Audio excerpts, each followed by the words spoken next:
go. What's that? All right, here we go. Okay.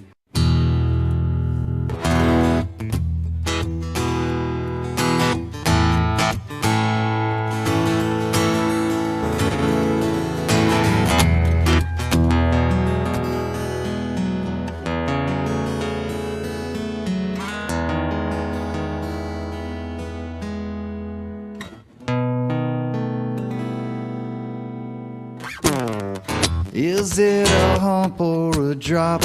What do you say?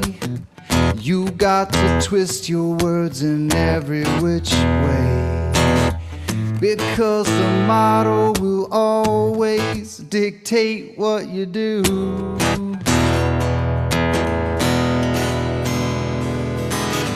Everybody knows that you've got the model affliction blues.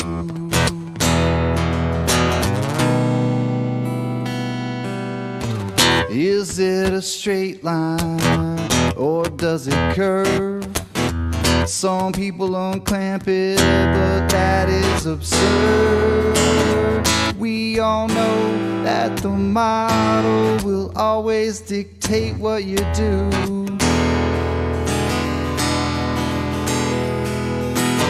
Everybody knows that you are model afflicted blue. Model affliction, it's your addiction. That model affliction,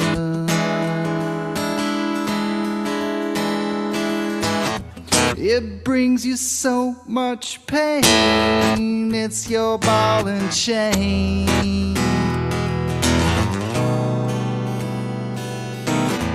Conflating curvature with elevation change has got your local distance just out of range. That old biggie is gonna dictate everything that you do.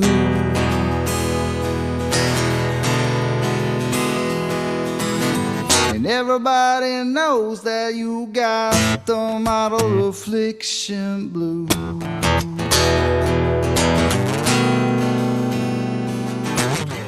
It's your decision defending the model position. You just don't know the geometric proposition. That old ball, it'll always be illogical to you.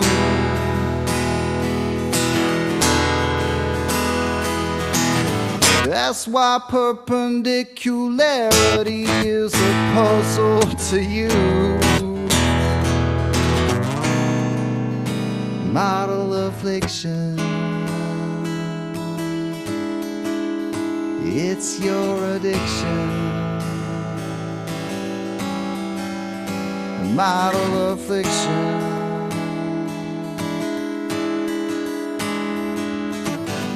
it brings you so much pain. It's your ball and chain.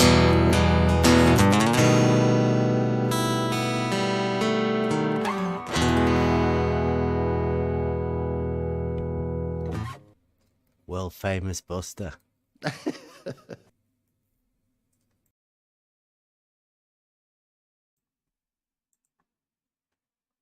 And we are live. Welcome everybody. It's Monday, Model Affliction Monday, and wow, I don't know. I haven't really got anything planned for today, so if anybody wants to come in and talk about their model, then we're all up for it. But I think they're a little bit too triggered. They're going mental. On Twitter, anyway. Chikey, guy that we banned from here for like death threats or threatening to. Just he's made an account on Twitter and he's really riled up the Twitter group. has injected new hatred into them. And they're going a little bit crazy. Teabagged the guy that we did a thing about when he was talking about 13-year-old boys. Well, it seems like he's obsessed now with the Fata Morgana footage that my son did take. He thinks it's stolen from someone. So yeah, he's going a little bit crazy. We've had Alfag in here again. He's changed his name. He's going a little bit mad. Blue hasn't really done much. We'll go over that tomorrow. There's a brilliant piece that I don't know if anybody watched it. A logic piece that the globe logician, the proofless globe logician did, and we will be going over that tomorrow, I think, unless anything else comes up.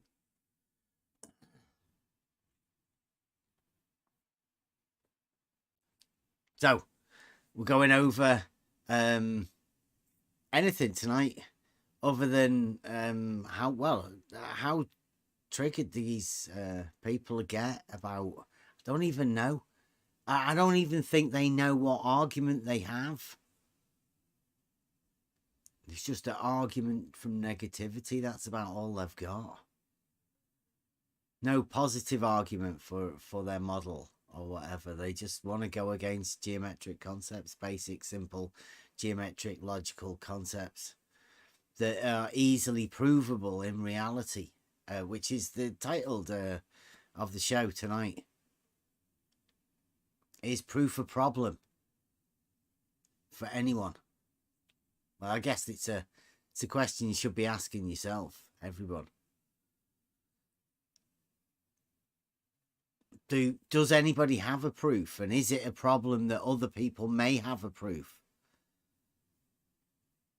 May it be that your proof is unattainable because of restrictions that you've put there for yourself? Some sort of a model, a framework that already is preconceived in the mind that tells you that you can't find a proof, that they're not achievable.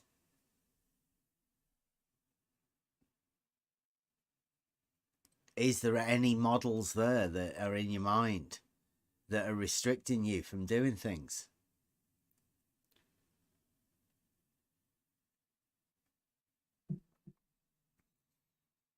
I know a lot of people that are directed by a model I don't have. I may have a model somewhere, and I challenge people to come and have a conversation with us.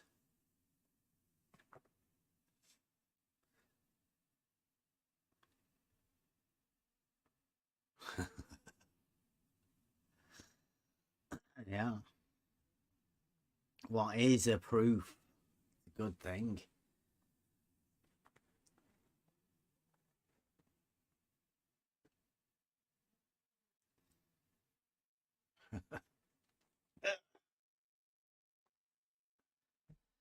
Yeah, I've got a load. There's a load of I've had a fair few exchanges on Twitter recently, because in trying to once you realize that the crowd that we're in at the minute needs refreshing, because it's getting stale. I mean, people have told us loads of things, but they've never given us any argument for it. So I've been trying to move out and go and contact some new people, and in the course of that, I think us banning Chaiki on here led to him making a new Twitter account, which has really stirred up Twitter. It's very interesting. Red's Rhetoric definitely didn't want to debate, but he did want to debate. Then he put some prize money up, and then he realised against it because I told him he cannot make an argument. So that's the state we're in right at the minute. We know, all of us know that the globe model cannot make an argument, a positive argument. And that's because they don't believe there's anything like a proof. And they don't think there's any logical argument that they can put forward.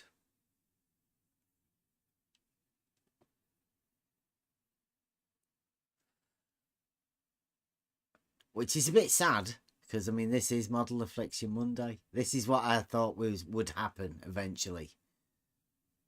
They cannot come and talk about their model because I think everybody knows it's not real. It's only in the mind of the person that holds it, and therefore you can't predicate upon it.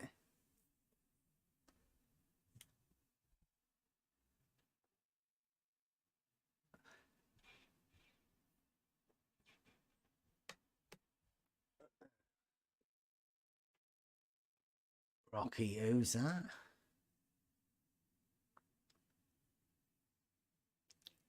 Yeah.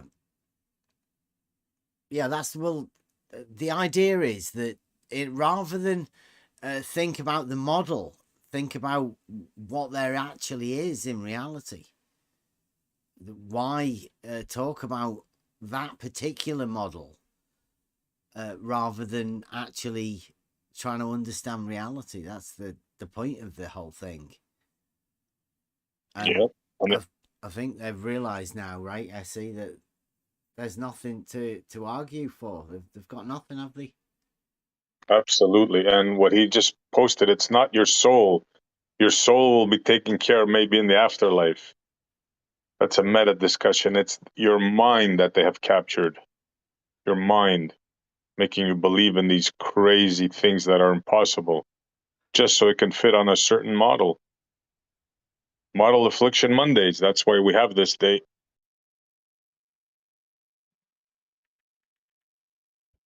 Yeah, this is probably one of the heaviest days, really, in the idea, because the model affliction is something that you do hold in your mind. Oh yeah, I still have it, and they think we don't know their model. Come and test us. Come and test me on your model. All possibilities.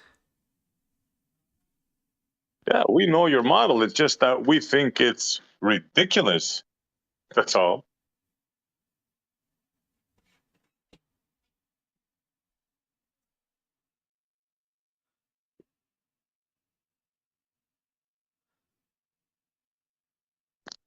Question number one, where did your water come from? Start with an easy one. Where did the water in your model come from? And if you believe the answer to that question, then truly, you're in La La Land for sure.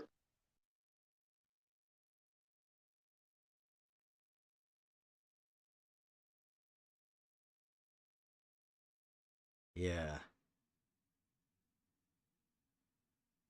Doesn't their model start off with the earth is molten and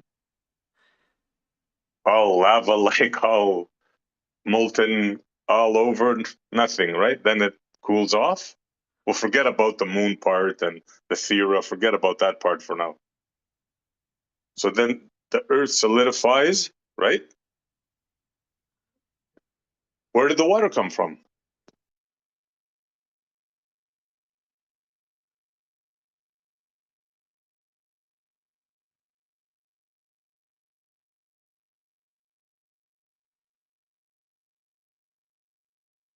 We all know the answer, right? To the fantasy model.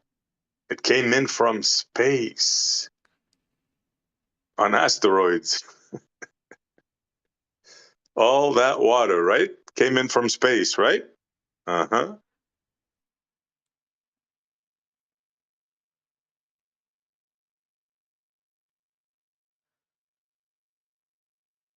Supposedly, is it? I don't know. Like I don't know. That's their model. Asteroids? Yeah. Came from space. Chunks of, rock and mostly water in the form of ice, I believe the story goes.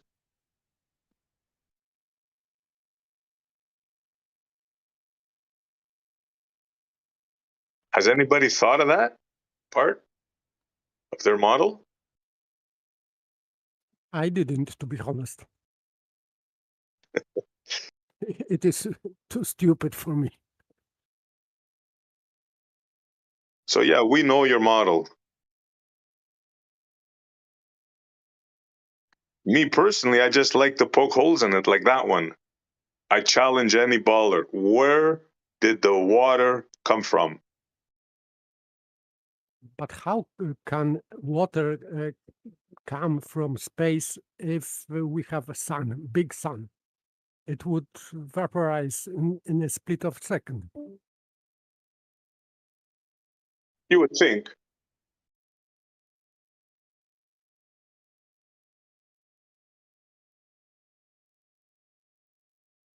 Ooh. Ooh.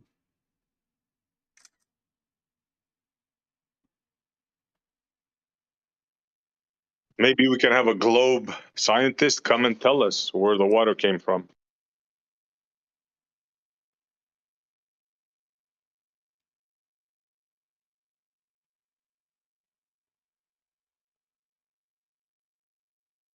Yeah, it sounds like a whale, doesn't it? Have you heard that? Sound of a black hole. Yeah. Oh, yeah. I've heard that. Yes, definitely. That's funny. Mm-hmm. That's another tall tale. Yeah, because like wave doesn't don't you need a sound wave? Like it wasn't that the big deal about the light? Is it a particle or is it a wave? Because how does it travel as a wave through a vacuum? It can't because there's no medium there for it to propagate through. So you need a particle. Well, sound definitely needs a medium to travel through, to vibrate, to have that frequency. Yes, sir. So how the fuck can you hear a black hole that's sucking everything in, supposedly? I mean, the amount of things that people believe or like, given to believe is ridiculous. I can answer that. The question was, how can you hear the sound coming from a black hole? You can't. Yeah. But they've got a recording, NASA. They've got a recording of it. Like, they've got, like, some sort of special speaker that can listen into black holes. Just point it in that direction over there. Yeah, they And- put it in the Uh-oh. poorest place they could find, Livingston, Louisiana, and called it LIGO, and tell you they heard black hole noises. I did that in college myself. Told all my friends I was hearing all sorts of black hole noises almost every weekend. It was awesome.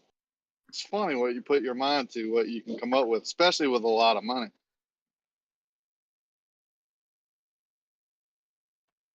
Fancy tales, indeed.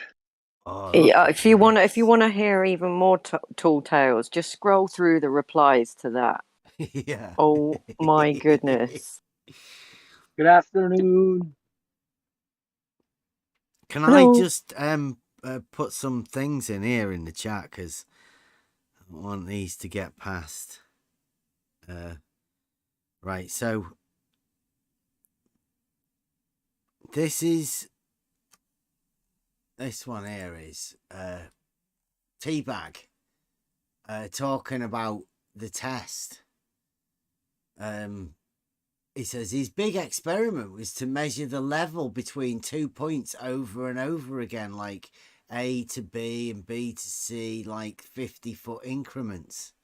To which Chaiki comes back with he never did such a thing. What he did is measuring two water levels to be level with each other, and for that he is nominated to be the most idiotic test of the year award, right? And this is we'll get somewhere. And he says he and his idiot assistant were walking around with surveyor sticks for a bit.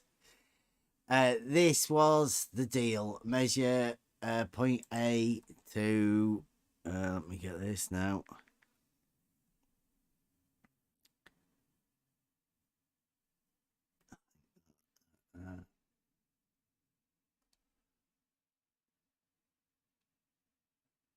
Oh no, not that one.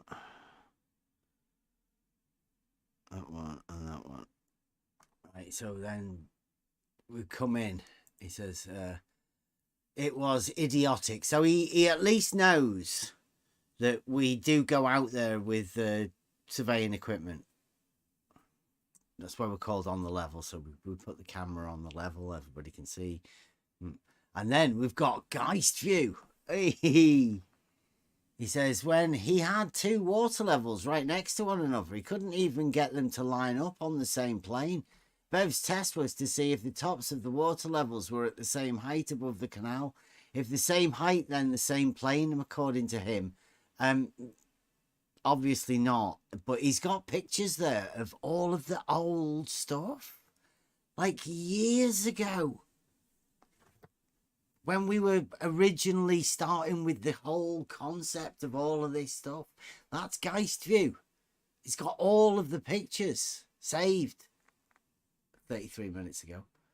And then look at Big Buddy, Geist view gets brave, and then his mate Slice Barcane comes in, right?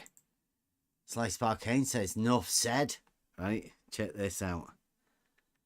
This is oh, hey, it's Quantum Chicken. Welcome back.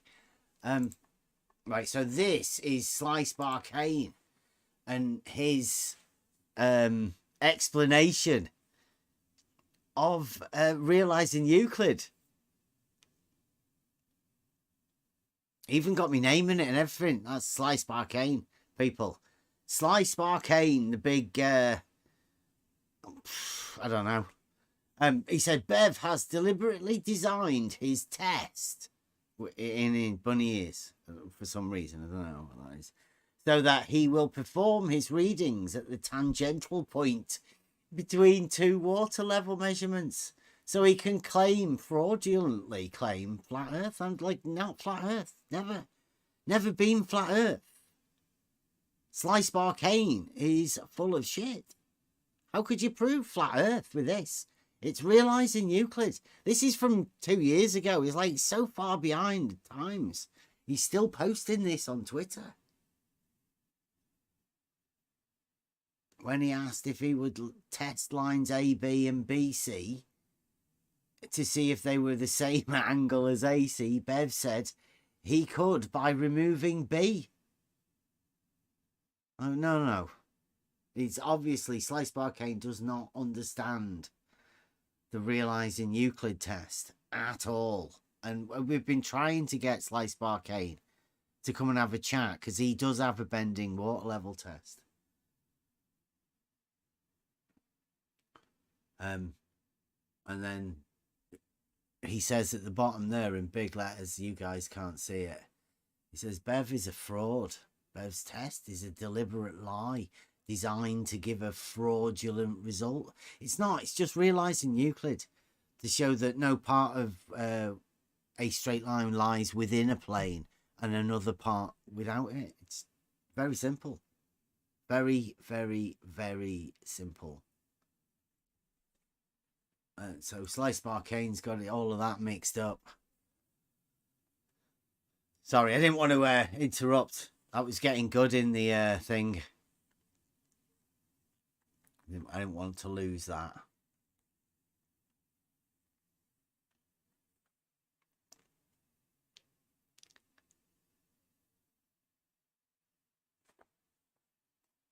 So do you want to carry on with the model? Because that's definitely a model. If you look at that, he's got a hump.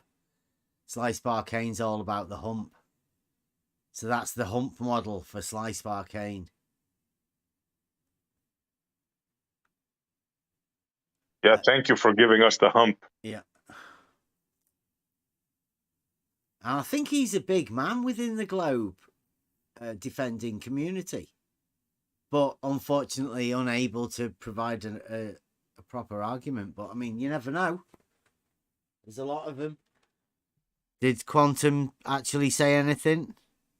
Did he get brave enough to post, or was he just typing?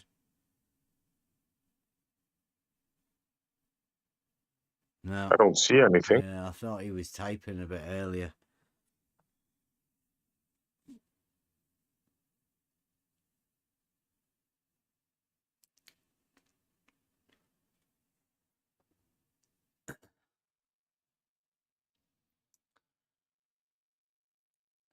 The way I see it at the minute is that there's a problem, a crisis within the globe community, where they're all struggling to find an argument to come and deal with obvious, provable, logical arguments.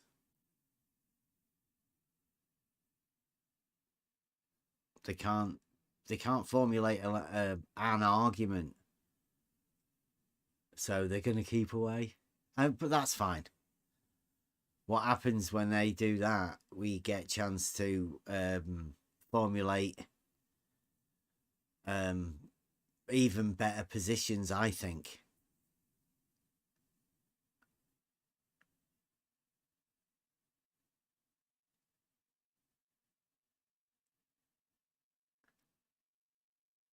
Yeah, the stuff they've been saying lately is, whoa, makes you wonder. Well, I think when we did the proof thing, I mean, that was eye-opening to them. I think more than to us. I think it came as a shock to them. The group of people that have been asking for a proof from another group of people have realised that there is no such thing as a proof. Yeah, they themselves have no proof. Yeah. And that what they've been asking for, nobody could ever give them. Because even if somebody did have a proof, on presenting it to somebody who doesn't have a concept of proof, would never accept it as a proof. It can never be given to somebody who doesn't know what proof is. Oh.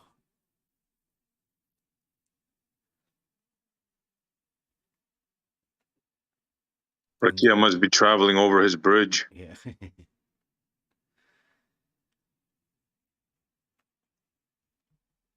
Yeah, it's got to be tough for that group of people if they've got this model, and the model tells them there's no proof. There's no proof, but then there's no proof for the model. Like, there's no proof exists for the model. It's quite convenient, really, isn't it? Their model has already dictated that there is no proof.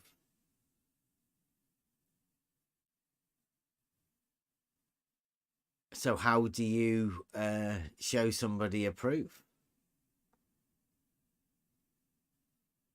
Yeah, that's truly a catch-22 for them.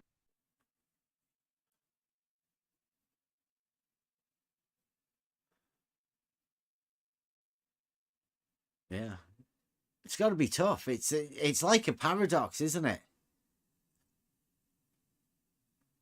Oh, absolutely. Especially when you demand proof from others. Yeah. Which is, it's really weird because that's what we did. It's almost as though there's a group of people who have to turn up everything upside down. They have to invert everything. So if the concept of realizing Euclid is to take Euclidean geometric principles and try and translate them into reality to do it. Now, there are many ways that anyone could ever do that for themselves. But the actual concept of it is to try to get people to get into geometry a bit more, and then to see how that geometry can be related to everyday life, right? In reality.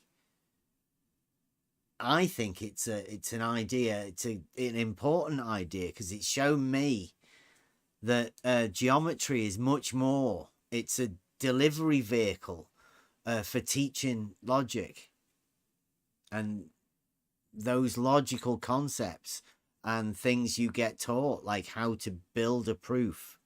You get taught that, how to do it for yourself. And then you can then take that and apply those concepts to everyday life. They are directly relatable.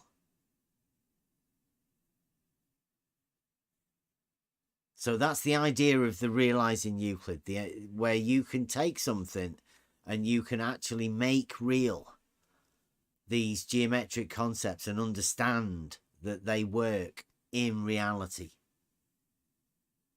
And you then realize Euclid. It's a learning process for anybody at any age, I guess. Yeah. Just Imagine, to try and think about shit. Go on. No, I was just gonna say, imagine going like through your life thinking that there's no such thing as proof. You can't prove anything.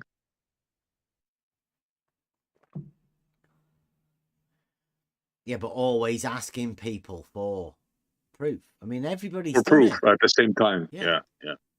Everybody's done it, but nobody's actually ever thought about what it is and what it really is to them.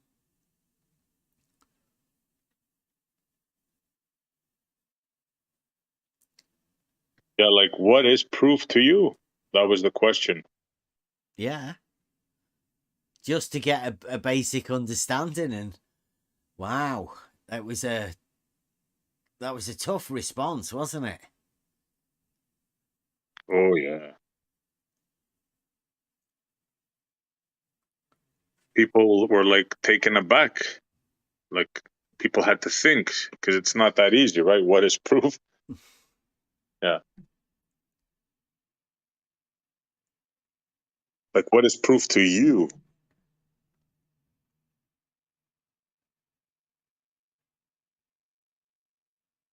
Yeah, it's probably one of the toughest questions, isn't it? Especially if you've been asking people, can you prove that?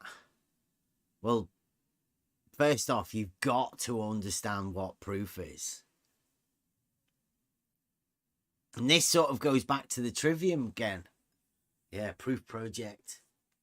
We've still got a fair bit of time, haven't we, to get into it. But when people don't want to talk about it because it's inconvenient, it's an awkward conversation to have with somebody, where you have to publicly voice out that you can't actually find any proof. I can, yeah. I could definitely find proof in reality. It's easy. But what my proofs are, they're personal. I think everybody else has them too, right? Most people understand. It came to a point where I was getting frustrated and I was asking them, okay, no proof, right? Okay, forget about the textbook, logic, one thing leads to another, which concludes, right? Forget about that. I went like into, okay, if you don't drink water for 60 days, what will happen? Can you prove that you will die? And the response is like, how about if you get intravenous fed water? How about if this? How about it? You know, it's like, dude, a simple question.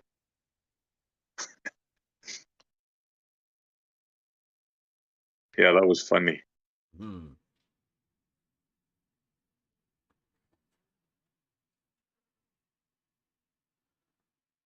Proof. If a human body does not get water for X amount of days, that body will cease to function. It will die. Bingo. End of story. There's a proof right there. Somebody prove me wrong.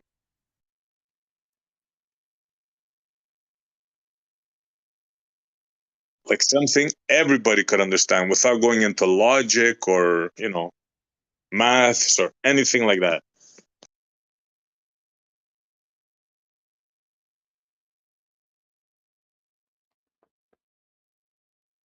If you put hand in a burning fire, hand will get burned. Another proof.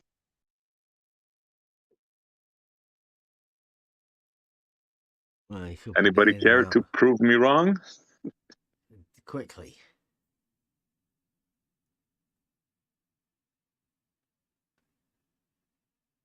You could do it quickly and not. Yeah, quickly. Well, yeah, I should have said leave it for whatever, a minute. Yeah. Be more You can't go specific. back and start having to redefine. No, but you know what I'm saying? Without Yeah. going into logic and mathematical proofs, like there are certainties in the world. There are proofs every day. Proofs. And if you think there aren't any, I mean, it's just not logical.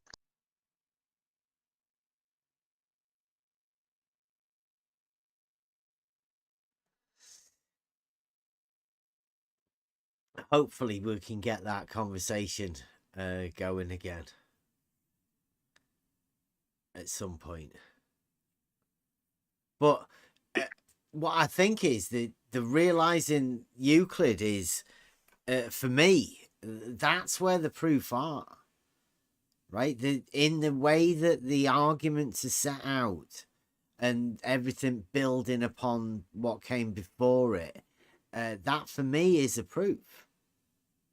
Where you can go back to first principles and build up every step of the way that everybody makes it's made clear, and you end up with the final conclusion.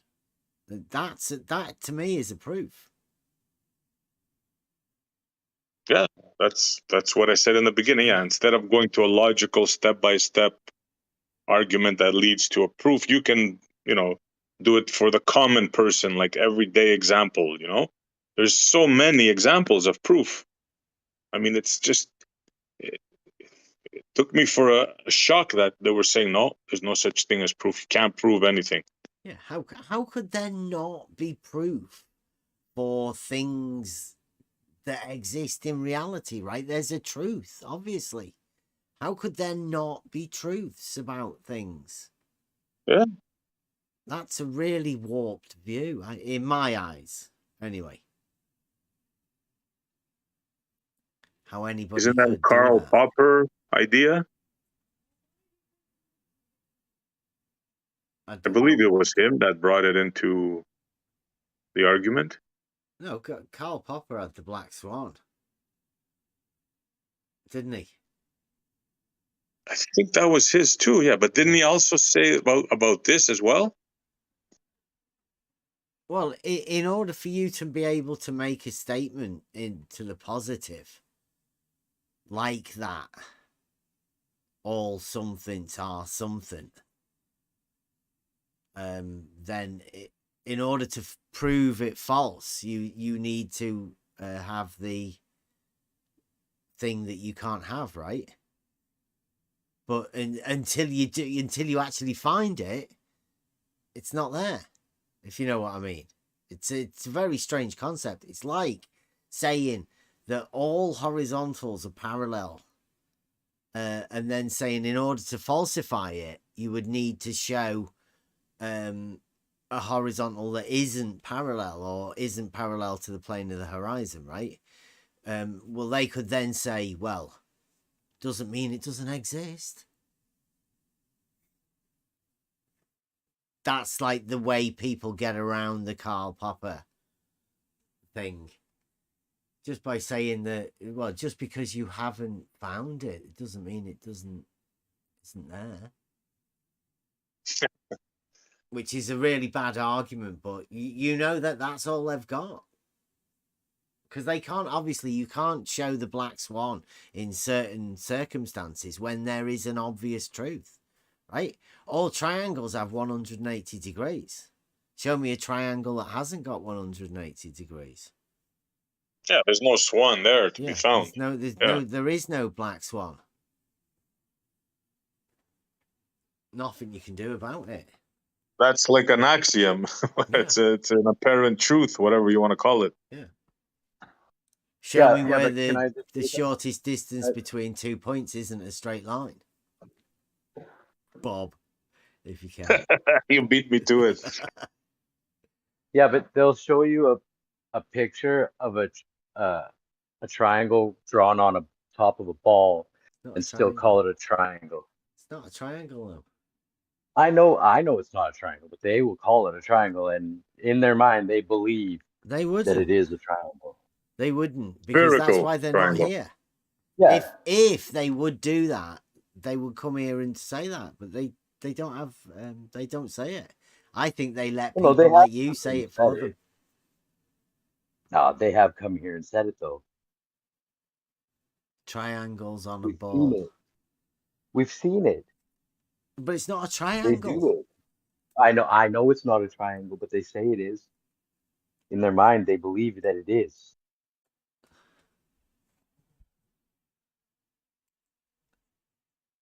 Yeah.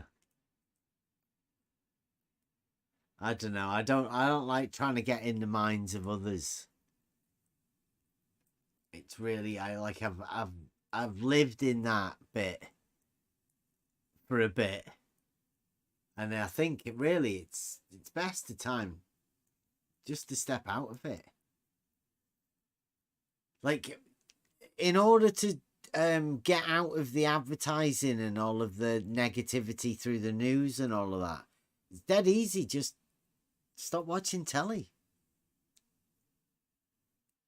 It's really easy to do, but it takes a while in order for you to get out of it.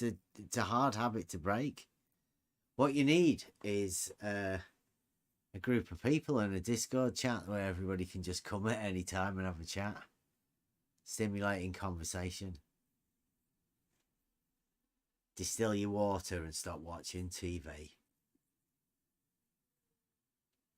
If only such a place existed. In a year or two, you might be ready to come and have a chat.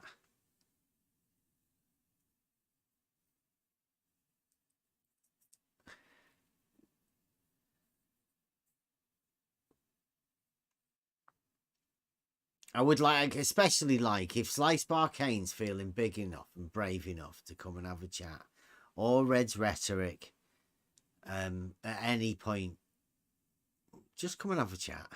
Let's get these water levels. We've got what we call realizing Euclid.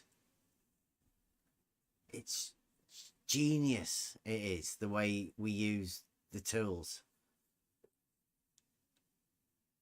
I think we just need to go That's too strong of voodoo. They won't come in for that. Yeah.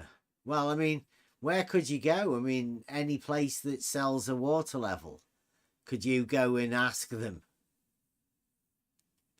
Like, is it going to be horizontal?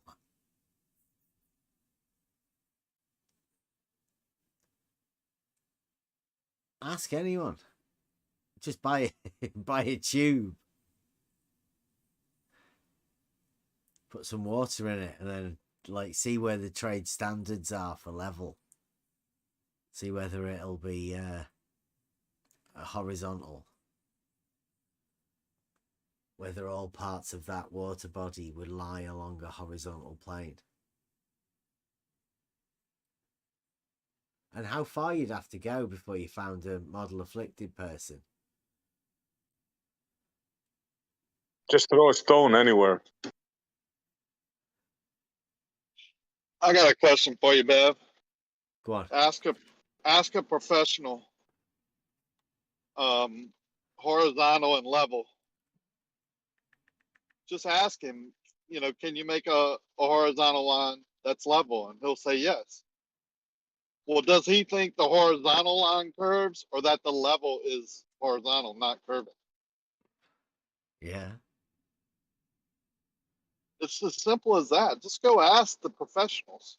Yeah, like the real ones, right? Like the real ones out on the street. Not like some fake ass ones in YouTube. Don't be like specific when you go and talk to your friends. As long as they're called Jesse and they're on YouTube, you'll be fine. No. Go and ask the surveyor on the street. People that actually know what they're talking about because they're doing the job.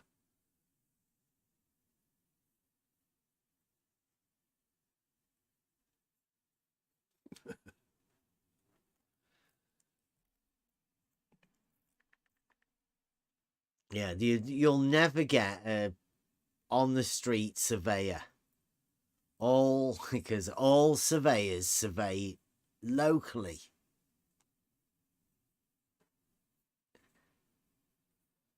Within their locality.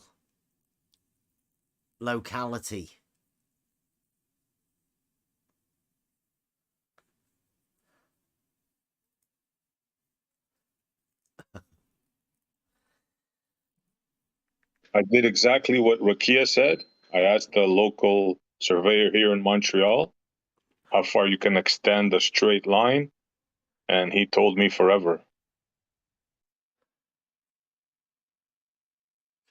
You see that I've got Brad Wegner. It might be worth going over that actually.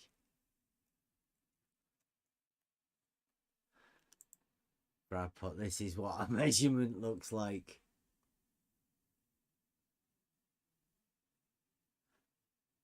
This is what a measurement looks like.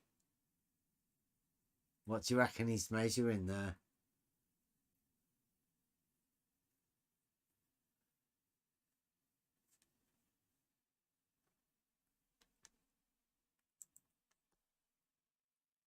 That's Jesse Kozlowski measuring that.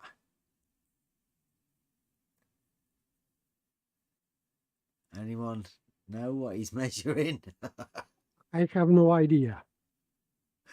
Yeah, it should have right a bit written on it. That's not vertical. Like, what are you doing?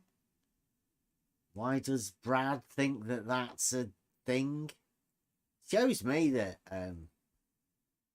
Jesse Kozlowski's using some really strange methods in his surveying. He's looking at the rod on the side of the whatever that instrument is, not through the instrument. The optics. Yeah, well, I think what he's done there is he's put a pin underneath it. And for some reason, to measure the height of wherever that is, he's using the hypotenuse. Yeah. Definitely not vertical, though. Yeah. And that looks like a woodworker's rule, doesn't it? Like a foldable. Well, I know they use them in Germany. I don't know if they still do, but they used to use a lot of wooden rules. I recently got one myself. Yeah, it's quite nice. It's like a black wood. It's really quite old with brass fittings on it. Nice. So maybe made of I don't know. Not these modern fandangled ones, lights on them. And... Maybe he's measuring the light rays in order to align to the galactic center or something. Yeah, he might be measuring vertical for a few states over. He's got a plumb bob hanging from the centre of the tripod to the floor. He's put a pin in and he's holding that on top of the pin on an angle. It's a nail. have you never seen Oh, them? there is a nail. He puts nails in the thing and then puts the spirit level on the nails. You've seen Oh no, it. this is Yeah. Jesse, isn't it? Yeah. Shit, yeah. Sorry, yeah. Sorry, I thought it was a new one or something. Sorry, Jesse. Yeah, I think that's the direction Bilu came from.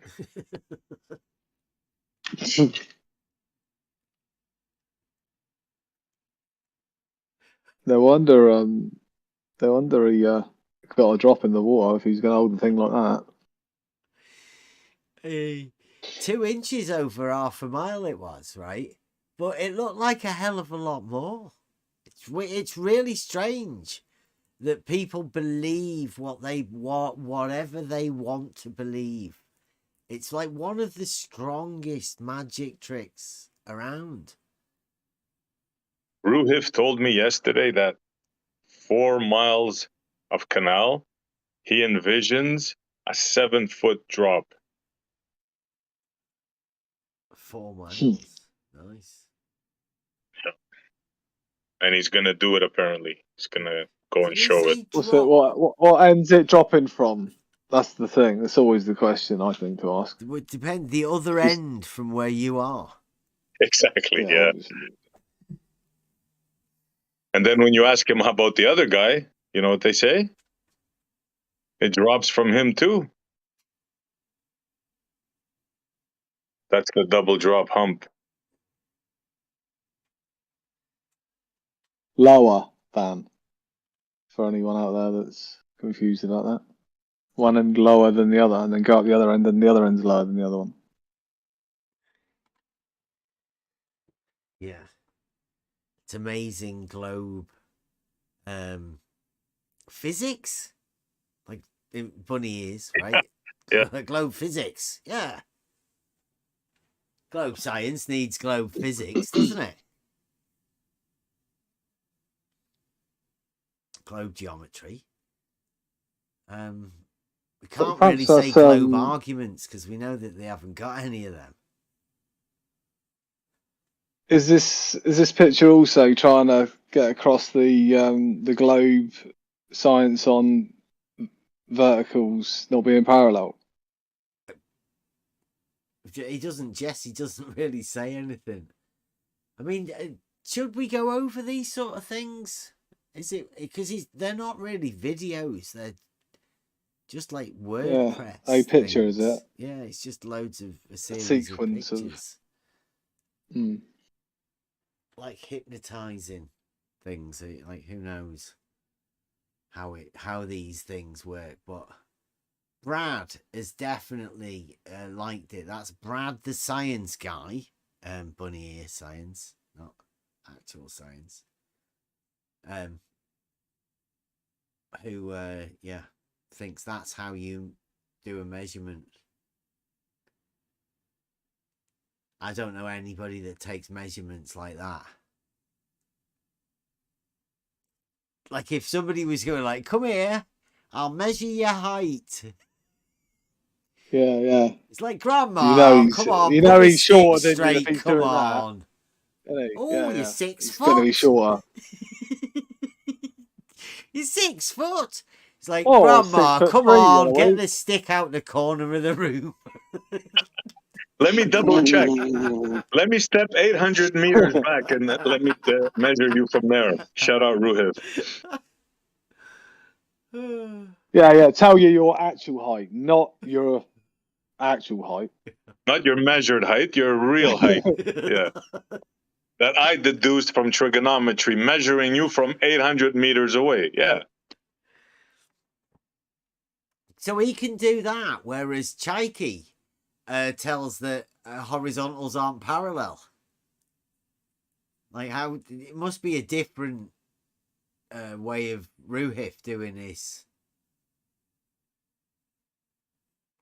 thing, because Chaiki told me the other day that that's where horizontals aren't parallel because somebody took a picture. I don't know. I think he's been staring at pictures for too long. You know what happens. If you pass 200 hours, oh Yeah. boy, you're in trouble. Yeah. Chaiki's definitely been doing that. He's been telling everybody how good it is as well. Yeah, so this is a new geometry called ruhifometry, where you can measure from 800 meters is better than the actual builder's measurement. Well, I don't know whether you know, but Ruhif, quite a bit ago, you know, when we said you can do fuck all with an angle. Well, Ruhif says he can tell you the length of the side, the opposite side. And I've got a GIF. You know, so if you want to know what an opposite side is, well, that's the one that Ruhif can tell the length of the side. He just needs that angle, and he can tell you how long that other side is. He's a genius. But I guess that's what he's doing there, right? When he does his trigonometry or whatever, where he measures the exact length of the side from the angle. Ruhifometry. Yeah. I call that the opposite side angle, because it's the opposite side to the angle. Definitely Ruhif. He's been setting this up for quite a while. It was all set up initially with the Ranty 200-hour picture. That's where it was conceived and put in there. Depicted quite obviously graphically on screen by the use of a ruler on a picture. That is the depiction of the opposite side to the angle. It's an impossibility because, as everybody knows, you can do fuck all with an angle. But people like Ruhif and Ranty and loads of people have convinced a lot of people that you can do something with that angle. It's unfortunate.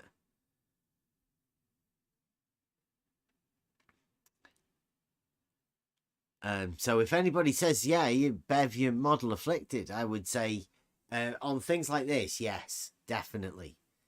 The Euclidean geometric model, I would quite happily state that it says you can do fuck all with an angle.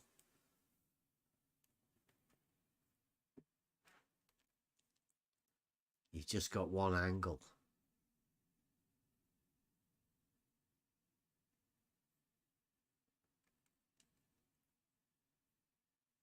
And putting rulers and lines on pictures is a bit, well, it's a bit dishonest if anybody's telling you that they can do that sort of a thing. Be very wary. And also be wary of asking them how would they do that, because you may be shouted at and told you're going to kill people or something. I mean, who knows? Gets a bit strange.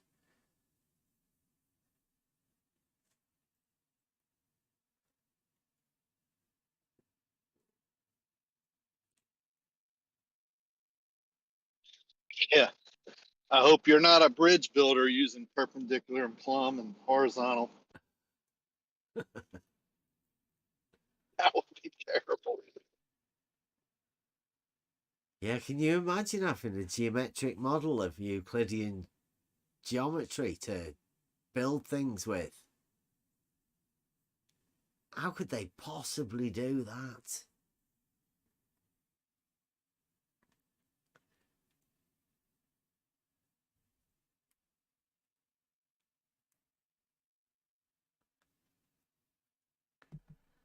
Right, has anybody got any model talk or anything? Anybody out there? I tried with this, no takers, huh? I know what could get them in. What is it called? Tidal bulge? Not tidal, earth bulge? That's the one. No, earth tide. Is that it? I don't know. Is that Chris Berry in the chat? Or who's the Chris in the chat? It's like you got a fan. Honest Chris. What's up, Chris? Come on in.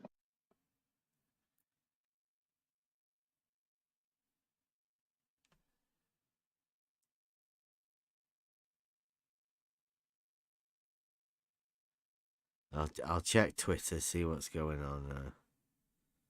See whether anybody's listening in. But seriously, they think that along with, what causes the tides, they think that the earth also rises and lowers. I'm not kidding.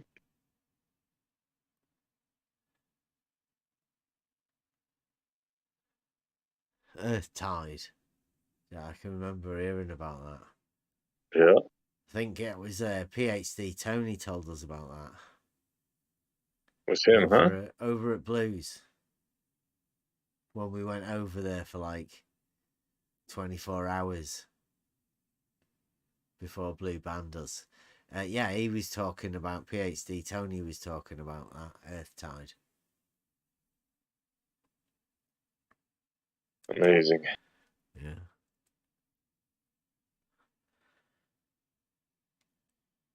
Yeah, it doesn't happen in reality. It's like, model specific fantasy.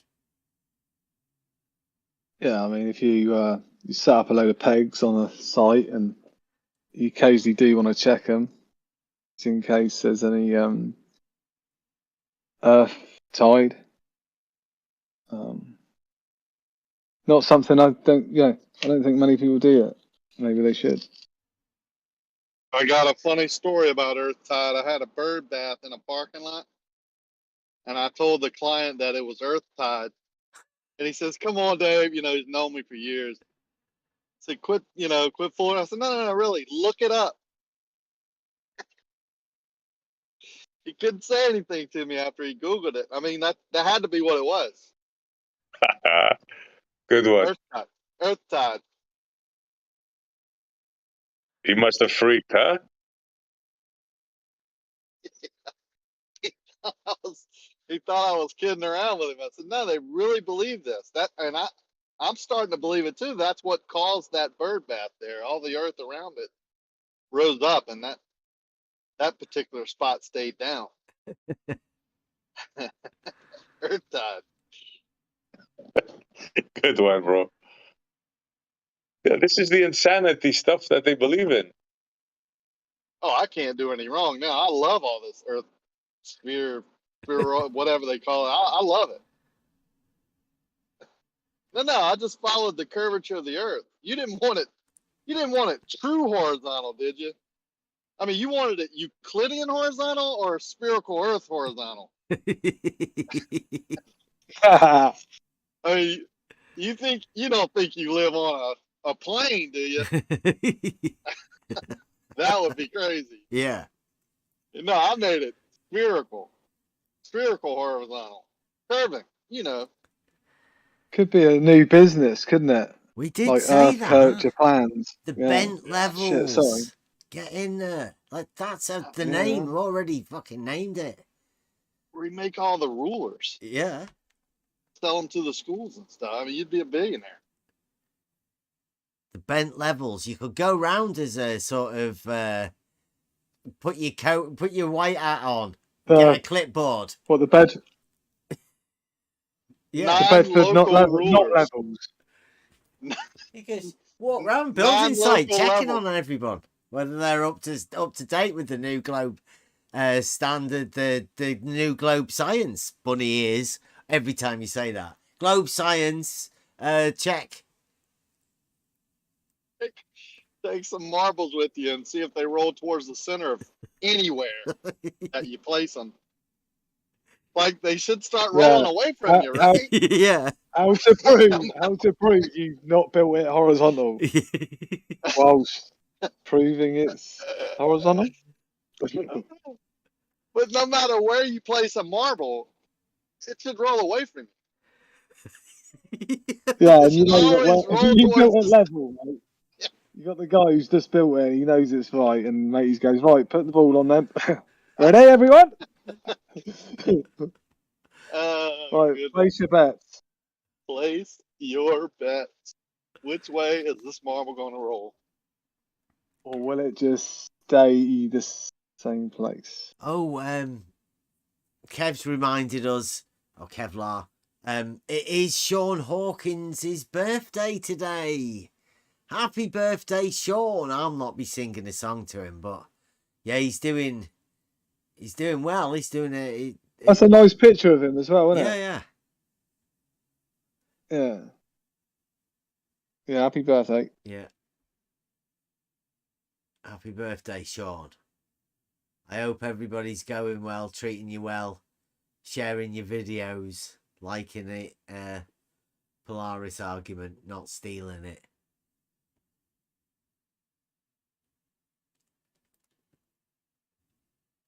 Oh, what does that sound there? What? All verticals are parallel. Yeah. Mm. He's doing the vertical Again, isn't he, thing with his fingers and that? Yeah. Yeah. Demonstration. It's what we like to see. Sean. Yeah, fuck the set square. We will do Sorry about that. we will do an insane as a honour to Sean for his birthday at the closing out of today's show in honour of Sean and his birthday. I wonder how did his debate thing go? Did he debate night? Was it? Did he ever get to do any debates?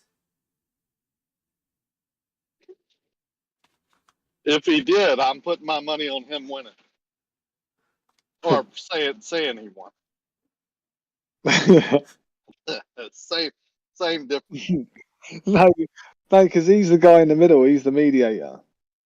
So he can't Oh, win. he was. I thought he was debating.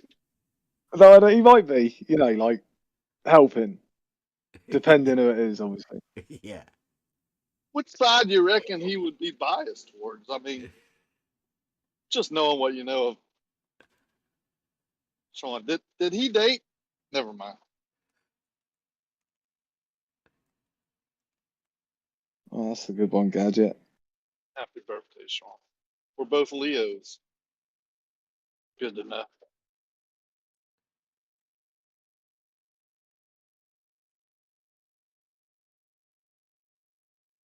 Wow. Well, that's good, Mike. I like that. Horizontal, yeah. Simple. That's how we like it.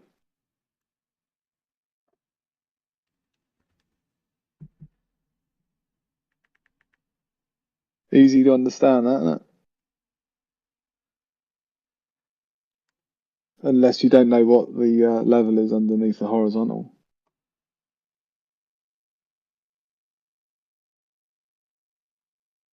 Yeah. I've got one with Most people do. Most people think that they are water levels.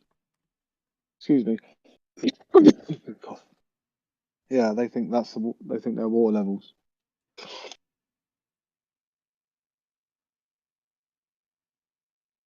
It's a spirit level, that one. I'm sure everyone's aware of that. Interesting. I wonder what scale they've done that at. what? The horizontal with the level underneath it. We've got Yeah, a this level was on it. Got another one. Got a bigger level in case anybody.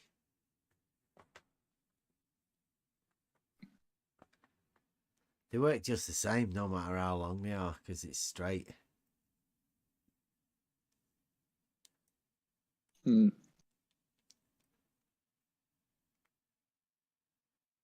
See, I think that's why brickies have big long levels and joiners have short little ones, because the joiners always have a big straight piece of wood and the brickies don't.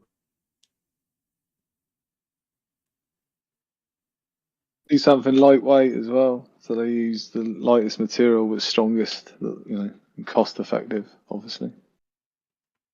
Stabila, that's the company I use. German. I've had many levels and they last the longest. They stay the Not longest, the or they, the most robust. They stay true for the longest. Yeah. But no, I wouldn't like to say. I think they still make them in Germany. I don't know. But yeah, they're still good quality. But they're not the ones that you generally see. They're quite thin. The ones for DIY. They're not those. They are a bit more expensive.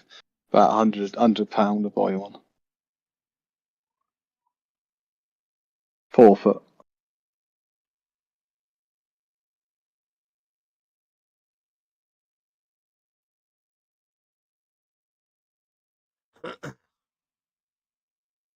I bought one once and it was made out of. Oh, sorry, Bev. No, go on. I bought one once. It was made out of aircraft aluminium. The same, and it looked really cool. It was like a new thing that came out, and it was probably the worst one I'd ever. It was they hyped it up so it was nearly up there with the Stabila's price, and I bought one and it lasted no time at all. It was terrible. So anyway, sorry. The bubble or the Yeah, does the bubble go out, or because you try to be as careful as you can. But if you're in trenches, or some people take ultra care and put it in a sleeve, and that's how it should be, really. But sometimes you get rained on and you just run for shelter, and that's the start of the build-up of mortar that accumulates over time and ends up like you got to clean it all off, obviously. Use brick acid on them to clean. You have to wear goggles and gloves and whatever, and like a brick acid, clean your level up with that. It just comes up bloody lovely. You do that a few times, and then actually the paint starts coming off, and then it becomes grey, basically. Eventually, yellow comes off. But that's the way to just buy better quality to start with, and it pays off. Straight line. I'm just looking at Twitter and realizing, right, that none of them can actually ever honestly look at the water level and what a water level is, because the formulation of the realizing Euclid test is based around the water level, and these guys have got a really weird concept of the water level. Yeah. Well, that's why they don't like talking about Euclid. Yeah, because it's that straight line. The problem is, right, that if you have a straight line, the straight line can be positioned horizontal. They can't have that because they can't have a horizontal plane. If there is a horizontal plane, there is no globe model. So in order for them to backtrack to the simplest thing, you can't have a straight line, or they can't have a straight line.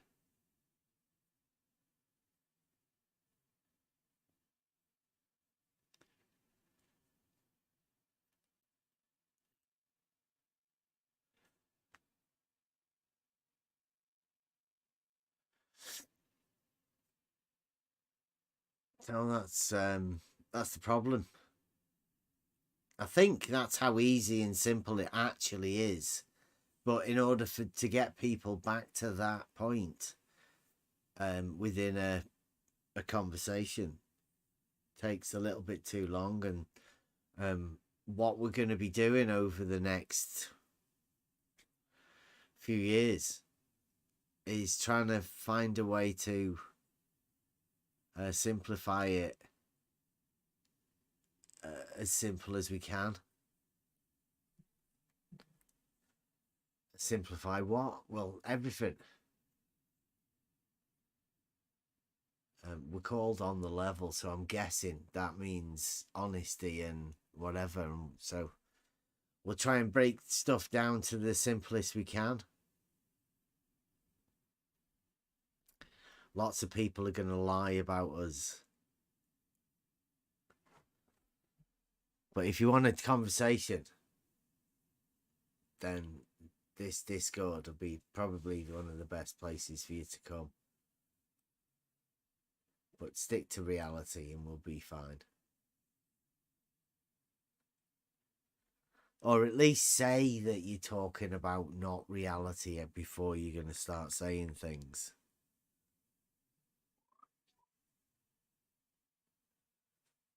And we will be sorting out the horizontal paradox, realizing Euclid tests, all sorts of stuff.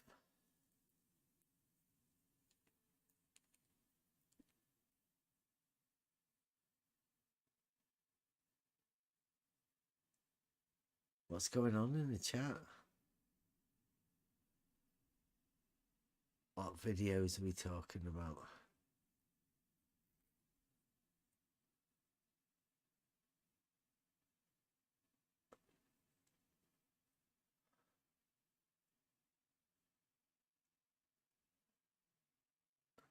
I was watching something to do with the sun the other day. The model's got some ridiculous things. Where's Bry? Life at a party, baby. Monday. Life at a party. You're late. No doubt, man, but I'll make it worth it, man. I got some mega model affliction shit going on today, brother. Have you? What's this one? I need just a minute, man. I'm hoping to warm it up a little bit, and I was gonna. Can I go and put the kettle on? You know, like you're gonna. Yeah, put the kettle on. Go on. Let us know what you're. Okay, I'll give you a spoiler alert. Okay, so I'm gonna. It's definitely model affliction. Okay, and it's me like modeling the flat Earth, and I'm not saying any of this stuff's necessary, but I've come up with the model. A couple people here may have heard of it, but I was going to go over how to just a personal model on. There's several ways to make the angles to celestial bodies work. Nobody knows what the celestial bodies are, but I just come up with just a simple way of modeling it for celestial navigation, for Sean's stupid angle to Polaris challenge, and just a mathematical formula with some a little bit of reality to back it up. But it's still just kind of my speculation and my idea of how things work, and a formula to back it up. So it's model affliction Monday, and that's what I'm bringing here shortly. I need a few minutes. Please don't call Sean stupid. It's his birthday.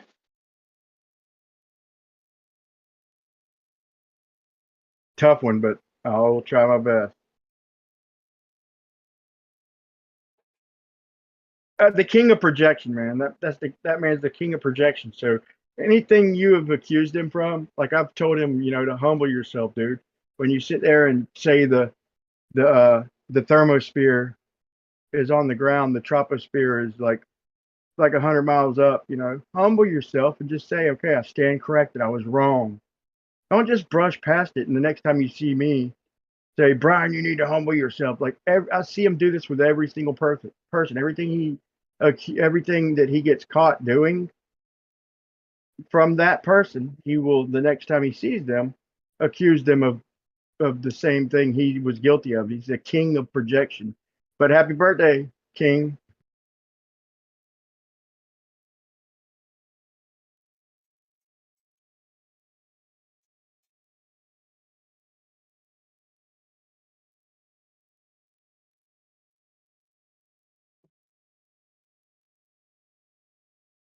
Sean. Yeah, happy birthday, Sean. The views of Brian do not take for the entire server. They're just personal views, right, Brian?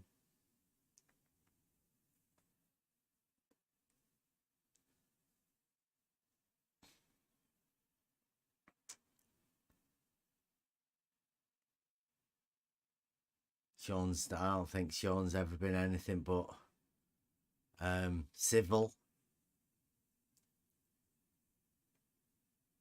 polite.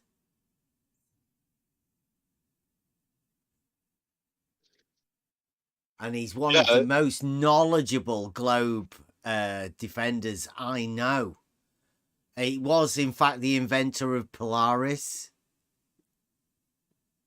Yeah, if you want to know something about that model, especially on a model Affliction Monday, Sean's your man. Go see him. Go have a debate on his channel so he can moderate.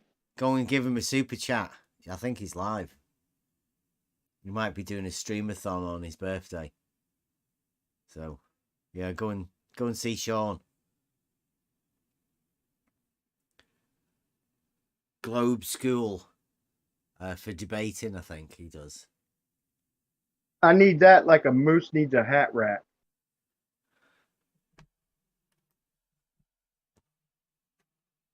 A hat rack?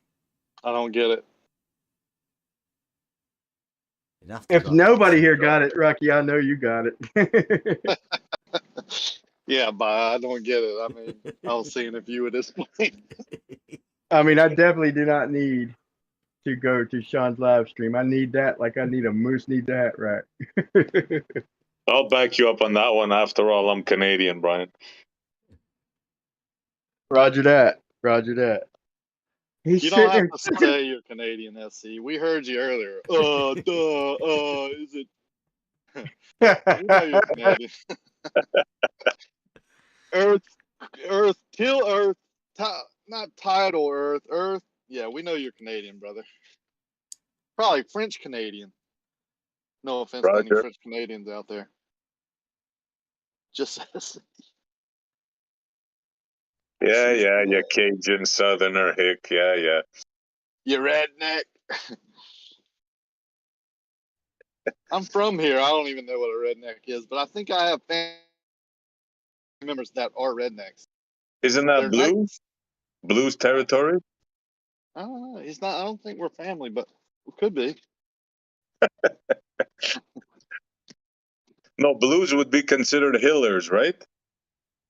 Hillbillies, I think. Hillbilly, yeah. At least there's no hills around here in Florida. I lived in Louisiana too. I lived in New Orleans on the West Bank.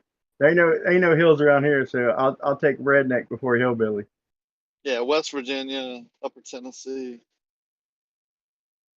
Okay, can I just say something about rednecks? Because I happen to live in southern British Columbia, Canada, and my neck is so red. But I live in the city, so I don't understand the whole term. My back is white and deep, but my neck is so red because I've always got the sun on my back because I'm hunched over a car working on it. Foreign Legion hats with the little thing. Drives me nuts.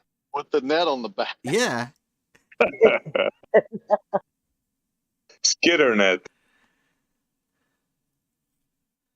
Yeah, it's from the T-shirt, the farmer's tan, and working the ground and looking down pretty much back against the sun, whichever way you're digging your hole, whatever you working the ground and looking down constantly, and you get a sunburnt back of your neck. So I'll wear a redneck with pride, man. But I don't know, something about hillbilly. I wonder if the hillbillies think the same thing about rednecks. Like, damn, that sounds kind of insulting. But a redneck, fuck it, redneck around here means you're hardworking. Yeah, a lot of the hillbillies call themselves, Hillbilly John or you know, look at the old moonshiners. They're all, Hillbilly Hank or whatever. I think if you take offense to what someone calls you, it's called insecure. Yep. Especially in the point. States. You guys have so many terms like trailer trash, and I never heard so many terms, man. Oh yeah, I made up a joke on that. What do you call a poor white golfer? Trailer Woods. Why does Snoop Dogg carry an umbrella? For drizzle.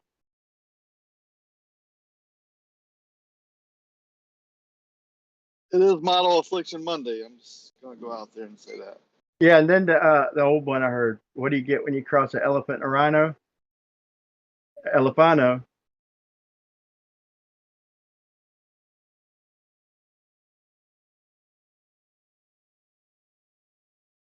Drum roll. Don't You worry, look at Brian. me I to won't be back up using a nose. Difficult to follow. Difficult to follow. Y'all instantly got me in a dumb, silly mood. But dude, back to reality. Like when I don't know if anybody's seen a couple of the latest videos from Flatzoid, but he was trying to talk to Sean. He couldn't even get much in, but he's even controlling the stream, and he couldn't hardly get a word in. He had to mute him. He didn't want him. You could tell he didn't want to mute him, but he couldn't get a word in. Sean's asking him all these questions, and just you failed, just repeating the same thing over and over. But so what Flatzoid does is shows like a kind of a mix between, and it's got a little guy standing on a flat plane, and like a mix between a perspective orthographic view. A couple other people in this arena have done that and try to demonstrate it, but we don't see an orthographic view, and you can't project perspective through that view, but you can pretty much get the concept out there.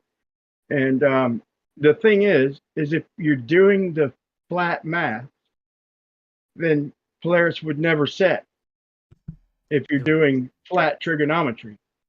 And like if you're doing flat trigonometry, like Pythagorean theorem, Right. okay, And what's the other one? As long as Polaris is above the horizon, think about it in orthographic view, it would never set. It would no matter how far you went, it would still be above the horizon. But we don't see an orthographic view. And Flatzoid did a great job demonstrating that, showing that, just draw an arc or a celestial sphere above your head, and kind of depicting what we see. And like anything else in this world, like I just went on a trip, close to Pensacola, but I was just marking clouds just to kill time. I'd mark clouds in the distance and look at my odometer and see how close I had to get to them. Because if you do the math, if you do the Pythagorean theorem or the flat trig, it'll tell you if the cloud is like 2 miles up. You got to go like a couple hundred miles before you're going to get underneath this cloud that's sitting above the tree. But that's not right. Whoa. When you say hang use on. the flat Give me 1 second trig, first, Beth. Let me hit him first. Okay. Do you think those clouds didn't move in those 100 kilometers miles? yeah. It's only in a wait. Don't think on my team, Rob. All right. Don't think not on my team. Think on my team. Okay. I'm not saying I'm just exact.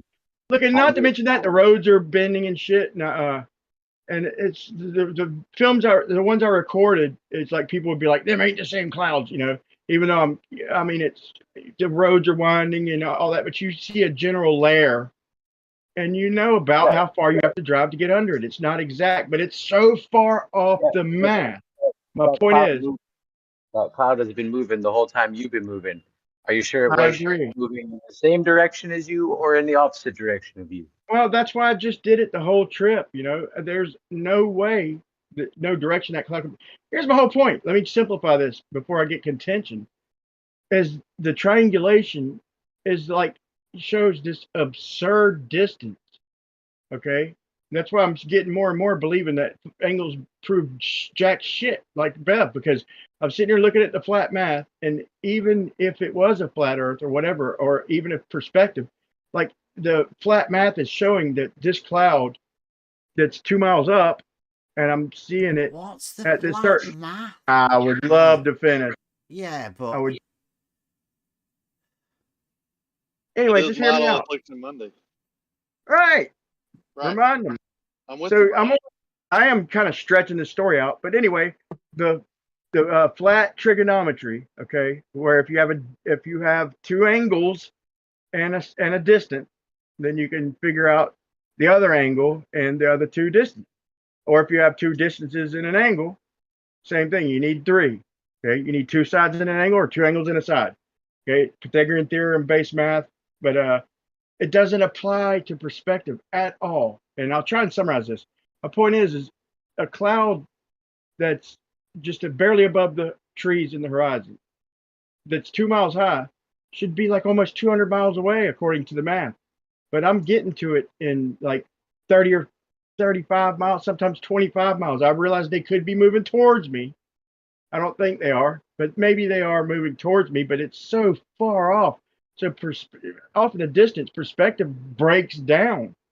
I mean, the math breaks down. You can't calculate these angles You're over like, doing all this while you're driving.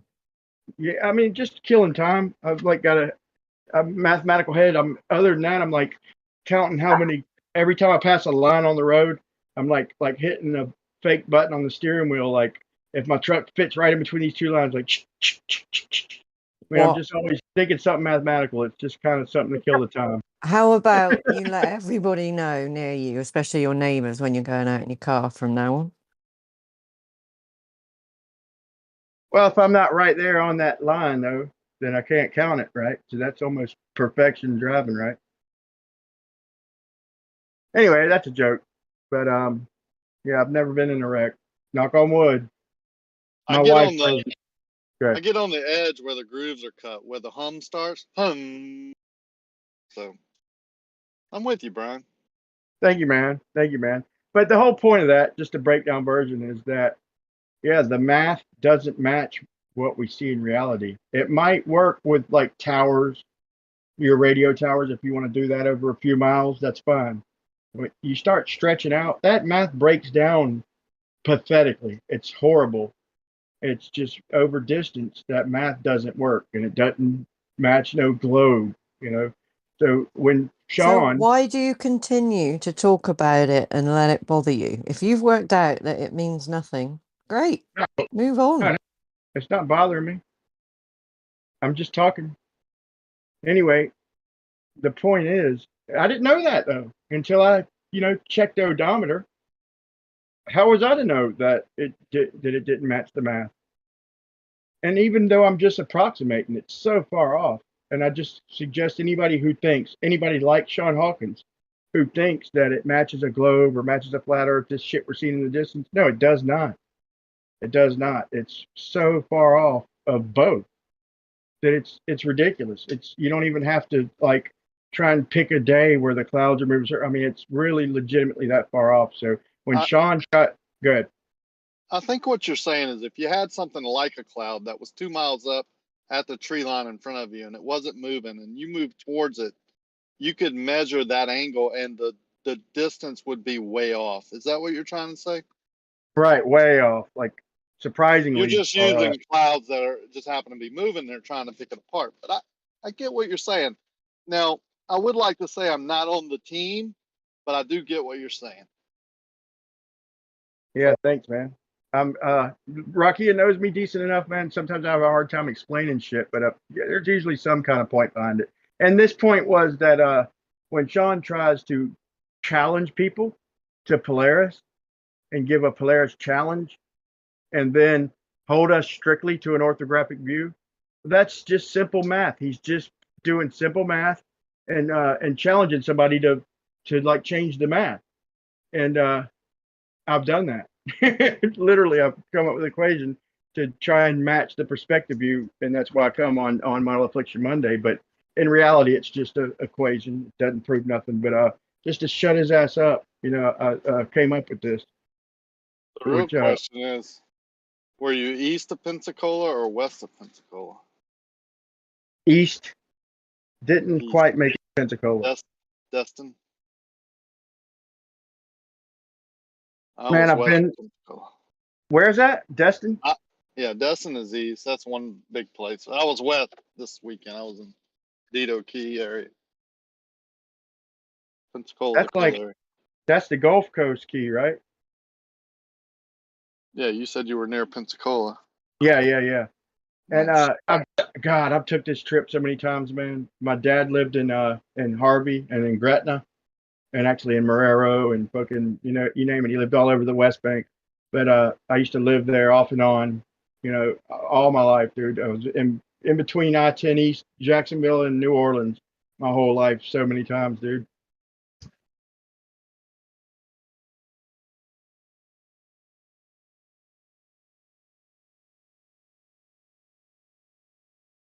I'm no longer under any kind of contract either. So, like, I was so close.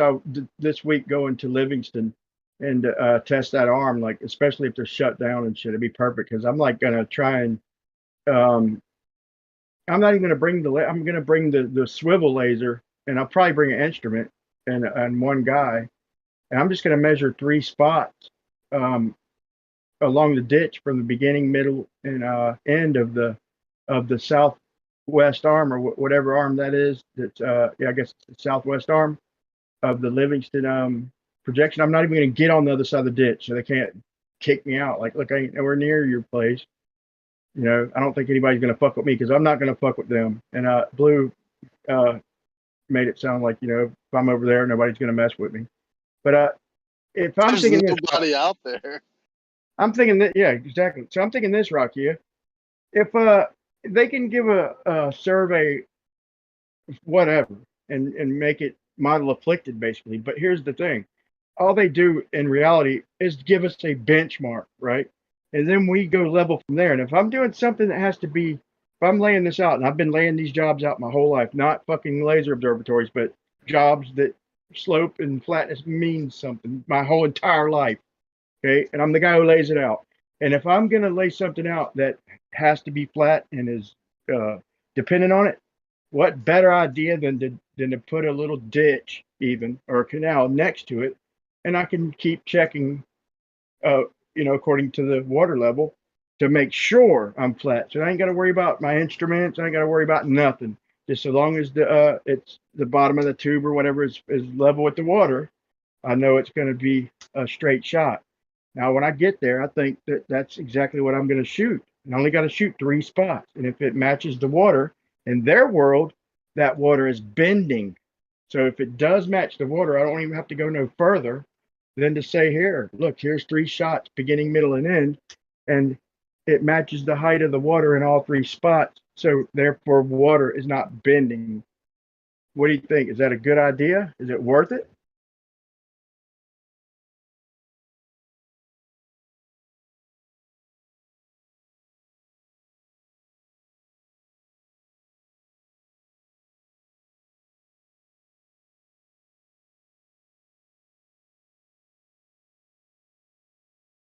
What excuse could they possibly make if they're showing these blueprints, which I've looked up and verified them, showing that it's matching the curve? To me, that's just assuming a radius, but it's least squared method, which means it's approximation to on site. Like I said, any job I've ever done ever in my life, even long job, they give us a benchmark, and then we go off that benchmark, and that's probably how this one did, and that's probably why they dug the canal next to it. It's for accuracy. And just to me, what excuse could they possibly have? I mean, I hear all the excuses for other shit, but what could they possibly have if it matches the water level perfect? Then if this is supposed to be the straightest thing in the universe, yet it matches the water perfect, then the water ain't bending. Is that at least fair to make a modus tollens out of or something?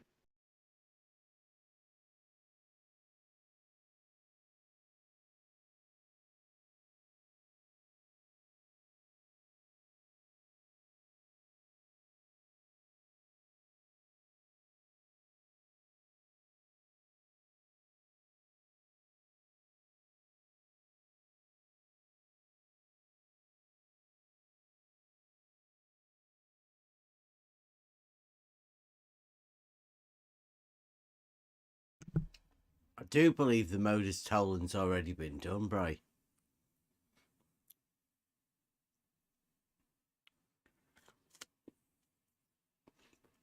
Yeah, it'd have to be a new one, like a new modus tollens, like my own personal modus tollens. Like if the LIGO is the flattest thing in the universe, then it'll match. No, wait. Help me out, somebody. We can probably make this into like my own personal modus tollens if I do the measurement, which I plan on doing. Go to LIGO, to Livingston. Yeah, I keep having to go to Pensacola, almost Pensacola, which is not that far from where I'm coming from. It's just a couple more hours. So this is when I planned on doing it anyway. And so I got to go there like about 4 or 5 more times. And so all I need is like an extra half a day. I mean, I'd like to give myself an extra day or two, but technically I need an extra half a day or a day. And I'm trying to think of if anybody wants to help me with the modus tollens, like my own personal modus tollens. Like, so if water's flat and modus tollens is the straightest thing in the universe, then water level will match LIGO. Or I could do it from a globe perspective. If LIGO is the straightest thing in the universe, then I say LIGO matches water level, beginning, middle, and end. Therefore, water level, beginning, middle, and end is the flattest thing in the universe. It's a good job you've come on Monday, Brian, not Tuesday.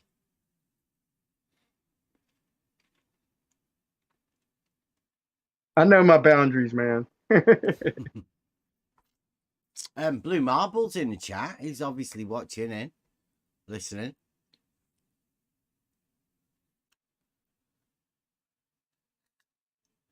Always, bro. Always. Shout out to Seismomadish. Yeah. We've got Blue Marble elevation profile of LIGO.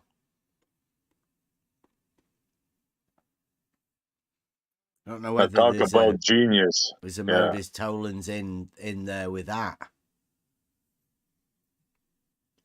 for the globe.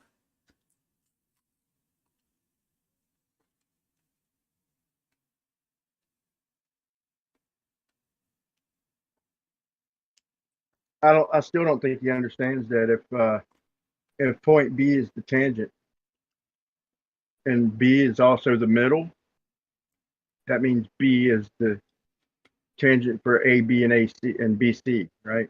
If B is a tangent. So you can't have C being a tangent and B if it's the same damn line. How can it be the same line? Like maybe it's shaped different. Maybe I'll get there and maybe there's an extra dimension or something. I don't know, dude. Explain that one to me.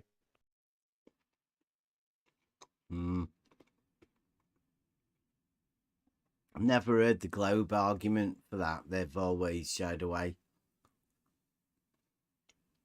I guess if you angle, like if point C is the closest thing to the Earth, you call that a tangent. And then you call point B the tangent for line AB, like if A is going up, but why on God's green earth would they do BC level and AB like going upwards? That's the only way I can make that work in my head is if you just tilt one of them. Why the F would you tilt one of them if you're trying to make this thing straight and trying to reflect lasers? It's ridiculous. But I don't know. Best I can come up with in my mind. I haven't really got a good explanation yet, but I'm all ears. Maybe he'll join and explain it to me. It's Model Affliction Monday. Blue Marble or Sean Hawkins, as it's his birthday. They're the best two globe guys I think they have on the case. Obviously, there's the other ones that just sit in text chat all the time and offer loads of advice, but vocally, I think Sean Hawkins and Blue Marble Science are your best two guys, to be honest. Dude, he thinks your logic is ridiculous and our logic. I mean, and he gets content from it. Why in the world? And you're not hostile to him. You stick to what you know. Fellow YouTube what creators. Why wouldn't he join it? Yeah, why wouldn't he join anytime that he had a spare minute? If he's getting content and thinks your logic is ridiculous, I don't get it. Ah, man, he's scared. You can't worry about the old man. He's scared. Lie in the chats, little girl. Is it? Yeah. Is it because Mobius is in it? He's like he's a bit. Yeah. Yeah. I'm not even Big trying to Mobius. use psychology though, man. Like I'm being Big serious. Mobius. He's scared of the big Mobius. Yeah. Like a couple weeks ago, he was like when I was talking about his Cavendish, and he got upset and thought I was misrepresented and threatened to punch him in the nose. But dude, I talked to him a couple days later. It's like, dude, you know, if something obviously upset him and shit. But dude, I've known him, been talking to him for years. I've listened to him in various places. So whatever, you got heated 1 minute, dude. We'll talk. Did y'all never threatened him. Y'all never threatened him. Yeah, he's like, if you were here, if I was around you, I'd punch you in the nose. I can't say I haven't said that to people, man. But I mean, I got over it real quick, dude. I know something triggered it. You know, he was defending his shit. That's fine. Defend your shit. I pissed you off somehow. We talked like a few days later. Like, I mean, I've never even heard it get to that level with anybody on this channel. And it's like he won't join. He gets content every time he joins, and he doesn't believe it. So there's more and more people watching this. Like, there's over 50 people watching when I join, and it's like, so there's new people. You might want to get a message out to some of them, at least voice his point of view. And I know he's got he's got thick skin like me. They don't have an argument, Bri. They don't have an argument, so it's not worth talking about him. You know what I've noticed? I've started doing. I've started doing the bunny ears whenever I say globe science. Like especially blue marble science. I mean, that's definitely it's like a super special globe science. That one, the blue marble science one. Obviously, bunny ears. So it's not real, is it? I just left. I went to Jose's. Mondays I usually have off. It's free for myself. So I went to Jose's and I was talking to Larry, and he claims he's a geodetic surveyor, and he sent me questionnaires like he thought maybe I'd get the math wrong or something, just questioning, and I answered correctly, but I answered it how it would work on whatever models. Like I said, a model afflicted. But I just asked him. He was trying to explain how things line up, and I was just asking him. So with all these vertical datums, with all these local datums, what are curvature corrections? What is curvature considerations? He didn't want to answer.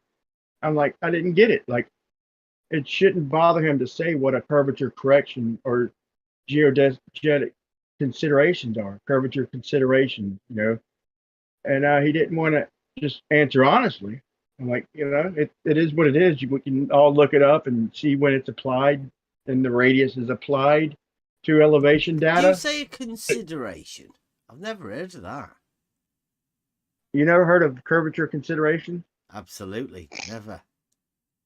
Hold on, I'll try and post it for you. When did they get that one? It's when they make like datums, and they've extended these vertical datums like worldwide. They've extended. And it might have a river here and there flowing uphill, but they've tried to even though they don't survey across bodies of water, not even Great Lakes or even smaller lakes, even little islands offshore, they have their own surveys. They don't, but they link these. And that's as far as I had to go to ask them, like explaining just a Hawaiian island change. Like, they'll have, each island will have its own elevation data, and I was asking him if he knew what curvature corrections are, with these vertical datums when they make big maps out of all these individual planar, elevation data, and he didn't want to tell me that it's applying a radius, especially across bodies of water, large and small. He didn't Applying want a to just radius. yeah, curvature corrections. How do you think they make You said a globe? considerations. You've just changed that.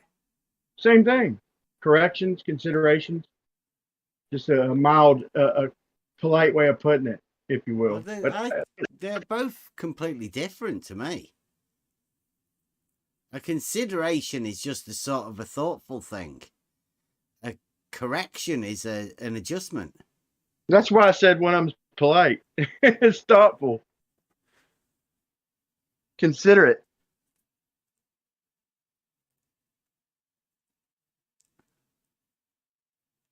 Sounds like you're trying to How play else do you think they might? How else do you think they make these like programs like Google Earth and make a big ball out of it? You don't think they're using curvature corrections to the local data, or do you think they're geodetically surveying the whole entire damn Earth? That's what Larry apparently thinks. I know you don't think that. I'm being sarcastic.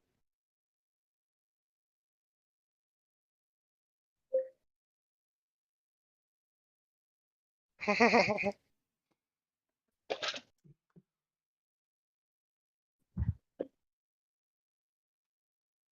don't want to get involved, Brian. It is Model Affliction Monday, so Fair enough, bro. Fair enough. How would you survey a large area? Well, he made it sound like when they surveyed, like for the railroad from one shore to another, he made it sound like they did the whole damn country. Not just this tiny little line you can't even see from their supposed viewing. They're supposedly up in 22,000 miles in this spot where cameras can just sit there, and they'll still call it orbiting. It's a geodetic orbit, or whatever they want to call it, geostationary. They still call it an orbit if it's just sitting over your head, and they'll call it 22,000 miles. So you can't even see this line that was surveyed. But when he says it, he makes it sound like, oh, they went from one shore to another, like they did the whole damn country. No, these are local surveys all put together. State planar mostly state planar surveys, and each state has its own, and they put them together to and add a radius to make a big projection. Right? It's a projection, and I, no matter what I tell them, no matter what I show them, they don't get that. Like, look, nobody geodetically surveyed all kinds of geodetics for state lines, for borders, for hard to get to places.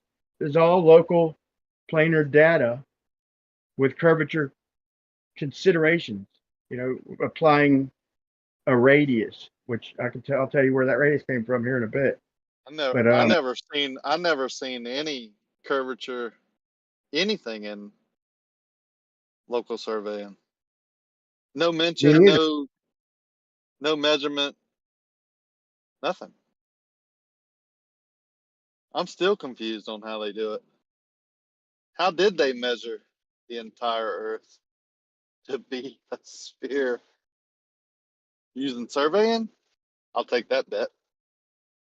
Well, I'm putting a video out in about a week and a half. It might take 2.5 weeks, but so I'm doing my front yard as a hemisphere. Okay, and I'm gonna give curvature considerations and show them that, yeah, when I measure this, yeah, of course, I'm gonna prove my front yard is a sphere. I'm waiting on a lens to come in, and as soon as I get the lens, I'm gonna even try and back it up with some of the angular data, which has nothing to do with the ground, but I'm gonna use some of the lights and show. I'm gonna do my best to match it up with what we see in reality over distance. I even got a tiny little camera, like one of them little cameras where you can put it in crevices and shit. So I'm gonna make it look like a big giant hemisphere, and I'm gonna add curvature corrections to my measurements, and I'm gonna act like I'm proving a globe this whole time. And then when it's all done and I prove that these distances and these angles prove a globe, and I'm gonna show a regular camera from a slight distance and show that it's my fucking front yard, you dumbasses. You don't use a model to prove a model. You're using model distances to prove a model, and that's what they do constantly. They'll say, look at this distance, look at these angles. That proves a globe. Dude, that's so ridiculous. And no matter who I can't even tell surveyors. The surveyors don't even understand that you can't use a model to prove a model. So who else is going to understand it? So I'm going to have to break it down in a video, I guess, you know.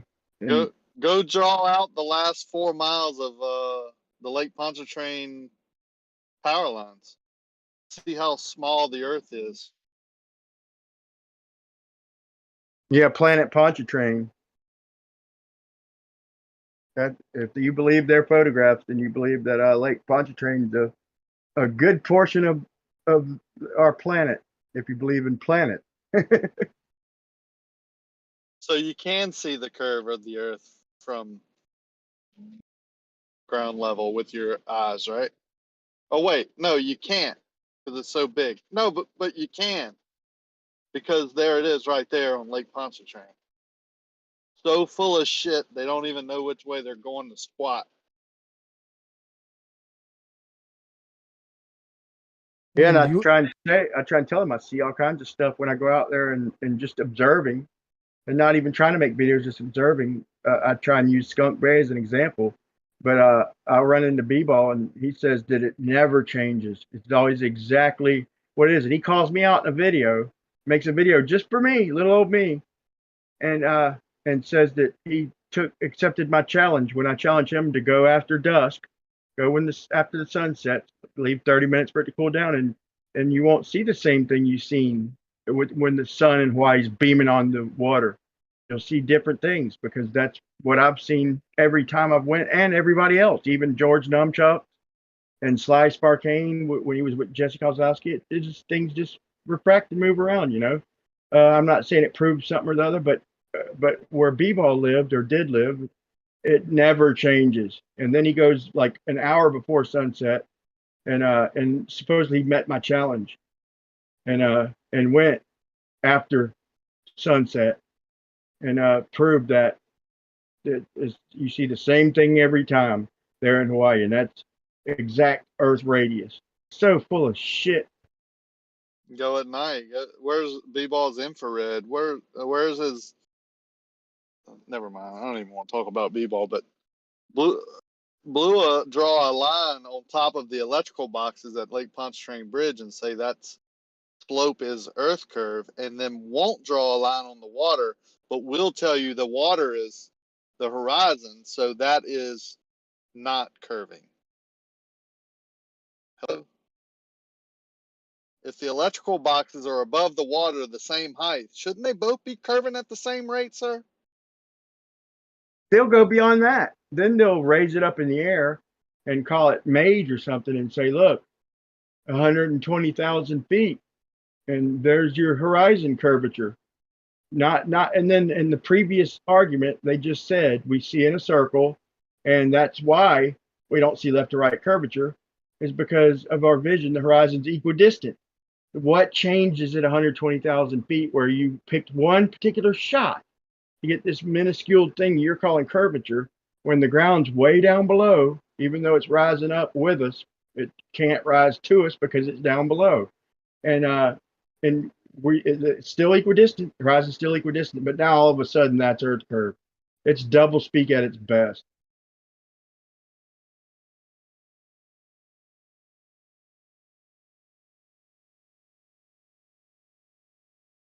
So if Well, you since take it that, is model affliction sorry, Monday, yeah, it's I model like affliction Monday. That's why I joined. It's fun. But look, so if we take this little bit of curvature on the left and right of the screen that he's trying to prove, and we pan to the right, it should stay down, right? And then we should see it keep on curving down and around.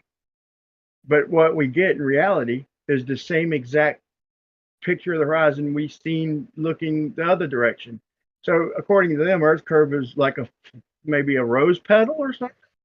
Daisies, McDonald's sign, however high you are, it depends. But it's ridiculous, man. But yeah, it's Model Affliction Monday, man. I appreciate you joining in because you've heard all their bullshit, Rakia.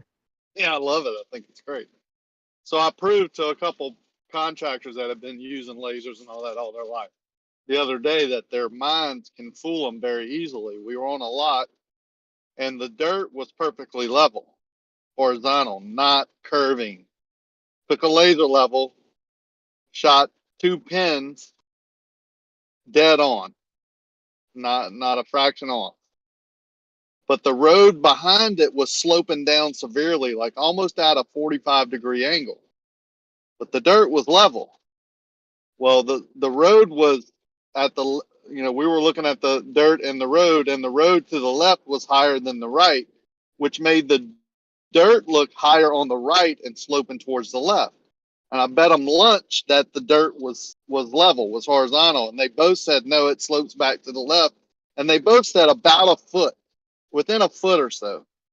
And I took the laser over there and showed them that it was dead nuts horizontal level.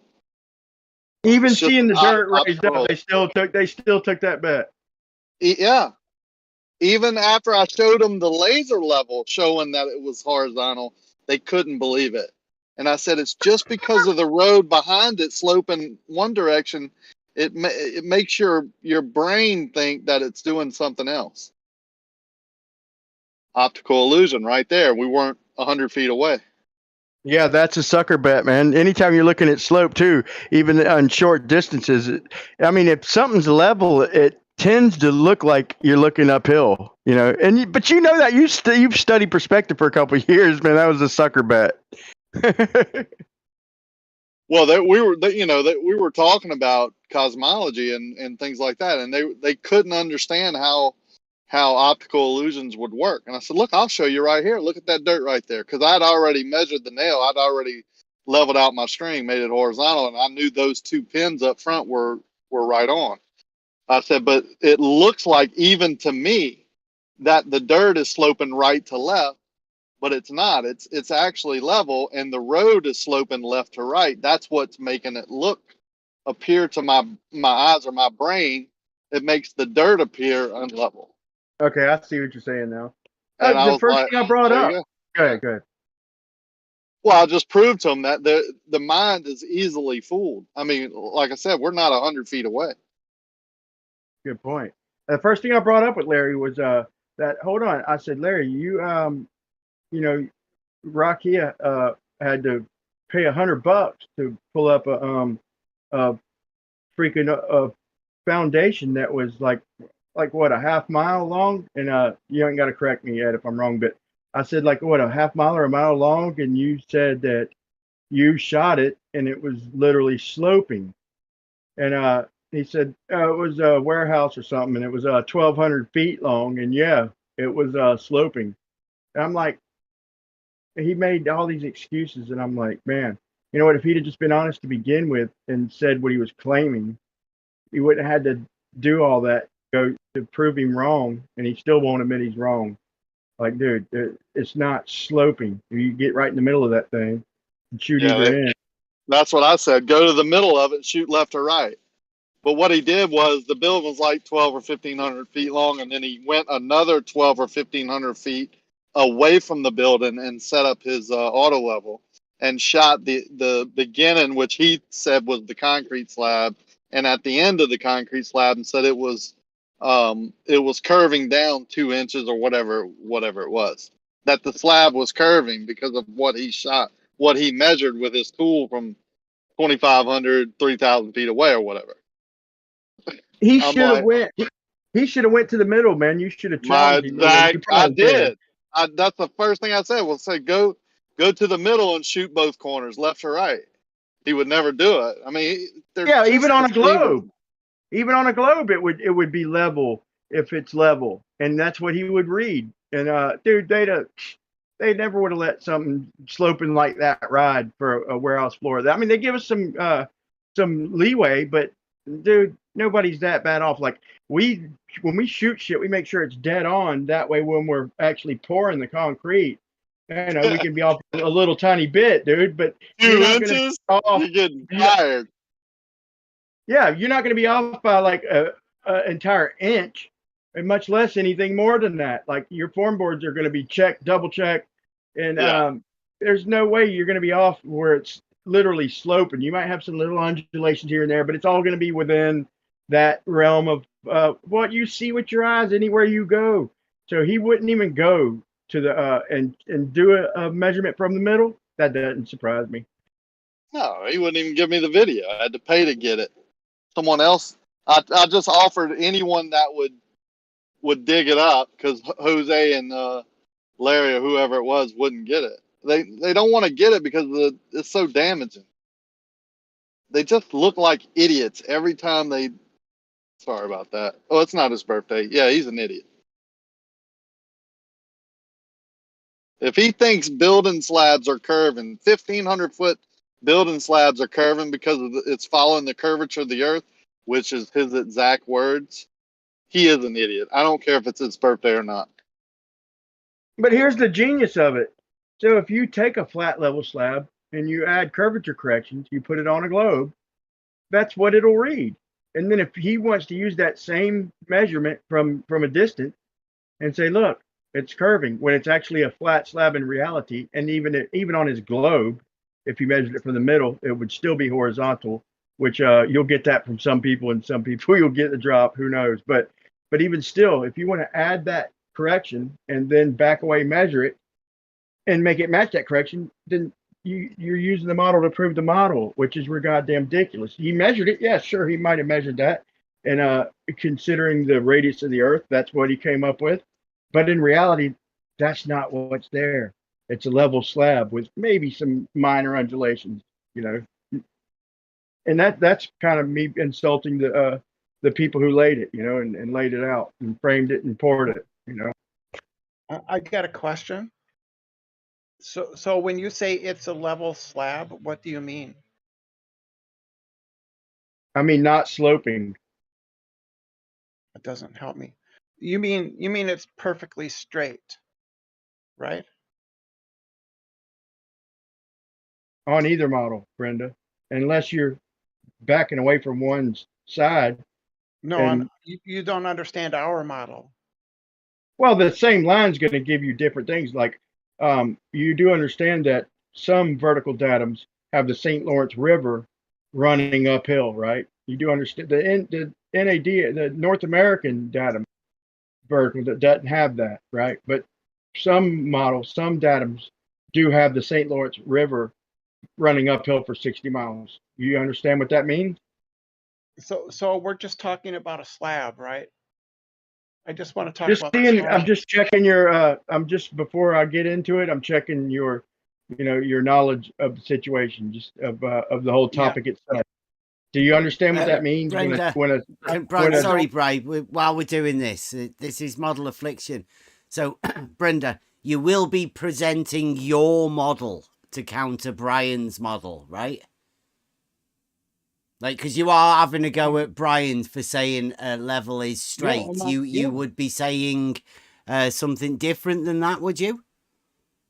Yeah, of course. Okay, so what would your model of level be then? Level means conforming to the curvature of the earth. Like a spherical shape level. Well, over a large enough distance, but if we're just talking about a concrete slab at a construction site, I mean, that's not the size of the earth, is it? If it was to be extended, though, would it be a spherical shaped level? Yeah. Okay. Yeah. So that's the difference then here between you and Brian, just to let everybody know. Yeah. Fair enough. Fair enough. I'll open the questioning then, Brenda. Okay. So my your level is go ahead. Sorry, go ahead. I was just trying to say, my question is, which one can be proven? Well, you would demonstrate it by taking measurements, wouldn't you? Fair enough. I think the question was proof, though, Brenda. Brenda, the question was proof. Which one could be proven? Well, you would demonstrate it by taking measurements. Which one, though, Brenda? Which one of the two models can be proven? Well, you would find a way of taking a measurement that would either falsify one model or confirm or give support to the other model, right? Okay, Bright. Same question to you then, to keep it fair. Which Okay. which I one of would I those would do you like think to could be proven? I'd like to apply an example and at least give us a boundary. So let's take a literal straight line and apply that to both models. If we're going to prove something, we need to be fair. We need to apply it to my model and to her model. So I ask a quick question, Brenda. Literal straight line. If we make a bridge 24 miles long, and in the middle it's 20 foot above the water, and it's a literal straight line. Okay, can you prove what would happen with that straight line on your model? And I'll tell you what will You happen on would, my model. right. So you would have a bridge, right? And according to the globe model, if you're standing in the middle and then you establish a horizontal at the middle of the bridge, then both ends of the bridge would be below that horizontal. A straight line? A horizontal is a straight line, yes. Are you sure it wouldn't be like 98 feet above? No, it'd be, you got to add 20 feet Well, because the middle's 20 feet above the water. So if it's a straight line and your ground is curving down, then that means the straight line is progressively getting higher and higher. So on each end of that bridge, it would be 118 feet, right? Above. Right. So you understand, do you agree with me that a horizontal established at the middle of the bridge would be a straight line? Right. And I do agree that if it's 20 foot, if it's a straight line and it's 20 foot in the middle above the water, then at each end it'll also be 20 feet above the water. Are we No, we both agreed then on both sides that horizontal is a straight line, Brenda and Brian? Well, of course, horizontal is a straight line, but I don't agree about the other part that Brian said. We're just going to measure from the center of the bridge, right? We're going to establish a horizontal. We're going to drop a plumb and then establish a horizontal at 90 degrees from plumb. And then we're going to take a theodolite and we're going to sight along the horizontal line, right? Well, you haven't took a horizontal from plumb with a theodolite. No, you would establish, yes, you would. You would establish plumb, and then 90 degrees is horizontal, right? That's not how you set a theodolite up, though, is it? I don't know how to set up the theodolite. So in your model, the straight bridge would be 116 feet above the water at each end, right? And water would flow toward the middle. I'm not talking about that. Straight bridge. Brian, I'm not talking about the water.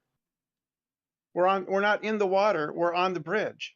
Right. And if the middle of the bridge is 20 foot above the water and it goes 12 miles each direction in a straight line, in your model, it would be 116 feet above the water at each end. What do you mean? I don't care about the water. I don't care about the water. I don't pay any attention to the water. What's your benchmark then, Brenda? What's your benchmark? Horizontal is. How are we going to build it if we can't judge by a benchmark? Brian, horizontal is the benchmark. Horizontal, I agree. And horizontal puts you 116 feet above the water at each end and 20 feet above the water in the middle. You keep saying no, but you're wrong. Even your model, you're wrong. Sorry. No, this is my model. It's not yours. And you don't get to tell me what my model is. Well, if you don't agree with Blue Marble Science, woo, both of you, calm down, please. It seems like, Brian, you're telling Brenda what Brenda's model is, and Brenda, you're telling Brian what Brian's model is. But Brenda, you're never explaining what your model actually is. I just did. Brian was telling you more about your model than you were. I didn't hear you say anything about your model. Well, because I kept stopping to allow people to speak. Yeah. Which is a new concept for the people in this server. Although you keep saying horizontal on your model, right? You do realize that a horizontal has all of the perpendiculars being parallel, right? No, I'm talking about my model, not yours. No, we're Now you're talking trying to about tell a me what- horizontal in reality. No, Brenda. no, no, we're talking about my model. In my model, Okay, is your bridge horizontal, Brenda? well, that was what you said it was, Right. right? And is the water was- in your model? you Is said it the was- water you said it was- horizontal? You said it was straight, right? Brenda, what do you say about your model? Not what does Brian say?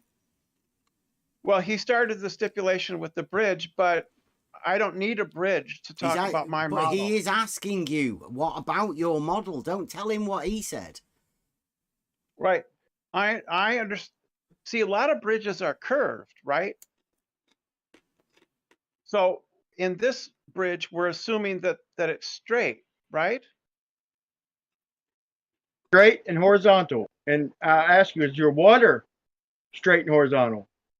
Because if it's not, I don't care about the water. The bridge is over dry land. I don't care about the water. No, the bridge is not over dry land. Don't change the challenge, Brenda, because you're scared to say that it's going to be 116 feet above the water on each end. No, I don't care your about model. the water. Stick to your model. Okay, Blue Yeah. Marble Science did it humbly. So did George Numchucks with humble. They stuck and agreed that 116 feet over 12 miles, if the middle's 20 feet above. If it's a straight bridge, they all agreed. Only you are denying. Brian, that's them. That's not me. So is the bridge horizontal and straight? And is the water horizontal and straight? I will accept for you that the bridge is horizontal and straight. And I don't care. care. On the globe, which way is the water flow? And I don't care. I don't care about the water. Screw the water. Well, okay, forget about the water underneath it. If I dump water on each end of the bridge, if I dump 1,000,000 gallons on each end of the bridge, each lane, which direction is the water going to go? In my model, it's just going to run off level and flat. It's just going to overfill evenly. In your model, what's the water going to do if I dump 1,000,000 gallons on each end? It's same thing. It'll just, No, in your model, a straight horizontal line is going to be 96 feet below in the middle. So in your model, the water's going to collect in the middle. Some of it will run over. Wrong. That's wrong. So you don't even know your own model. I rest my case. No, I'm sorry, Brian. You don't get to tell me what my model is or what it does. You don't understand it. You are unable to understand. No wonder you're a glober, Brenda. You don't think that a straight line on a globe is concave. Brian, no wonder you're a globe. You are unable to understand my model. Stop telling me what my model is and allow me to tell you what it is. Please, Brenda, please tell us about your model. Come on. I would like to, but I keep getting interrupted. I know Brian keeps telling you about your model, doesn't he? Is he better than you? Is he more accurate? Or tell Brian where he was wrong. No. Come on, Brenda. Come on. He certainly cannot understand a lot of things. Right. Well, you put him right. Let's hear it. Yeah. So the bridge is straight. I'm standing in the middle. I've set up my plumb. I've set a horizontal line. I sight along the horizontal line, and both ends will be lower than that horizontal. They will drop away at 8 inches per mile squared. That's how fast the both ends. And if so I not a straight bridge then. But you said, sorry? Brenda, not a straight bridge. Horizontal was straight. It's perfectly straight according to you. Yeah, it's perfectly straight. Yes. Straight as LIGO. Yeah. Is that a diletheism straight there you're trying to do, Brenda? But it's off a straight. Like, are you referring to the straight that we think, but not the straight that you actually think? Well, if it's set up according to my model, according to how bridges are actually constructed, right? I can set up 3 stations, one at the beginning, one at the end, and one at the middle. All 3 will be the exact same distance away from the center of the earth. All 3 will be horizontal and level. Water poured at all 3 will just sit there. It won't flow. Welcome to Flat Earth, Brenda. Congratulations, Brenda. Welcome to Flat Earth, doll. Excuse me. excuse me, all three, water's poured at either end or the middle, will just sit there. And same thing. Yet, Brenda's on our team, bro. Same thing at LIGO, right, Brenda? Would you please? No. Wait. You're on our team now. Congratulate. Same thing at LIGO, right? The straightest line in the universe will not collect water in the middle, will it? Brian, Welcome to Flat Earth, y'all. Brian, learn some manners and stop interrupting me. I'm excited, bro. We just made a flat earther out of Brenda. Well, you need to stop. You need to stop. You need to close your mouth and open your ears. Sorry, I'm just excited to have you. The difference, Brian, is that all of those things I just said will be true. And yet, when I set up a horizontal at the beginning and sight along it, the middle will be lower than horizontal. When I go to the middle, Brian, when I go to the middle, I set up a horizontal and I go and I sight along it back to the beginning will be lower than horizontal. That's awesome. So that's awesome because in the globe model, straight is no, hold on. In the globe model that I've been taught and debating all these years is that level is curving downward. So a straight line that's 20 foot above the water in the center, the ground's going to curve downward, whether it be water or land. If it's level, it'll curve down 96 feet more. So it'll be 106. If the land or water is level on the globe model, each end will be 116 feet above that said water or land. So water on a straight line, water will literally pull, like in LIGO, it'll pull in the middle, even more so on Lake Pontchartrain, and it'll be 116 foot above the water or land because a straight line is not level on a globe. But welcome to Flat Earth, Brenda. Good to have you. No, you don't understand, because if I sight along the horizontal at the middle of the bridge, both ends will be below my horizontal. If I go to the front of the start of the bridge, both of the other points will be below horizontal. If I go to the end of the bridge and sight along horizontal, the middle and the beginning of the bridge will be below horizontal. Welcome to Flat Earth, Brenda. That is not flat Earth. I don't know. Straight is level, Brenda. Then, right? Straight is level, right, Brenda? Brian had some numbers with his maths, so you never had numbers. Brian's winning at the minute. Let's go. No, I'm talking about logical relationships. Yeah, but how do you counter Brian's numbers? At least he's got some numbers for your model. That is. You're just saying. He doesn't understand my model. Wouldn't that be optical Earth, and you don't understand the Earth? Because you didn't bring any numbers. Yeah, I don't need to bring numbers. I'm talking about relationships. But Brian did bring numbers. You didn't, Brenda. It's like how do you definitely down in the number game. Well, then how do you explain the fact that on my model, the middle of the bridge, the horizontal, both ends will be below the horizontal established at the middle. Exact. No, what numbers? You've got no numbers, Brenda. You just say matter. It. Brian's got numbers. You haven't. The arc tangent over 24 miles is an extra 96 feet. So if the middle is 20 feet above the water, so if we are in the middle of the bridge and it's 20 feet above the water, and we sight straight out, you mean the water is not going to drop down in the distance? See, Brian knows your model. He knows the drop model better than you do, Brenda. No, I didn't say a number. I said, ain't the water going to drop down in the distance? Ain't our line of sight going to get higher and higher off the ground or the water, right? On the globe model, Brian. And please don't interrupt me. It's going to take. It was a yes or no question, man. I'll grant you 2 yes or no questions if you answer one. No, you don't get to tell me how I can talk. So on the globe model, from every point on that globe model, every other point will appear lower than a horizontal established at that point. So the ground will appear 96 foot lower than at the middle, right?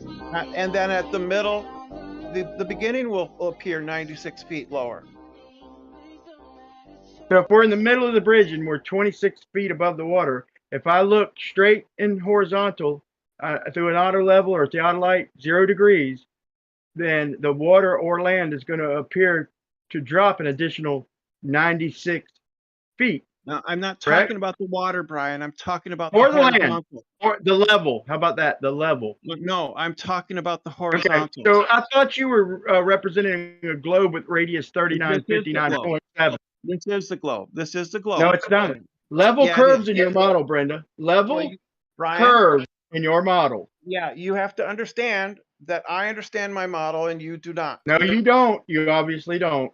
Because Yes, I level do. curves in your model. LIGO is supposedly the straightest line in the universe, and water pools up in the middle of the southwest arm. The If the tangent's in the middle of the LIGO southwest arm. So being the fact that level is curved, a straight line winds up being concave. I got to go with Brian on this one again, Brenda. You need LIGO, to come up with something. Yeah, you've got LIGO, nothing. This model wars. Is Brian too? Brendan, no. Sorry, Brenda. LIGO, Just as a neutral. LIGO is not level. Exactly. LIGO is not level. The water is level, and the water is curving. It's curving down each end, right? Wrong again. Wrong again. LIGO is straight. It is not level. So what's the water doing on each end, Brenda? If the middle is the tangent, what's the water next to LIGO? The ditch that they're comparing it to? The water's dropping down, right? Level's dropping down, right? Level on your model is dropping down. The ditch is level. LIGO is not. And level's dropping down and curving around a ball, right? Maybe it's you that's not understanding. That's what he's saying. The water is level. It's dropping down on each end, but LIGO is straight. That's right. Maybe it's you're not okay. Well, that's what Brian is saying. Brian's talking globe with you, Brenda. Yeah, you're not he's hearing talking him. about your Brian model. does not understand the globe and how gravity. He just said that your exact model, Brenda, and you agreed with him. So maybe he does understand. Maybe it's you that doesn't understand or can't comprehend. He has numbers and everything, Brenda. The usual thing, which is you're trying to gaslight, which is what you do, Rakia. You try to gaslight. I'm trying to gaslight. I'm telling you what Brian said. I repeated what he said. You agreed with it. But yet you're saying Brian doesn't understand, so that makes you not understand. So LIGO is straight and not level. The water in the ditch is Agreed. level. Agreed. So if the water's curving down, but LIGO is not, okay, then that means LIGO is doing what? It's getting higher than the water, right? So level is curving down. So if LIGO is not curving down with level, which I agree on a globe model, no, it would not be. Then if we poured water on higher than level LIGO end, the water would flow back to the middle because LIGO is not level, right? Right, Brenda? Yes, this is Wait. Let Brenda answer that, right, Brenda? Yeah, because you avoided that. You avoided that answer earlier. But we know this is normal consequence of this model. The water should gather in the middle of straight line. What was Brenda's answer again? She didn't know. I said because in her mind she lives on a flat Earth, but she wants to be on a globe in every other way. Brenda, answer real quick. Can we let? Sorry, Brenda, they're interrupting. Can you answer that? Yeah, it's really a lot, and I'm about ready to leave if I'm not going to be allowed to talk. Right, I agree with you. Sorry, Brenda. Go ahead. Say your answer again. So my answer is I don't know. Okay, thanks. Yeah, but I do know on the hypothetical bridge we were talking about, right? The middle, a horizontal established at the middle, both ends will be lower than that horizontal. And then I go to either end and I set along that horizontal there. The other 2 points on that bridge will be below that horizontal. So a straight line of sight curves down, are you saying, or just the Earth curves down? No. So just the water curves down then, right? I'm saying that a horizontal established at the middle and a horizontal established at either end will intersect. They will not be parallel. I'm just talking about one straight bridge or one straight LIGO. I'm talking about the globe model. Yeah, Brenda, right. Brenda. Me too, Brenda. Sorry, you are aware that geometrically, two straight lines cannot share a common segment. The verticals established at the middle and at the two ends are not parallel. They're not. That's what I'm trying to agree with. She won't even agree with her own model, people. because that's the model. That's The your model. We vertical- know, Brenda. Yes. Yes. The verticals at every point everywhere on the surface of the earth are not parallel. And None of them are parallel. Exactly, That's why Brenda. you can't have a horizontal plane. Yes, we know, Brenda. Oh yes, you establish a horizontal at the vertical. Yeah, but you So can't. you want to have a globe. I'm sorry, Bev, but she wants to have a globe, but she doesn't want to have a water puddling in the middle of a straight line, and that is against every globe believer on Earth. Well, except to be Brenda. fair, she said she didn't know if that happened. Well, but that's because, So Yeah. that's irrelevant. The point. she didn't the problem- understand. Yeah, the problem here is that you're just not comprehending the globe model as far as verticals go. Yes, You I said am. you Vertical didn't is know. different at the end, right? Each end is different than the vertical in the middle. So what And I'm doing is I'm taking level and I'm wrapping it around the ball, okay, with a radius of 3959, which means if I look off in a straight line through any instrument, then that vertical is going to change and the water is going to curve down. It's going to curve down, but it's going to be level with gravity, right? So if I do this bridge straight, or if I do LIGO straight from the middle toward each end, then it's going to, because the ground's dropping down lower and lower beneath the bridge, then that means according to level, the bridge is going to keep getting higher and higher because level's dropping down, Brenda. So after 12 miles, one direction, you've got 116 feet instead of 20. Then the other direction, you have 116 feet. So water will pull in the middle. You're not understanding down. So if I'm in Minnesota, Not understanding down. Who did you say that to? You're not Yeah. Who are understanding you talking down. to You're there, not Brenda? understanding down. It sounds like he understands it. Yeah, straight line Down. LIGO. Right. The water's going down on the Down. end. That Yeah, it doesn't. It doesn't. away from because- the straight arm of because of LIGO. gravity. It's called gravity. Gravity establishes down on Earth. Oh, okay, that's what he said. He said because of gravity, the water is going down according to the straight line of LIGO at each end. Down. So it seems like he does understand. Now, which part did you say was apparent? Like you were citing it and it was apparent? Do you remember which part that was? Those are your words. You're trying to gaslight me again. No, that's what you said. I'm asking you. Oh, I'll take that bet. I never said apparent. How much money you got there, dear? I'll take that bet. Maybe you didn't mean I'm it. really quite poor. I have about $50 left for the rest. I'll of the month. take it. I'll take a $50 bet. You said apparent. No, I Like never said appears apparent. to. Yeah, it appears to as you cite it. Well, You that would did be say a that, different Peter. word, wouldn't it? That would be a different word, wouldn't it? Not apparent. So the citing Wouldn't it? part, when you're citing something, what does that do again? If I cite from a horizontal from a point in the middle of the bridge, right? Either ends would appear below the horizontal, right? And if they appear below the horizontal, would that be their apparent position? No, it wouldn't. That would be It's their not actual. it's not the apparent position of something that appears below a horizontal. That's correct. It's their real position. It's I where gotta they go are. look that up. The actual position is where they appear, not their apparent position. Where something appears is not its apparent position. It's its actual position, Brenda. Are you sure? The word apparent means visible. You ever seen my cousin Vinny when he says, "Are you sure about that? Are you sure about that 5 fingers or 2 fingers? Are you sure about that 50 feet? Are you sure, Brenda?" The word apparent means visible. So when it appears, that's sighting, visual, right? Yeah. When And I see something, if it appears in a certain position, it's its apparent position, not its actual position, right, Brenda? that's false. That's false. If something Oh. appears to me, it's visible. So actual, right? Not visual, No. not visual, not apparent. It just means visible. That means that it's visible to me. Oh, I learn something new every day.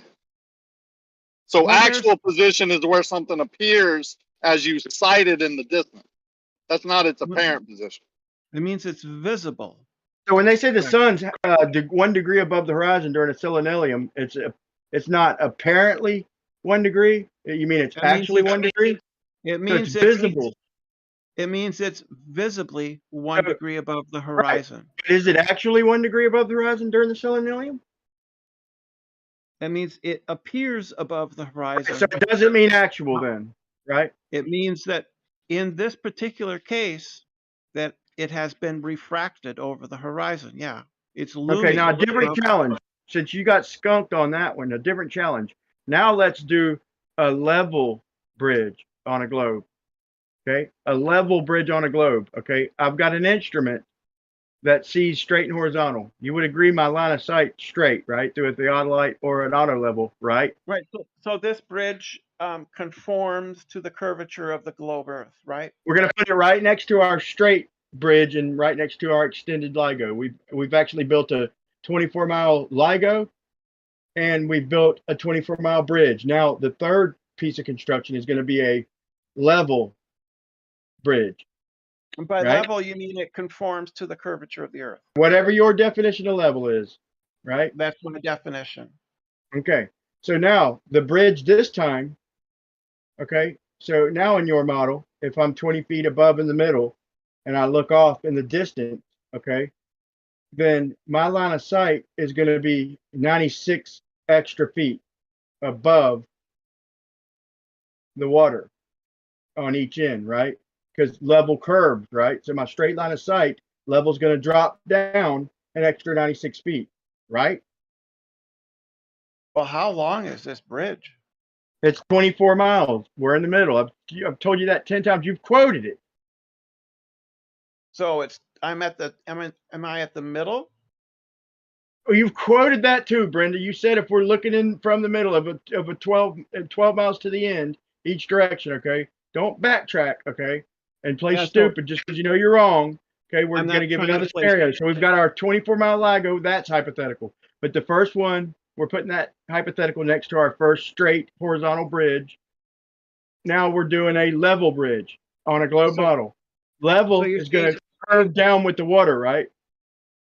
So I just want to understand 24 miles, 8 inches. And we're in the middle. 8 inches per mile squared. And you said it's 24 miles, and that equals how much of a drop? 96 feet, Brenda. Oh, okay. 12 times 12 is 144 times 8 inches divided by 12 inches. It's 96 feet. And we're starting 20 feet above the water because we're naturally not going to build the bridge directly on the water. So we're starting 20 feet above the water. And if we're looking at a straight line of sight, okay, each end, it's going to be 96 feet below that, right? If it's level on your globe, right? Then if I'm in the middle, it would only be what, 48? In the middle, you're 20 foot above the water. It would be a 48-foot drop, right? Because I'm in the middle. No, because it's 12 miles one way, 12 miles the other. We've already established this 5 times. So it's 12 miles from the middle to each end.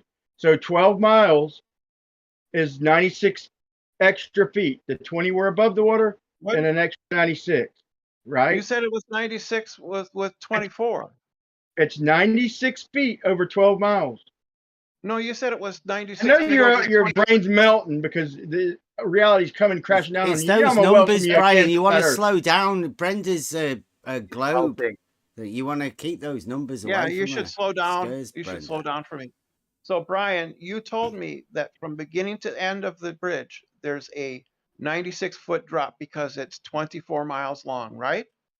Yep, 12 miles to each end. Correct. And 12 times 12 is 144 times 8 divided by 12 inches is 96 feet. No, that's the hump in the middle, Bri. No, but we're measuring from. No. We're on a globe. Bro, you got to back off just for a minute, Bev, because we're on a globe right now. Yeah. I'm making sure that's what. Yeah, we know. But that's the hump in the middle. That's the 90-odd foot hump. There's no hump. Blue there's talks no about. Hump. Yeah, that's what Blue talks about. Yeah, there's no hump. There's no hump. Bev. He's going with the drop, Bev. So it's 96 feet. So level at the end of the 12 miles to either end. Go either way, Brenda. No, but that's not after the 12 miles. Brian.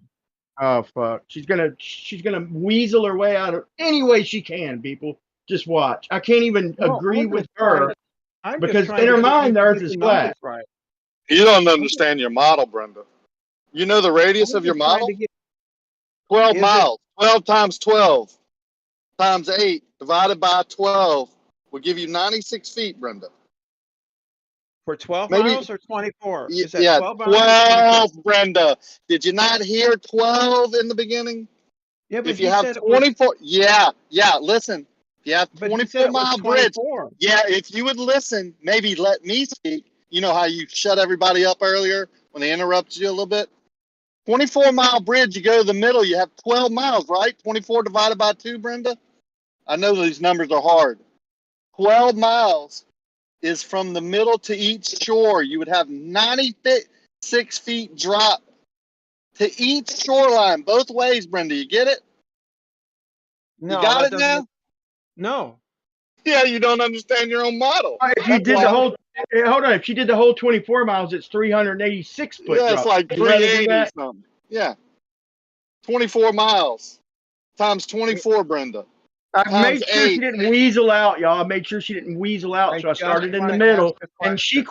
quoted me 12 miles from middle She to doesn't end. understand her own I would model. just like to ask, so how far of a drop is there over 24 miles at 8 inches per mile squared? 380 something feet. 384. But before you said it was 96. Yeah, that's 96 12 miles, Brenda, from the middle. From the middle. From the middle, 20 Brenda, miles 12 each miles. side. 24 divided by 2 would give you the middle, Brenda, just in case you don't know. 12 miles times 12 times 8 divided by 12 is 96 He feet, literally Brenda. quoted from the middle to the end, citing a parent over 12 miles. A parent. I'll pull it up in another video. She literally quoted the 12 miles from the middle to either end. I love Well, Model Affliction Monday. I just want to get the numbers right. So from the middle, it's a 96 foot drop at 8 inches per mile squared, right? Right. To Yeah, each you end. do. Right. And you do agree that whatever, even if our math is retarded and my calculator ain't working, you do agree that the water is dropping down though, right? A certain amount from the middle. No, there's no Brenda's water not jumping actually The level saying this. doesn't I don't know drop. whether you Level guys have doesn't drop in noticed. your model? Brian, the only one that's saying there's any drop is you. Brenda's not. Brenda wouldn't be I that know, right? foolish to That's say why I was that. welcoming her. Yeah. You're right. But that's why I welcomed her to Flat Earth. I'm just trying to explain to you. So I'm at the middle, right? And both ends drop 96 feet from the middle of this bridge, right? In your model, yes. Yes. From a horizontal at the middle of the bridge, the drop is 96 So feet. level, in your model, level drops. So if we see in a straight line from the middle, then we're going to have to take that straight line and subtract 96 feet at the 12-mile marker. So our straight bridge would be 116 feet above the water, 20 feet that's above the middle plus the 96 feet. It would be 96 feet. Welcome to Flat Earth. There's no getting around it, y'all. Welcome her to Flat Earth. Her brain is on a flat Earth. Her picture's on a globe. Her image is on a globe, but all of her calculation and her logic is on a flat Earth. Welcome, Well, Brenda. Good to have you. Well, I don't know. I didn't really get to say much, but so I don't know. So I'm at the middle. Both ends of the bridge are 96 feet below a horizontal established at the middle, right? On a level bridge in your model. Yeah. A curved, like you said, a curved level in your Yeah. model drops 96 feet. Yeah. And so the thing is, on my model, there would be no flow of water from the middle. Great. So what happens if we dump water with a curved level bridge? Okay, next to our straight bridge, next to our straight horizontal bridge, nothing. Right. So now let's go back to our straight horizontal bridge on either model, really on your model, the straight horizontal bridge that's 116 feet higher on each end. What would happen with the water? What the Blue Marble says, what George Numchuck says, what happens to the water when the straight bridge is? I think on the globe model, it would flow to the center. I think. Now you're a glober, Brenda. Damn, I thought we had you. What do you mean? Flow without slope? So a straight bridge would be a concave bowl, right? Hang on, Brenda. You think water would flow without sloping? So the gravity would pull it towards the middle, right? What? Yes, that's this model dictates Yeah, that. Well, And then, this is if that's true, then you should be able to create a slope on this globe with gravity. Create the slope where the water doesn't flow. The slope and gravity would equalize. If horizontal and gravity, horizontal, no slope, makes Does water not make flow any towards the sense. center. Yeah, I know it doesn't make any sense. It's ridiculous, Well, actually. no, That you yeah. think water You would can flow stand on towards it. the middle of a horizontal anything because of gravity, but then gravity wouldn't overcome the slope of it on the same model. What that's slope? Yeah, that's what why slope? that's why I will give point to Brian, because this kind of argumentation is reduction into absurd. Very good I job. agree. It Very actually good is. job. I think Brian got like 4 or 5 points. Actually, I don't think Brenda got any. What point did he make? You said I Is didn't that another understand, Brendan. I point to just had to Brian? teach you your own damn It model. would be easier to point out what points you made, Brenda, which are 0. Everybody talks at once. I can't understand a thing you say. Brenda, Okay, you want me to from talk, or do you want to dictate who talks? Just as soon you Just present jump in something, the lake. Brenda. just to summarize it, this is reduction into that's not absurd, true. This and is this not a is valid reduction. argument, and You're that talking over him, Brenda. We can't hear him. Yeah, it's okay though, but you do it too, so it must be Right, okay. right. But you're the only one complaining about it, and then doing it on the next person who talks. Yeah, but it That's must be not okay ridiculous. because you guys never actually Oh, do anything. all right, cool. So, which point did you make again? I was just trying to get it straight on what we're talking about. Right. Right. That's what I'm at. That's why I'm asking you. This whole time that you've been here, name the one point that you think you've made. That a vertical, that horizontal is established at any of the 3 points on a bridge in my model. The horizontals established there will intersect. They will not be parallel, and the verticals will not be parallel. Which would not have water flowing over the edges. It would collect in the middle. That's why I was welcoming you to flat Earth, because you didn't That's the points you understand it. made. No, I didn't hear that at all. That opens Sorry. you up to the horizontal paradox, that, Brenda. it's not a Dodgy paradox. territory. Intersecting horizontal lines. Shout out to there's no SE horizontal- Montreal. Maybe Yeah. shout out to SE Montreal, and maybe now she understands the skateboard Yeah, there's- paradox. Yeah, Most Globers don't. Horizontals can intersect because they're independent. They're established locally. Horizontals can't intersect, Brenda. But on her model, she's agreeing that they don't intersect, so they're curving up. They're curving up at each end, right? So welcome to the skateboard paradox, Brenda. Go teach it to your friends. No, that's wrong again. So horizontal lines on my model will intersect. Any horizontal drawn at any point on the globe Earth will intersect with a different horizontal established at a different point on the globe Earth. So not one horizontal then, right? Multiple horizontals. So if we're establishing a horizontal, it's going to be a straight line on a circle, right? It's going to progressively rise higher and higher each direction from the tangent. Yeah. For every point on the globe, that will be the same, and they will all intersect with each other. Why did you have such a hard time understanding that on that same thing you're describing and defining, that water flows to the middle of that? Because your assumptions design. about how gravity works are wrong. No, Welcome to the skateboard Brian- paradox. No, that your assumptions about how gravity establishes Brenda, down. did you just make a spherical horizontal? No, I didn't. It's an argument abduction absurdum, like the dude was trying to say. Let him talk one time. He didn't never get to end. Yes, and now, Brenda, you are making the second mistake, because if you are referring to gravity, and on your model, gravity is a point, center of gravity is a point. So this water on this horizontal plane, which is tangent to your globe, should go to the center, because the center of the gravity is a point on your model. That's why it should go there. The point is at the center of the Earth. Yes, but this is still the point, 1 point. So it Yeah, so should what? go, it should go to the center of this horizontal plane. Water No, should why would go. Yes, it is. It should. And this is absurd, of course. And that's why I praise Brian for bringing up valid reduction ad absurdum argument. This is very that's not good. how you pronounce that. So there's no, the horizontal plane is just a sight line, right?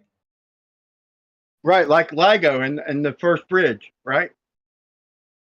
But you can't have a horizontal plane, Brenda, on your model Yes, I can. where all of the perpendiculars are parallel. That's your claim. That's your fallacious no, argument. Brenda, It's been proven the fallacious. horizontal plane that you will have, it's a plane, so geometrically, all of the perpendiculars to that plane will be parallel. Oh, yeah, of course they would. And since it's a horizontal plane, what do we call perpendiculars to horizontal? They would be parallel. You just said that. Yeah, but what do we call the perpendiculars to horizontal? They have a specific name, don't they? It's a fruit, Brenda. Other than it's a fruit. parallel. What? It's a fruit, Brenda. What? It's a fruit? It's What's a fruit, Brenda. I'm giving you a hint. A fruit?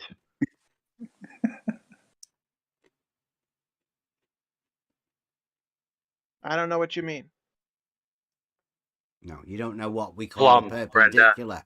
Well, How Brian would you interrupted establish your vertical to begin with? How would you establish that? What fruit? You would establish a get? vertical. There you go, vertical. Right there, well done, Brenda.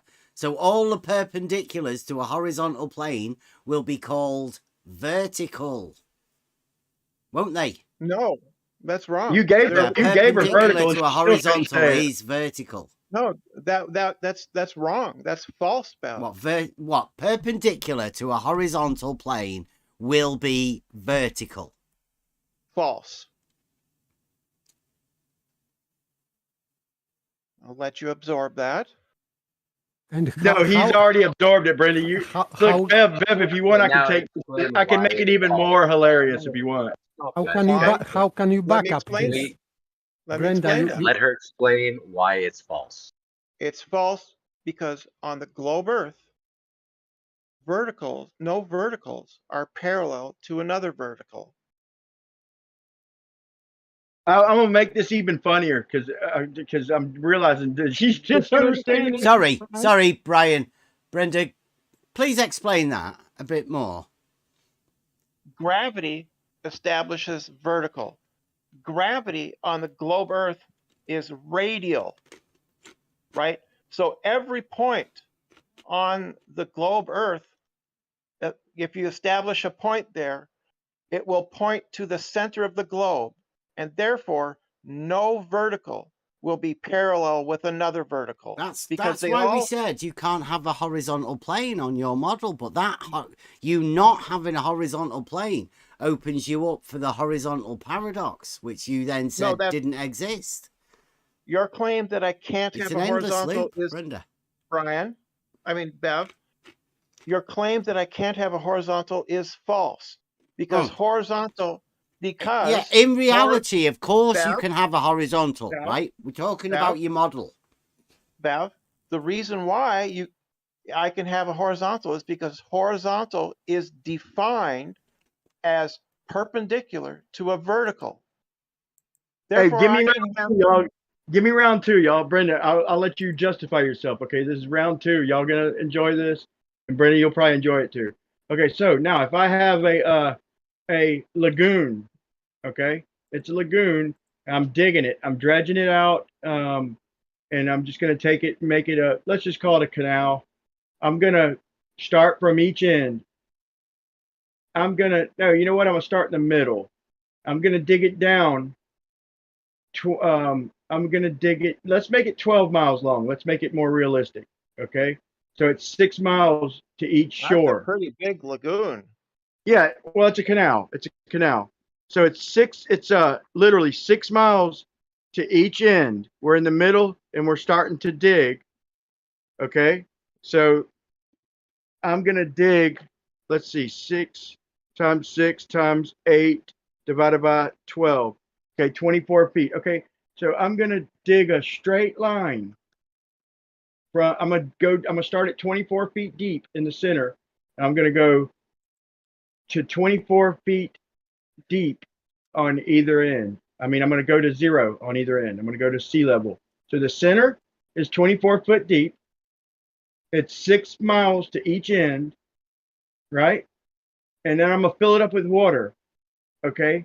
Which one is the straight line, Brenda? Is the water the straight line, or is the 24 feet deep in the middle going to nothing at each end? Which one is the straight line? The ground that I just dug, or the water on top? And can you draw that for me?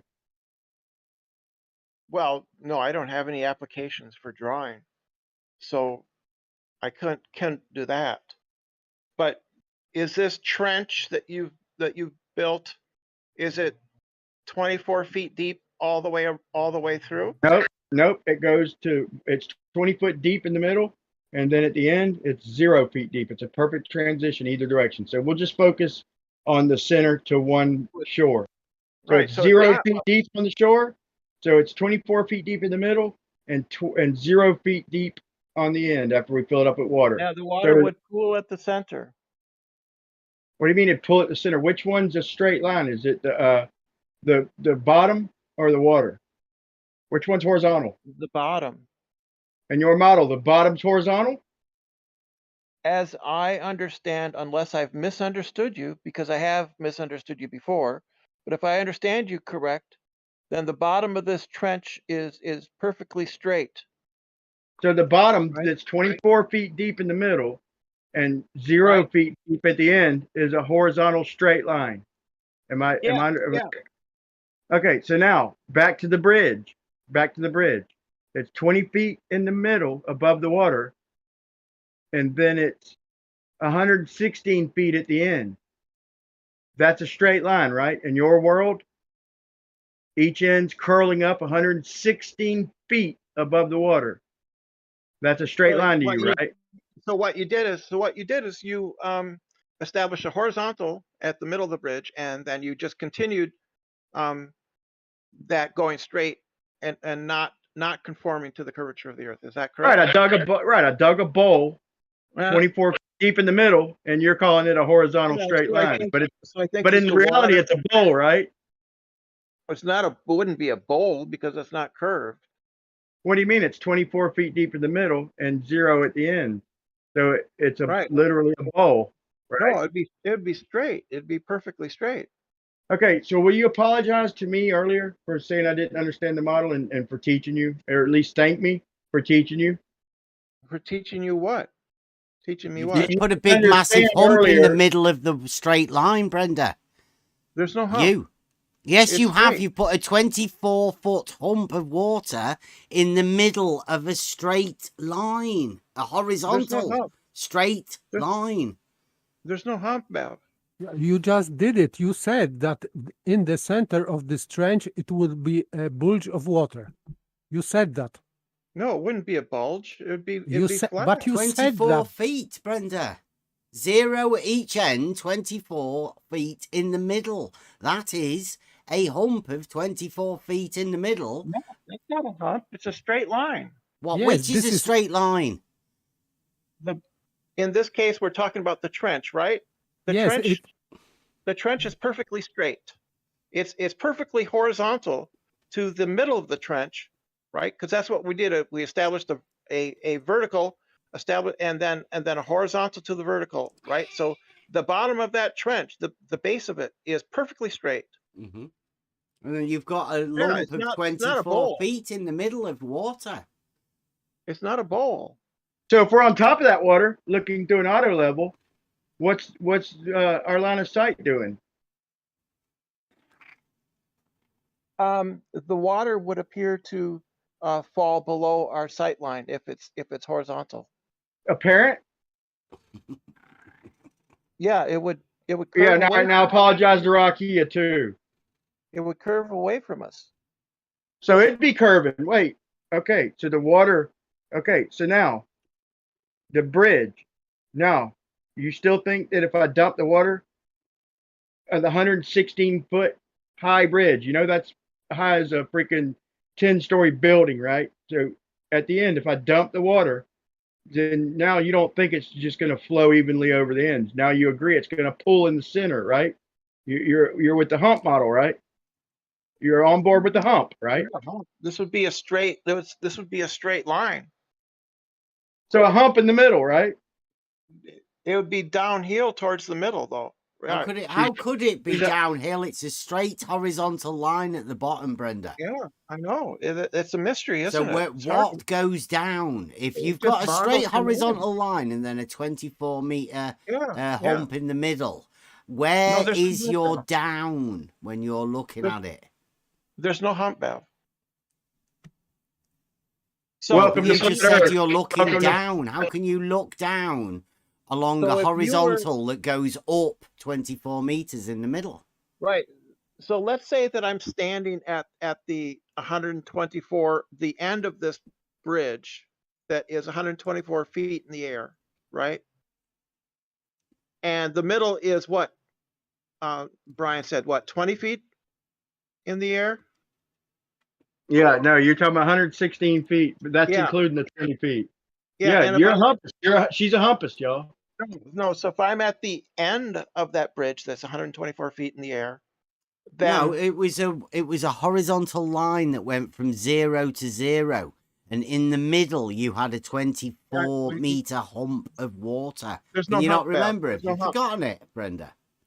There's no hump, Bev. But you did have a straight horizontal line at the base, right? Can you remember? The entire thing is perfectly straight, Bev. Yeah, right. So that horizontal, but then where do you get your 24-meter hump in the middle? Well, there is no hump, Bev. Yeah, we know that because it's all horizontal, like the bridge, the water and everything. It's all horizontal. But on your model, Brenda, on your model, you've got a 24-meter hump in the middle. No, there's no hump, Bev. Yeah. In reality, yes, we know. There's no... on your in model, reality, Brenda, real quick. In reality, Brenda, we'd have to get deeper and deeper and deeper. In reality, if we were digging this, we would gradually get deeper and deeper and deeper. We'd get down to 24 feet, and then we'd have to start coming up higher and higher and higher. I'm talking about reality. We're not talking about reality anymore. No, in reality, we'd start at 0 and we dig down, Brenda. And so you're calling that bowl a freaking straight line, right? So that bowl is a straight line. Yeah, it would be perfectly straight line. Yeah, of course it would be. Just like the bridge would also be perfectly straight. There would be it would be flat. Then why, if I did it from one end, would it be 384 foot higher? If I started at one end of the bridge, it would be 384 plus the 20 feet. It'd be 404 foot higher, Brenda. That straight line you're talking about would have to curve up. Hold on. That straight line you're talking about would have to curve up 404 feet, Brenda. It wouldn't curve at all. It would be perfectly flat. But if we were digging it, it would have to dig down into the ground 400, like the 24 feet. Yeah. If we were doing it reverse, we'd have to dig down 404 feet into the ground. And that's reality, Brenda. And the ground, and that ground would be perfectly flat. There would be no hump. I rest my case, guys. It's all yours. It doesn't matter if it is flat or not. It matters that horizontal. Let me explain this. Right. So what we did is we established a vertical at a point, and then a horizontal from that point. And in one case, we built a bridge that was perfectly straight and flat, and in another case, Brian dug a trench, which was perfectly straight and flat. Right? Yeah, now that you understand, explain the other one too. Now that you understand. Right. So your crazy fucking model. Right? So if I'm at the bridge and I'm at the end that's away from the middle where I established a horizontal, that end, right, a vertical established there will not be level or flat with the bridge. Right. So why didn't you understand that at the beginning? You were saying I didn't understand. Why didn't you understand that? That was your model, didn't say right? that. Why did it take? You didn't say Why'd you that. have to? You did say that, and just for you saying that, I'm gonna make a very good video. I hope Bev does the same. We'll probably get more views. But you said I didn't understand your model when I was in your world. It's Model Affliction Monday, and I entered your world, and you didn't understand it. Right. You said I didn't understand it. You don't. And you still are confused between your drop and your hump. Now you understand the skateboard paradox, at least. At least you understand now. Most Globers don't. At least now you understand the absurdum. Brian, there's no hump. It's flat. There's no hump. We know it's flat, Brenda. We know there's no hump. Welcome to Flat Earth. No, I'm not talking about the Earth, and we're talking about the bridge. Stop trying to play games. We know the bridge is flat too, Brenda. Welcome to Flat Earth. We know the bridge is 20 feet all the way across. Thank you. Brian, because the bridge is flat or your trench is flat, it doesn't mean that the Earth is What do you flat. mean the bridge is flat, Brenda? Do I exit the bridge at 116 feet? You're right, Brenda. The bridge is flat. It's 20 foot the whole way. Welcome to Flat Earth. No, it's not 20 foot the whole way. Then it's not flat. Yes, it is. You got some gold. I think at least this time I brought something for you, Beth. You got Know gold. the meanings of words. Flat doesn't mean level. Level doesn't mean flat. So now even a flat Earth is curved now, Brenda, right? So we're flat earthers, right? So no, flat. Where's the argument? You just said flat means curved. Flat does not mean level. It just means yes, you're right, Brenda. Yes, we definitely, everybody knows that. Well, apparently Brian doesn't. I don't think so. I think Brian's just obsessed with flat Earth. So you're never going to get Brian. Brian likes to attach flat to everything, but we definitely know that flat does not mean level. Everybody knows that. Right, because you could have a flat face of like a cube. It could be vertical. It could be vertical. Yeah, you could have a vertical plane as well, couldn't you? It could be at 45 degrees. It could be at 60 degrees. Brenda, it could be at 30 degrees. Brenda, you could have a vertical plane in reality, can't you? You could have a plane at any angle. Yeah. And it could be horizontal or vertical. In reality, couldn't you? Couldn't I what? You could have a vertical plane or a horizontal plane. In fact, you could have both at the same time in reality. Yeah, they would intersect with each other, wouldn't they? They would be perpendicular, yes. At every point on that horizontal plane, you could have a vertical that would be perpendicular to it. And we all know how the geometric proof of perpendiculars to a plane goes, don't we? On that plane, Bev. Mm-hmm. But that plane would rise above the Earth, Bev. You just said it was straight all the way across. Above the Earth. Yes, Brenda. She's changing her whole story because she just said it's 20 feet above all the way across. It's flat and straight. Yes, it would be established above. Yes, Brenda. You always establish horizontal planes or levels above the land that you are dealing with. Bev, a horizontal plane on the globe Earth established at a point would gradually rise above the Earth until it went into outer space. You can't have a horizontal plane on your globe model, Brenda. I don't know whether you're aware of your geometric implications of it. What'd you say? I didn't hear you. What'd you say? Brenda, I said, on your model, the globe model, you cannot have a horizontal plane. It is geometrically impossible for your model. That's wrong. I can establish a horizontal anywhere. And you would have perpendiculars, all the perpendiculars to the plane being means. Parallel and vertical. Horizontal just means perpendicular to a vertical. That's all it means. Mm-hmm. And a plane is a. So why can't I establish a perpendicular anywhere I like on Earth on the globe model? To a horizontal plane. No, why can't I establish a horizontal plane anywhere I like on the globe Earth? You can. Because if it's 24 in foot reality, deep in the middle. Yeah, go ahead, Bev. In reality, Brenda, you can have a horizontal plane. On So your can model, you cannot. They No, are on my model, mutually exclusive. It's only No, horizontal no. at one point, Brenda. Brenda, in your model, horizontal only means one You point. can't And have that's exactly, horizontal at a point, Brian. It doesn't exist. Yes, it does. No, there's no I mean, such in her thing model. as a horizontal point, Brenda. That's how it's defined, Bev. It's defined as a Horizontal perpendicular point? to vertical. It's not. Then how are you making a plane out of it, Brenda? You're making a whole plane out of horizontal. We're How- not how- even Brenda, please explain how point can have orientation. The point is where the horizontal plane intersects the vertical line.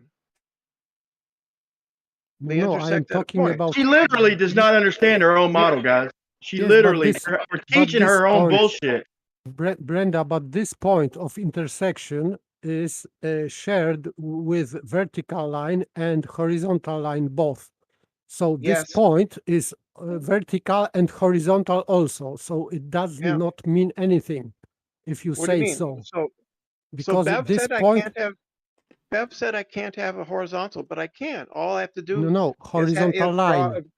I just When- have to draw, excuse me, I just have to draw a vertical line and then draw a perpendicular line, and I have a horizontal line.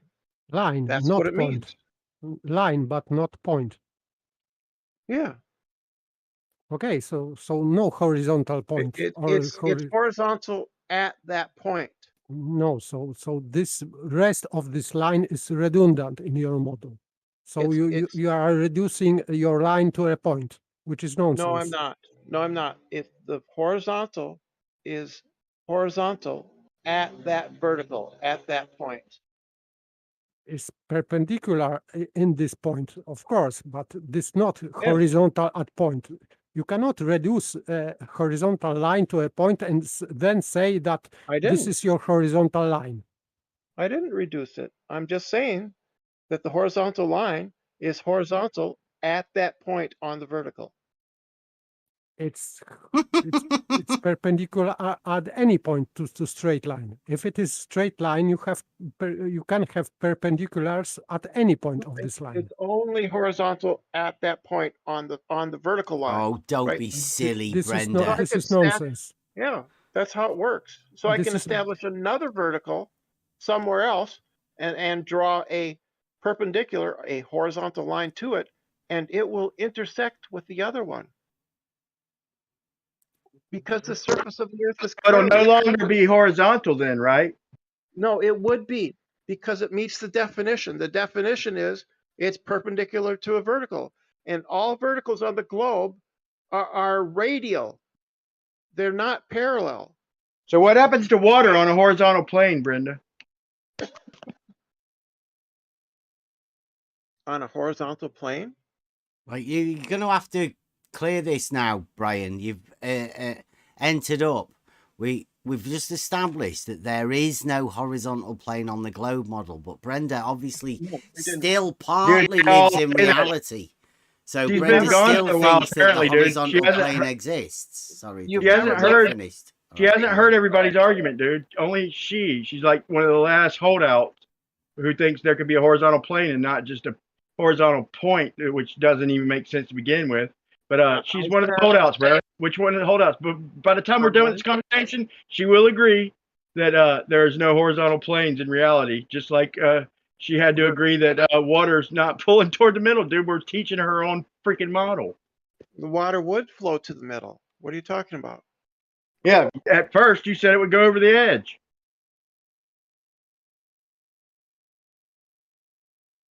And told me I didn't understand your model.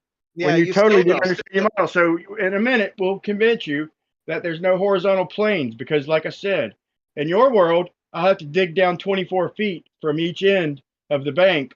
Okay. That's not a horizontal plane because your gravity is changing directions at every section. That's not a horizontal plane.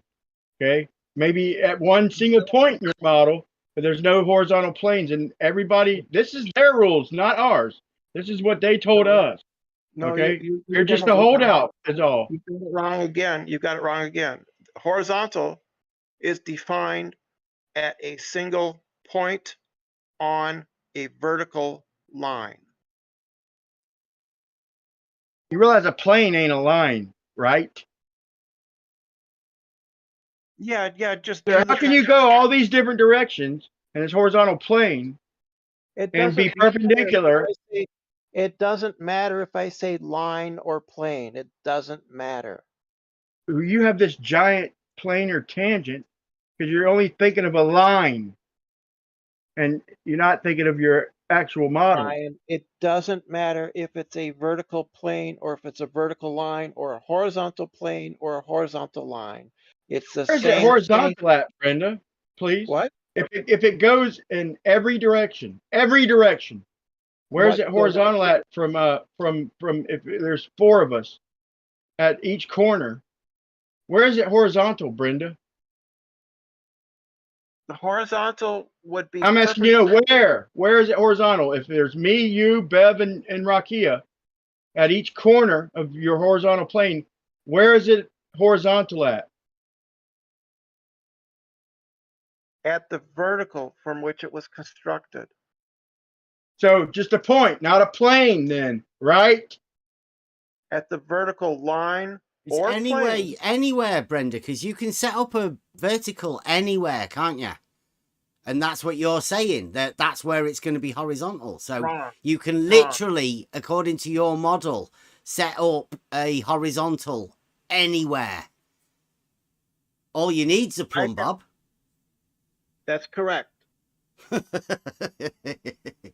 What's wrong with that? What's a wrong plumb with bob is a tool for establishing a vertical, Brenda, not a horizontal. That's ridiculous. No, I can science that. Proved you wrong about that. He already proved you Brenda, wrong. Yeah, he did. You've just proved that you've fallen for a stupid trick. I can science that made a fool of himself, dude, and he doesn't even realize it, saying that his tool for establishing a horizontal is a spaghetti noodle. A fool who's never left the classroom would say that, Brenda. But Brenda's just agreed, or Brenda's interpreted that to mean that you need a plumb bob to establish horizontals.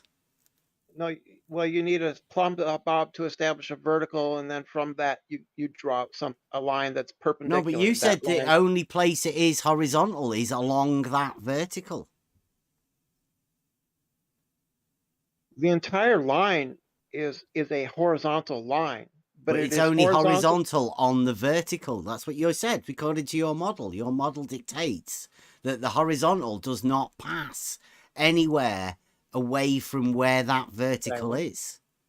Bev, it's a relation in relation to the vertical line. This line, I'm just closing my eyes. I'm imagining a line. This line is horizontal only in relation to another line, which would be vertical, I told you you're thinking about a line. Think about a square. And your model, a horizontal plane curve. Brian, I can think about other things besides one thing at a time. Right? So I can talk about lines and planes with the same concept. So all the perpendiculars to that line will be parallel. And since it's a horizontal line, we can say that all of the perpendiculars to the horizontal line will be vertical, right? False. But that's what perpendicular means, right? Perpendicular to a horizontal line will be vertical. False. So the verticals on the globe, Bev, vertical is pointing to the center of the earth. And those verticals constructed on that horizontal line or plane would point away from the center of the earth. They would eventually point completely off of the earth. So are you saying on a globe model, horizontal and vertical aren't perpendicular? No, they are. Wow, that's a bit of diletheism. That's got to be No, a no, it's not. yeah. It's you not It is. understanding it's you not understanding a geometric relation. Yeah. The horizontal is only horizontal in as much as it is perpendicular to a vertical. Not Yeah, to and another all vertical, of the perpendiculars but to to a one horizontal plane will be vertical. Because what does it mean? And parallel. Vertical Bev, and what parallel. does it mean? What does it mean for a line or a plane to be horizontal? What are the conditions that must satisfy, right, that definition of horizontal? Zero slope in any direction. A horizontal plane has zero slope. That's not the definition of horizontal. Within mathematics it is, yeah. No, it isn't, you liar. What? You're a liar. Oh, The definition, parallel to the plane of the horizon with zero slope in any direction. That's another lie. That's another lie, you liar. That's No, not the this is definition not a of lie. horizontal. Now it's Hang on, triggered. hang on. Horizontal is So how much adjective slope is from in horizon. horizontal? Now, hang on. Horizontal is defined. How much? Horizontal is How defined much as slope is in horizontal? horizontal How much is slope defined. is in horizontal? Horizontal is defined, right, as orthogonal How much slope? to another line. Yeah, How that's much perpendicular, slope? Brenda. Yes. Yes. I said that. Just answer the question, Brenda. How much slope I in used a horizontal? high school word which you didn't recognize, right? I'm not gonna let it go. How much slope in horizontal? Because you just called Bev a liar. Yes. When he was clearly not lying. How much slope clearly is in horizontal? It has no slope. Then you just proved Bev is not a liar. That's not true. Yes, because you admitted that Bev didn't lie. No, I didn't. So this is very bad accusation. Mm-hmm. Nope, that's false. Because Brenda, come on. Having no slope is not how you define horizontal. Because there are an infinite number of lines that are not horizontal, which Okay, could Brenda. also be. So in your world, Stop interrupting me. Stop interrupting me. Go ahead, sorry. The reason why is because there are an infinite number of planes or lines that have no slope that are also not horizontal. Very good, very good. Therefore, Hold on, give me 1 second. What do you mean, be Brenda? Quiet. Brenda, which other Be line doesn't have quiet. a slope in it? Be quiet. Therefore, you cannot use slope to uniquely identify a horizontal line because there are other lines which are not horizontal, which also So let me have hold you no to slope. that same principle. I understand. Let me hold her to that principle real quick. So, Which line, selenium, Brenda? Brian, please. All right, man. Which other line is there, Brenda, that There's an isn't horizontal infinite but number. has no slope to it? There are an infinite number of lines which Mhm. are not horizontal, which have no slope. Which are Very called, good. what are they called, Brenda? They'd just be lines or planes. Okay, so in your model, real quick, Bev. So Yeah. the sun is at 1 degree above the horizon, and the moon is at 1.25 degrees above the horizon. Okay, they're not horizontal, right? They're above horizontal, right? Both of them are above your horizontal, right? Okay. The way you just described it. No, What? so now no. So now are they horizontal? Are they below horizontal? So now she's going to change. Wait She's a going to minute, wait a backpedal. minute. This is what she does, people. She calls Bev a liar, and she's going to backpedal like a pathetic freaking weasel. What did you So say? now the moon is 1.25 degrees above the horizon. What, like a And liar? the sun is 1 degree above the Liar? horizon.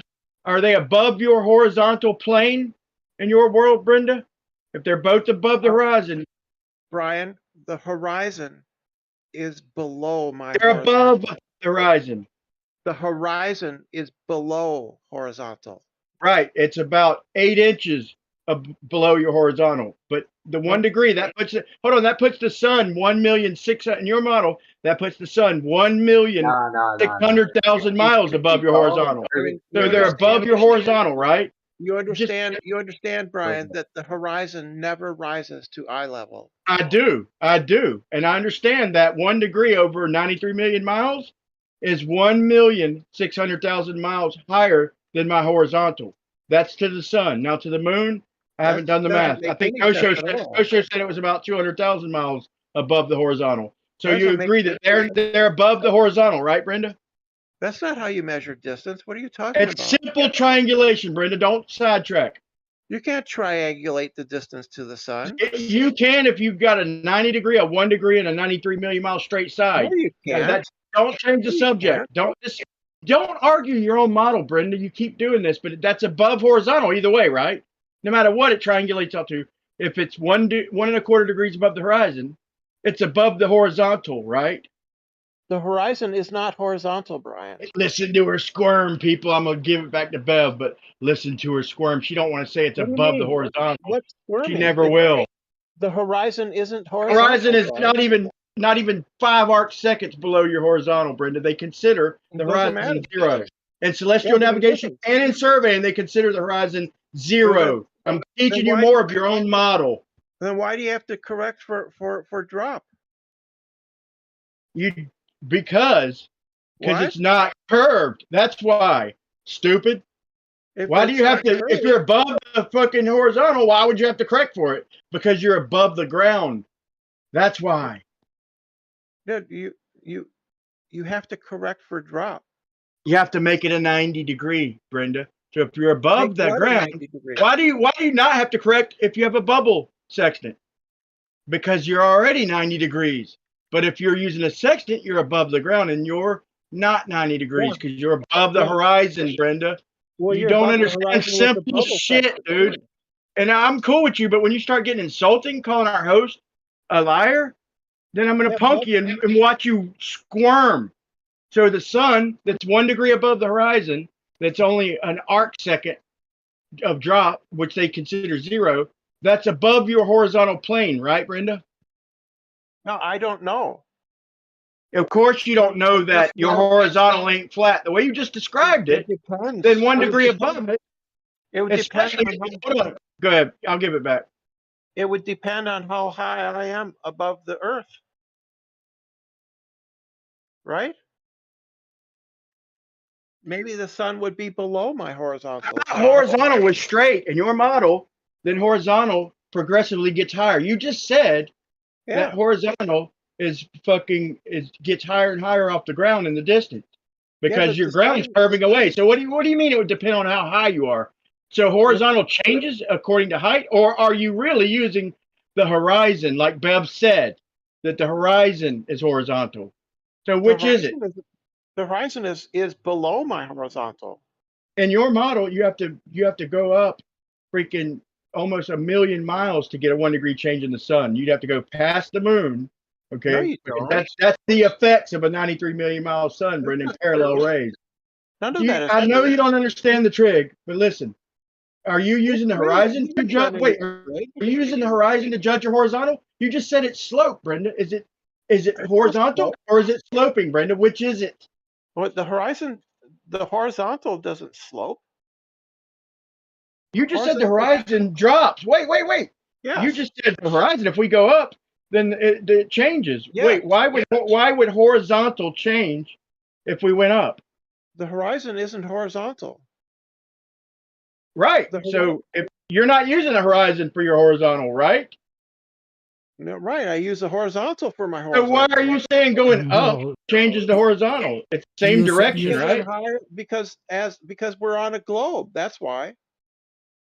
That's you actually. Don't even, dude, I'll give y'all gold, dude. To pull. Yeah, that's the fact. She's so stupid. Brian, the fact that the horizon drops the more I gain in altitude is proof of the globe. So why can't we see more stars then? Why can't we see more stars? Right. Brenda's got a proof. Did you say? Yeah. Proof of globe. Yeah. Proof of globe. Wow. Essie, come on. The fact that the horizon Bitcoin goes below my horizon, my horizontal, my eye line, the greater in altitude that I have, shows that the Earth is a globe. In which Really? way it shows? In which way it shows? Because it wouldn't happen on a flat Earth. But I am asking specifically in which way it shows. So you are going up in altitude above Earth, and what happens? What do you see? The horizontal drops. Drops and curves more? Well, I misspoke. The horizon drops below my horizontal. Just a minute. Just a minute. Let me just state it clearly for you so you don't get mixed up. From my eye line, from my horizontal established at my eye, the higher in altitude that I have, the further below that horizontal from my eye, the horizon drops. The further, right? Can I just ask you a question? How much refraction is involved in the height and the distance to your straight line? Idiot. I don't know what you're talking about. What straight line? You just said you had a straight line of sight to the end of the horizon, like where your horizon is, right? Yeah. But yeah, so I just set up. everything's refracted. But everything's refracted in the distance. You're fucked. You're an idiot. What are you talking about? Everything's refracted. No, we have a day with no refraction. So you are saying that I'm talking about the horizon. Okay, so horizon is dropping from Yeah. from so-called your eye level. Is going down. Yeah. Yeah. And I am asking if it is curving more and more, because maybe it should. No, the on this curvature is model. constant. The curvature is constant. My height above the Earth is what's changing. Okay, so your horizon is dropping. Yes. Can you show that phenomenon? Yeah. Because all footage we have, it seems that the horizon is always at the same level. No, that's false. That's why you have to bring Black Swan. There are no examples of the horizon being at eye level. The horizon is always below eye level. Yes, So the ground curves away though. From the horizontal, your ground curves away. So there's no horizontal planes, right, in your model, because the ground curves away from the horizontal, right? Squirm. Squirm. I'm not squirming. Yeah, there's the ground. You are definitely squirming. No, I'm not. The ground at my feet is not a horizontal plane. Correct.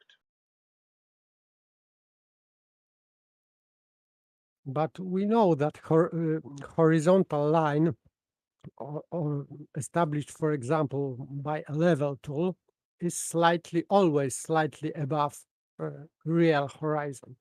But yes, when you're on the ground, means paper, if you were to go, say, for instance, up a mountain and use a water level, then the horizon would be further below that horizontal. Why would you take a water level up a mountain? To test this theory. What kind of surveying are you doing up a mountain? Oh, we're testing to see whether or not the horizon drops more the higher I go. Okay, but we know your claim, but Right? and you say that you can do that. So yeah. The question is can she prove that? Can you prove that claim, Brenda? Yeah. All right, give us the proof. I don't have. I'm on my phone. I don't have anything. You can just research this for yourself. This is a common thing. That's why we welcome you to Flat Earth, because you didn't understand it earlier. We're asking for proof. You're making these claims. We want proof. Yeah. Well, Brian, you can verbalize it, Brenda. Brian, this is a common point that globers have made. We show a water level filled with water, filled, dyed red, from a mountain elevation, and the horizon is below. The same water levels they built the pyramids with, right? Quarter mile in direction. Yeah. So you told me the pyramids are sloping. And the water is, I don't know if they use water levels, but the water is below. They exactly use water levels. How do you think they got it so horizontal and flat? I have no idea. But you're telling me that it's curving though, right? But since your horizontal is dropping away, then the Egyptians, the pyramids must be curving, right? And they in fact aren't lined up. They aren't freaking pretty much. I don't know how they're built. I don't know how the pyramids were built, but the fact that the Earth is a globe doesn't mean you can't construct a house with square sides on it. That doesn't follow. Is that your proof, Brenda? That's literally the best you can do to prove it. What? Is reverse the burden. I didn't reverse the burden. You're pretty much talking about a square house. We all know, okay, we build houses. We make level foundations, Yeah. Okay? Now, you're saying that, what are you saying about a water level, a tool used to make a horizontal plane of reference? Establishing it. What are you saying about it? You saying that it's something different? I said that the fact that the Earth is a globe doesn't mean you can't construct buildings which are flat and straight. Okay, but we were talking about this horizon dropping down, but there is no footage so Yeah, there's plenty. that can show that. No, So, there's plenty. yes. So Yeah, you just have to look for it. You should be able to find it. No. Okay. No, you have to bring where? it. It's your claim. It's again, you cannot back up your claim anyway. Well, no, I'm on my phone. You always have some excuses. You never brought any evidence for your claims. Never ever. I don't have to do your work for you. You look it up. This is not my work. I know for a fact that horizon never drops. Never drops. You're wrong. I am right. Brenda, stop telling people what they know and don't know. You're objectively, provably wrong. And it's trivial. It's trivial. It is trivial for me that when I am leveled and I am on the mountain or not mountain, the horizon is always at the same rate, just below level. So there's a photograph taken by a globe earther when he was in an airplane at 35,000 feet. And he took at his eye level, the moon was below his horizontal. Glober took. So photographs of the globers are somehow different from other not globers. This is how our world works, paper. A glober took a photograph at establishing it was eye level, right? He used a level on his phone to take a level photograph, and the moon was below his horizontal eye line. Okay, have you any references for that? Yes, I can get that, but not at this time. Maybe later. Okay, so please do it another time. Yeah. Because I have to consider this argument as suspended until you brought this evidence. What would you conclude from the fact that the moon can be below your eye line, your horizontal line from your I will not conclude until I will see that evidence. Yeah, but what would you think? What would you think? What would it cause you to lose confidence by like 10%, 10% or 20%? No. The proof is yes or no. This cannot be measured in percent. So if this evidence, it would totally disprove the flat Earth. Then is that what you're saying? Is this the same photo Maybe. that was put on here about 3 or 4 months ago by that other person? I can't remember what his name was. Hell if I know what was. Yeah, claiming he was a pilot. Hell if I know what was put here 4 months ago. I haven't got a clue. Yeah. So paper, would that refute? Well, no, get the photo up then. Go on then. Would it refute flat Earth? Get the photo up and Every then we'll real do stuff like Yeah. that. Bev, would that photograph refute the flat Earth? What? no, because photographs are not evidence for are not good enough. The Earth obviously isn't flat. Right.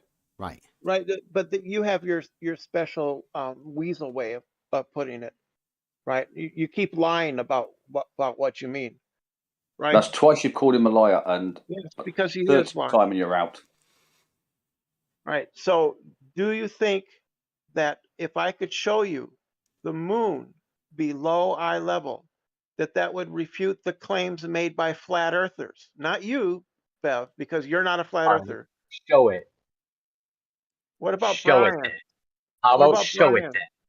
Whatever. Brian. All right, so the moon above the horizon. No, below. Wait, no. You just asked me. Hold on. It's simple. The moon above the horizon, 1 degree, is above your horizontal plane, right? On your model, the moon is above your horizontal plane. It's simple. I'm talking about something else, Brian. You may not have been paying attention. Right, but dude, it all comes back. Don't switch. It all comes back to a simple question you dodged earlier. Switching. Okay, let's see who's switching. the liar here. If you can't say, you just said that your horizontal curves down. Okay, No, then you want to see the horizontal straight. But I'm asking you, in your model, your horizontal is above your horizon 1.25 degrees. Is it above your horizontal plane that you're standing on? Right. I never said that my horizontal curves. Horizontals are straight, Brian. I'm saying that I know of a glober who took a photograph. You said the horizon's not horizontal, Brenda. The horizon's not horizontal, right? Yeah, and the moon was below his eye level. Is the horizon horizontal? I'm not talking about the horizon. I'm talking about his horizontal, his eye level. I'll answer you if you just answer the simple question that I actually asked you first. Is the moon 1.25 degrees above the horizon? Is it above the horizontal plane you're standing on? It depends on how high you are. You're standing on the horizontal plane, and it's above that 1.25 degrees. So it doesn't matter how high you are. If it's above you, if you're looking up 1.25 degrees, Brenda, doesn't matter. You could be a fucking gajillion miles high. If you're still looking up 1.25 degrees, it's above the horizontal plane you're standing on, right? Wrong. Now who's the liar? No, if I'm a million miles in altitude, right? And looking up 1.25 degrees.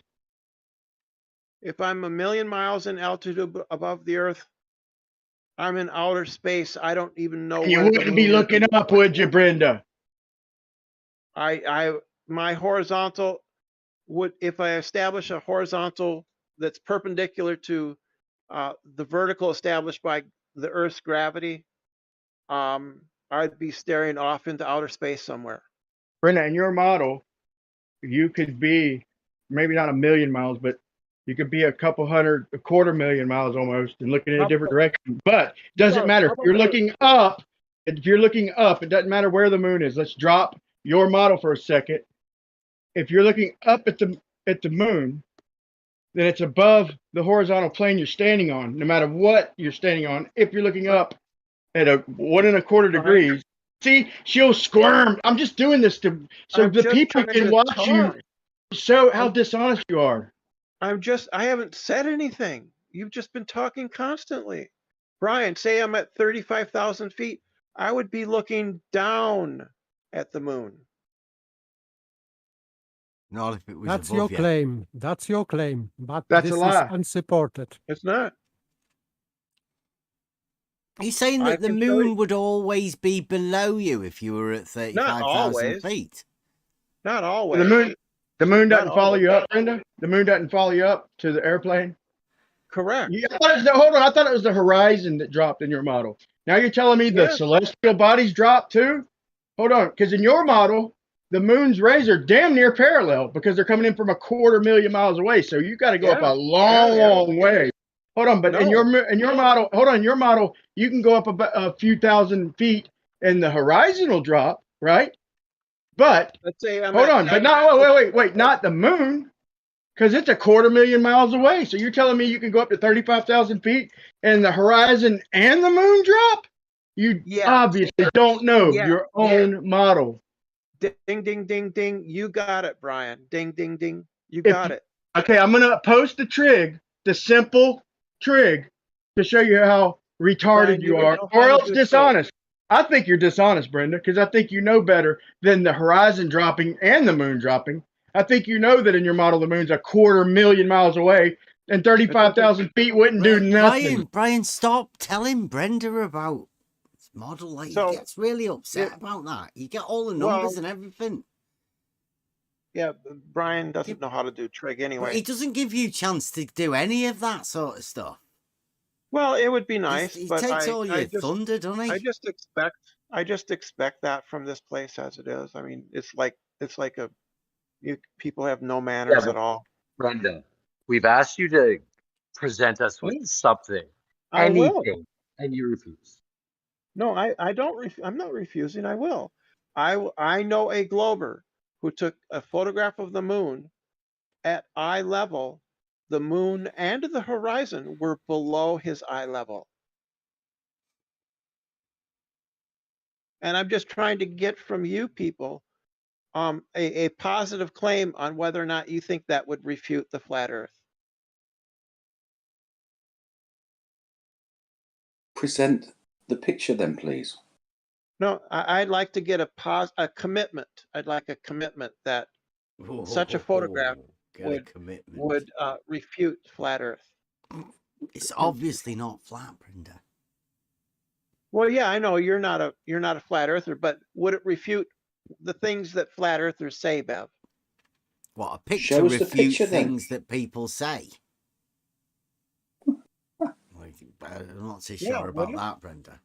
Yeah, what? A bit hopeful there. Is that some sort of like a magic spell for some picture? Do you think it would refute the claims made by flat earthers? What claims? Just sort of any random claims, like a magic spell, like you rub it. So you have no idea. You have no idea what kind of claims a flat earther might make. Let's see this picture. I'm intrigued now. You've wet the juices there, Brenda. Yeah. Let's go. Let's have a look at it. Well, whatever. Maybe sometime. But I have things to do. So we are waiting.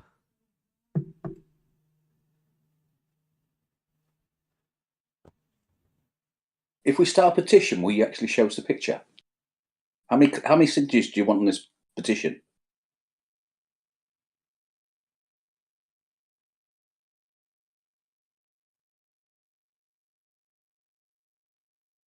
Brenda has gone, I think. What? Just when we were going to get that picture. This black swan, greatest black swan in history. Yeah. No, we all know she wasn't bringing us shit.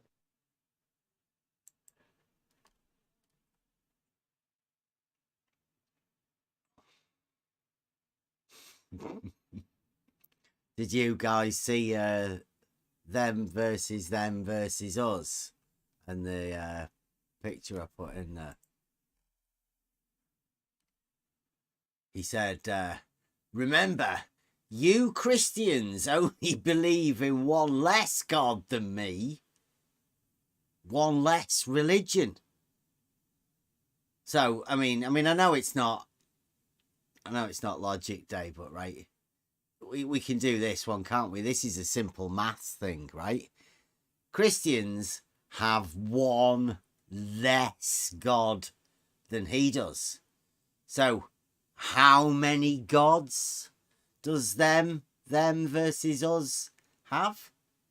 If Christians have one less than he does? Who knows?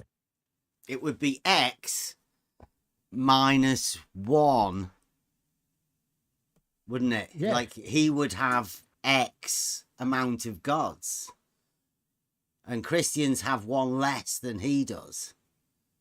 So how many gods does them versus So us if have? Christians have one God only, so he has 0.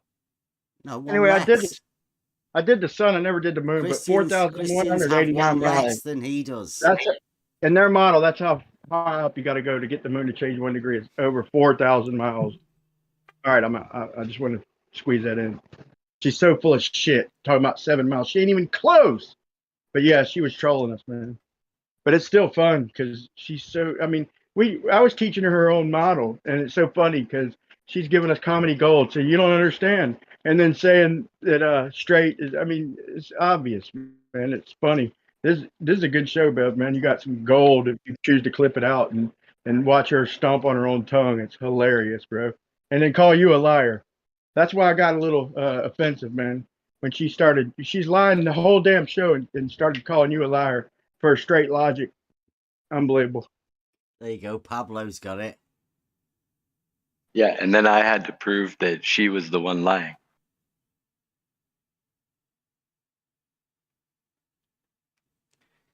I'll just leave it for everybody else to work out.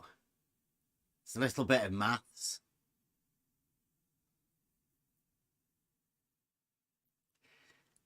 If Christians have one less God than them versus us, how many gods does them versus us have? If Christians have one God, so he has 2. Yeah. It's good, isn't it? I think he's an atheist. I think. Atheist with 2 gods.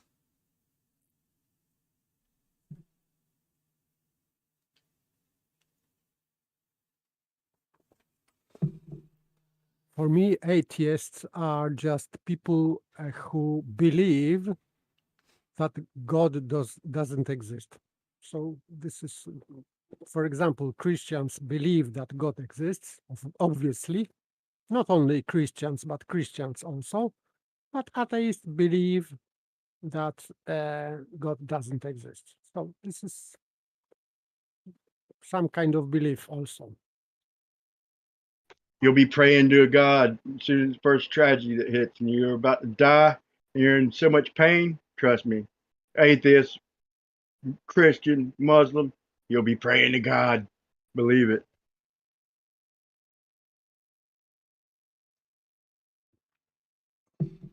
I think it's hilarious when atheists cry out, "Oh my God, oh my God, oh my God," but they're an atheist.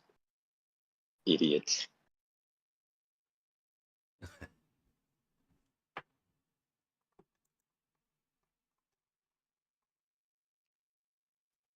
But where are agnostics? Because they have excuse that you cannot cognite God, so you cannot learn God, what it is. So they have excuse that it doesn't matter if God exists or not. We don't know, so we don't bother. Yeah, I think he was just bragging though to Christians, right? Christians have only got one God. I've got 2. Yeah. It's just trolls. It's just what trolls do, right? Yes, I have good prayer for agnostics and atheists. Listen carefully. Oh God, if you exist, save my soul, if I have one. The end. Yeah. It's surprised you didn't put science in there, because oh, great entity of science.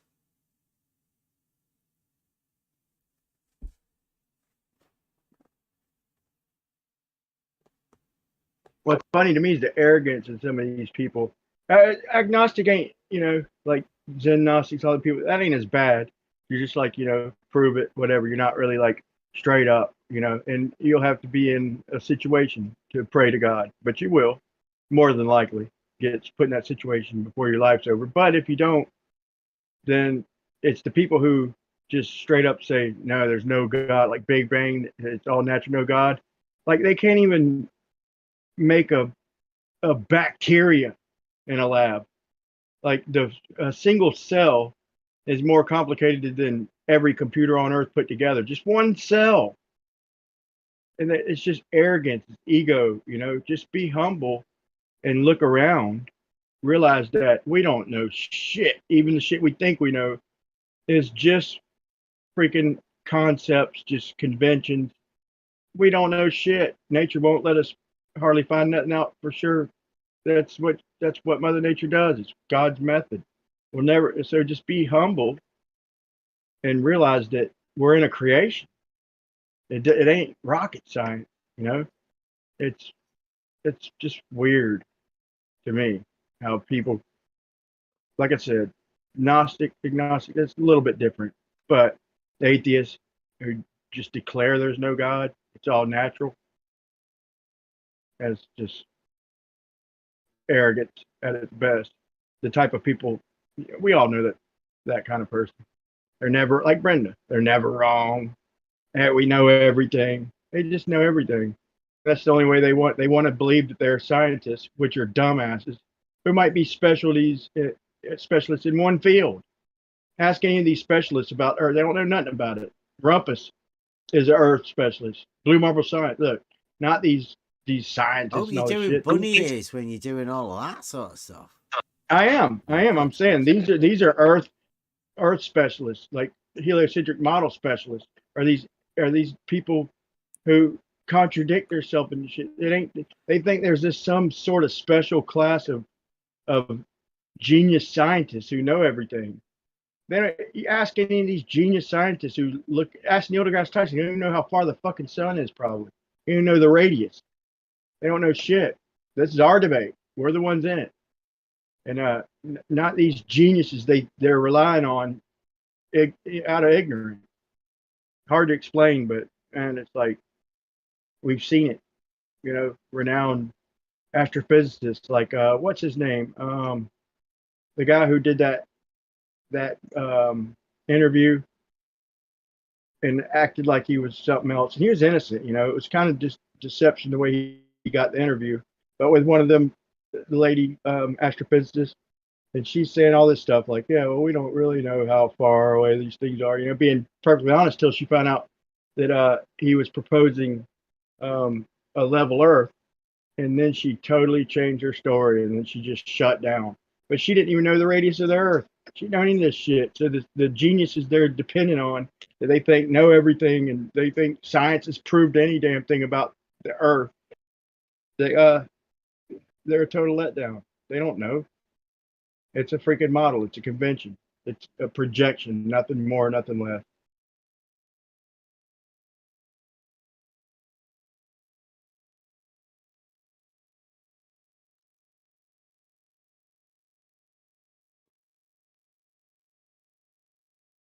They think a galaxy is all these stars.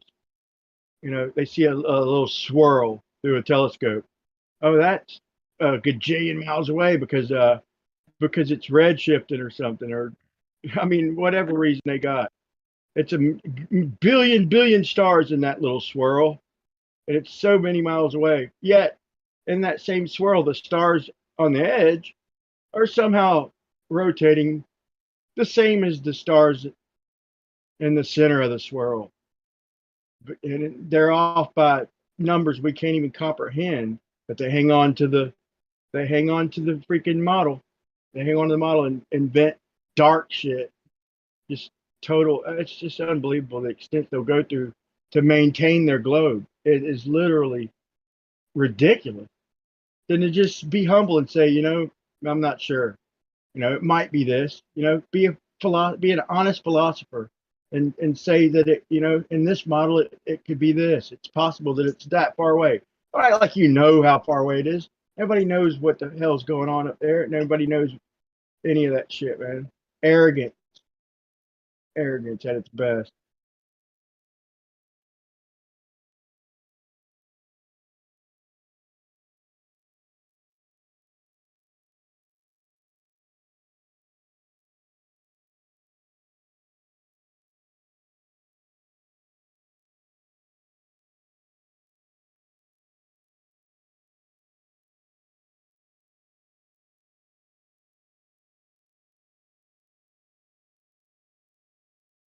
Yeah, we're gonna have to get into the proof thing.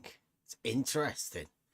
Brenda sort of disappeared as soon as it said something about proof for the globe to run away. We were just gonna get into some globe proof. That's what Travis, the plain true shot. Travis texted me and said, "Man, tell her to, provide proof." He just sent me a text, a simple little text. Tell her to provide proof of all this bullshit. Right when I say it, yeah, but she's willing to stomp on her own tongue. But man, I can't wait to clip out a few things and show her. She quoted me of observing 12 miles to the shore from the center. I've made it crystal clear that it's a straight line, horizontal line. So her horizontal kept changing depending on what we were discussing. Her definition of horizontal just kept changing over and over. And then had the audacity to start pointing fingers. It's hilarious, man. She's one of the reasons that got me off the fence. I know this ain't like a flat Earth channel by claim, but I'm just saying, like I looked at all the NASA fakery shit, and I was like, yeah, I wish I hadn't even seen that, to be honest. But now that I have, it woke me up. And then hearing her, like over on Nathan's channel, it was like, wow, these are the people representing the globe. Like, no, I'm not that. She tipped me, her and Rumpus, like, are the best. Like, they're basically globe. I mean, anybody who was a glober and is skeptical and listens to one of them too will not want to be part of that at all. I know that's how I felt. I've had it to date back years, but remember, that's what tipped me off the fence. I've said it before, but I say it again. She's like a flat Earth promoter. She don't even know it. It was what's so funny about it.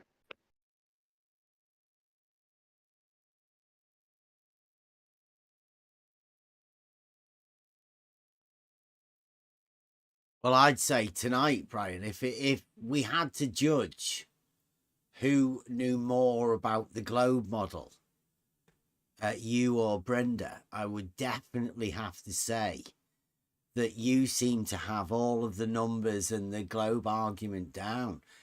Brenda was all over the place. Like, Brenda seemed to be swapping and changing ideas and kept arguing with you in your version of the globe model, but then didn't really seem to have a model. I don't know. It's very strange. But like I say, I don't think they actually have a model, right, within their framework. They can't make an argument about it. And if they can't do that, then I'd say that's because the globe model doesn't exist. Well, they would tell you that the skateboard paradox isn't a paradox, and I just hopefully she won't ever say that again after I just pinned her down in it. And whether you agree with it or not, it's still a paradox. She pretty much. That's why I welcomed her to Flat Earth, because she agreed in her mind. Everything works out the way it does in reality. The way you describe it, the way we describe it, that level's horizontal and water obeys that, right? And her mind, but then when confronted and holding her to the horse shit of her model, which I have studied a lot in that, if I'm going to debate against something, I want to know as much about it as possible and understand it as well as possible. And once I realized she didn't understand it, then I just started pinning her down on it. And then she acted like she knew the whole time. I mean, anybody listening is seeing she's full of shit. And now now welcome to flat Earth. You know, that's all I had to do to get her to start agreeing with her own damn model instead of reality. That's all it took was welcoming her to reality. And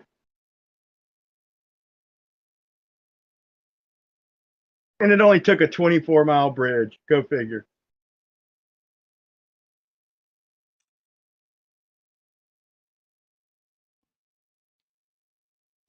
By the way, even if Brenda admitted that horizontal lines exist, but still, if this horizontal line is changing according to every new vertical, which are not parallel in globe model, it means de facto that this horizontal line is curving and has to curve.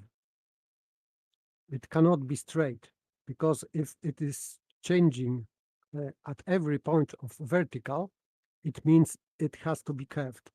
So if Brenda says that horizontal line is straight, it is not true. I'd say that he is lying, but or mistaken.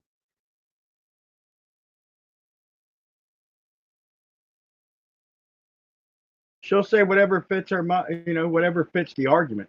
That's what I get everywhere I go. I got to remind them of their own model everywhere I go sometimes. But usually, hold on, wait, I was just over at this place and they assured me that such and such, do I have to, clip out of them saying it? Or are you disagreeing with this top level globe priest or what? I mean, and if it suits the argument, they'll disagree with them on the spot. They'll throw each other under the bus, like just for the moment. And then you tell them a couple weeks later, and they'll be done change arguments like you never even had the conversation, and then accuse us of the same exact shit. That's what kills me. Is when we're humble and admit something and act like we don't know this, we don't know that. We'll have to look into this. They will never do that. They will never do that. They will make an excuse for anything, and they will defend NASA to the death. To the death, they will defend them, and they'll get so pissed off. You want to piss them off? Start bringing up NASA and the fakery, the obvious fakery, and these idiots jumping around on a fucking video set, bumbling idiots like they're on the moon, and talk about idiots getting stuck upside down on wires. You want to watch them get pissed off. Just show them a couple clips of idiots upside down with their face turning red, or glitches, green screen glitches, or people grabbing at nothing, or wires sticking up out of people's fucking clothes. They get real mad about that one, man. It's just, I don't know, man. I only usually do that if they get really, accusing. Like I would have probably done that with Brenda, starting to call other people liars when she's blatantly lying through her own teeth. I'm gonna pinpoint that in some videos the next couple of days. I'm gonna interrupt the video I'm making to show how she's a blatant liar and accuses other people of the same, of just that, just total projection. That's all I get everywhere I go.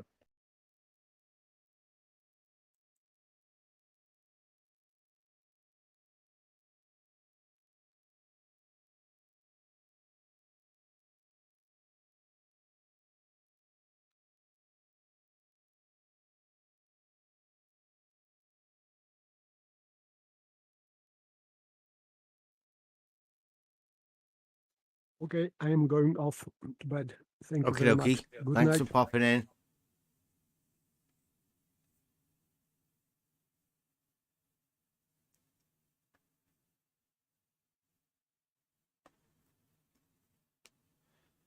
Just for the small chance, like Nathan Oakley or one of the top guys over there is listening. Like, look, we can hear them out. The more they talk, the more they contradict themselves. The more easier it is to pin down when you can hear them out. You can beat them by holding fast and holding them to their own model, or even begging the question. There's multiple ways to beat these people. They are full of shit at every level. So hopefully Hopefully he gets this message and hears it, because that's what makes for better views, to be honest, on that channel. It gets kind of monotonous, whether I agree with them or not. Just listen to the same people talk the same shit. I like hearing Nathan be the dick and freaking cream on these Glovers for double speaking and all that, man. That's what made him a channel. And he's like deserted it. Like, how can you kick Rumpus off a channel? Dude, he was gold, dude. He converted me, and I know I'm not alone. Like, just let him speak whatever he has to do, and then demolish it. There, Bri. Yeah, I know. His channel's getting boring, though, bro. I'm just saying. Nathan did Rumpus a favour for kicking him. Rumpus, you see what happens to Brenda. Any one of these people, as soon as they talk, they open the mouth, and obviously, that's why Nathan's got rid of them. They make the Globe look ridiculous. The Globers don't want them around. Yeah, well, gonna crash and burn by that logic.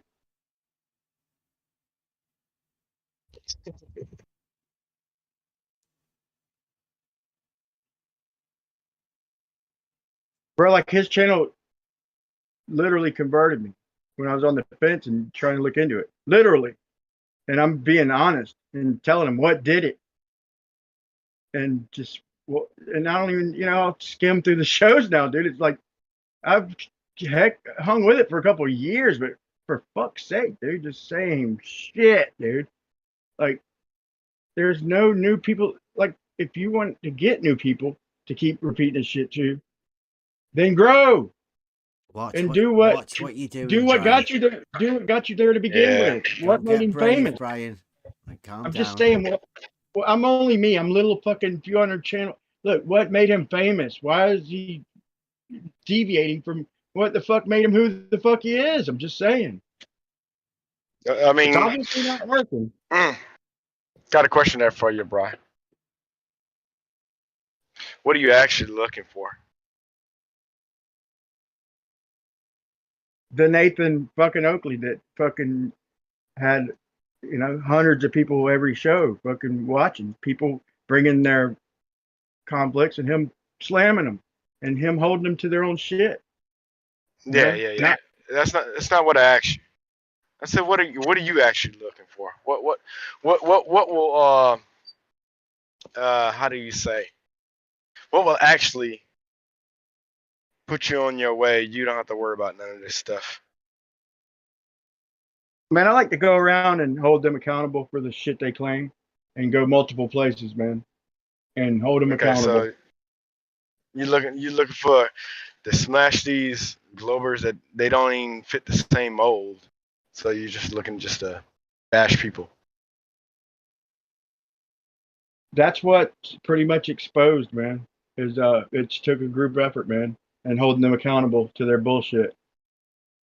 And that's the only way we've gotten anywhere, is by refining the argument and holding them accountable as a group.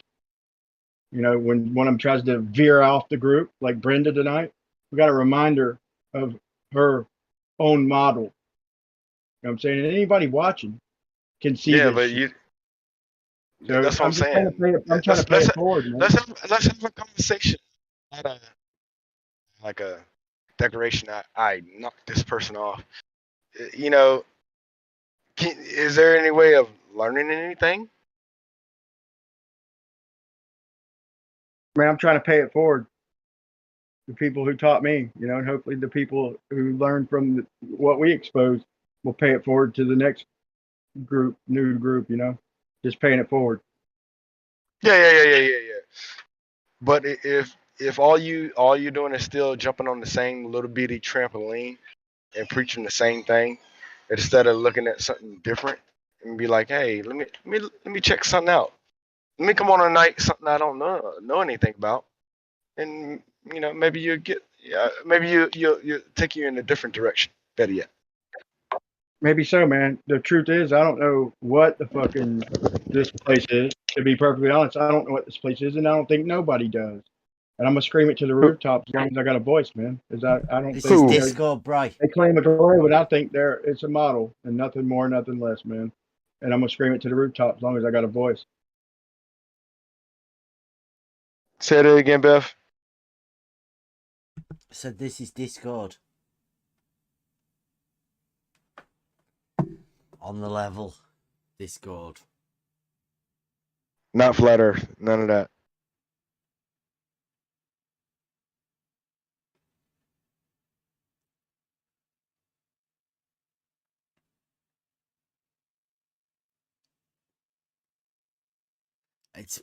It's pretty obvious, I think, that this bunny ears arena that we're in, it's meant to be some sort of debate thing, but I mean, it's pretty obvious that there is no debate when one side can't even formulate an argument, and the other side, like I did hear you say, Bri, tonight, you said welcome to flat Earth, made possibly about 10 times. She changed her story, didn't she? She did not want to be part of that welcoming committee. You bringing in everybody else. We're talking about what you just said.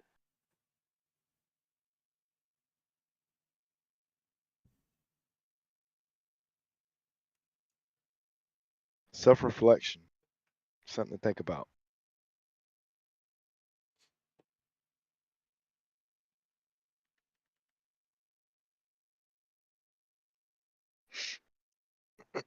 Have you heard of Wally, Bri?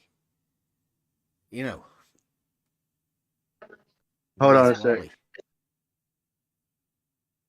Do you know who he is? Where's Wally?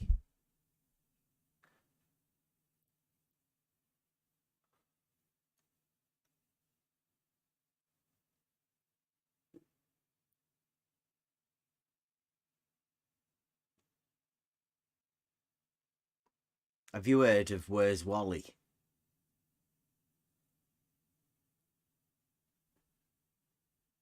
I think he stepped away. He said, hold up. It's a tough one. Mm-hmm. Know whether you might not know whether to answer that one or not. Part of the gang.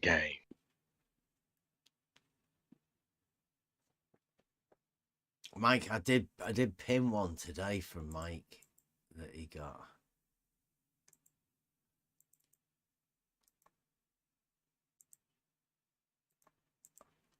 So I thought this one's a pretty good one. Wally says, Mike's put these comments together. He says, show me a horizontal paradox and I'll show you a misunderstanding. That's what Wally said. And then Wally says, comment, horizontal planes are straight. And then Wally says, horizontal is curved. And then Wally does a picture showing a curved horizontal and a straight horizontal. And then a last comment was, yes, horizontals everywhere. So that's Wally. Show me a horizontal paradox and I'll show you a misunderstanding by Wally. It's like I call that personally, it's an art piece of a confused person. Literally showing you what a paradox is and why they can't see it when it's right in front of their faces. Right, dude. That's just it. That's what I was saying. Last show, I was saying that when I asked people who aren't in the debate, who never heard of the debate, you might not be flat the weather, but dude, you've heard a lot about this debate. But people who are ignorant to it, if you ask them what happens with a string line stretched over 20 miles and they're on one side, their buddy's on the other, and I'm in the middle, and I pull the middle down 5 or 10 feet, what happens if y'all pull it tight? Everybody in their right mind who's just living in reality is going to think that they're going to pull me up to the surface because the line's going to tighten. Everybody thinks that, dude. And before this topic, even surveyors, like I've never really worked for a survey crew, but I've been laying shit out and surveying level on every job I've ever done. That's what I do for a fucking living. But look, here's the point. The point is that I never considered earth curve even in the longer job, the couple long jobs I did. There's no fucking earth curve, dude. So like when they give out the blueprints for LIGO, even if they put it in the plans saying it's going to be such and such earth curve. You know, they went by that ditch, by the water next to it. If they had any questions about their line being straight and level, then they would have referred to the water. Even if in their mind they thought they lived on a globe, they still in their brain, just like Brenda earlier, the water's going to be straight. And they would have been able to make sure their shit was straight, just like the Egyptians did with the pyramids, just like canals do. It's, you know, we're going to reference horizontal by the water. And so they can make sure they get it dead on by making sure there's a body of water right next to it. And they'd had one benchmark, and past that, they'd have started from that benchmark and went out to the end.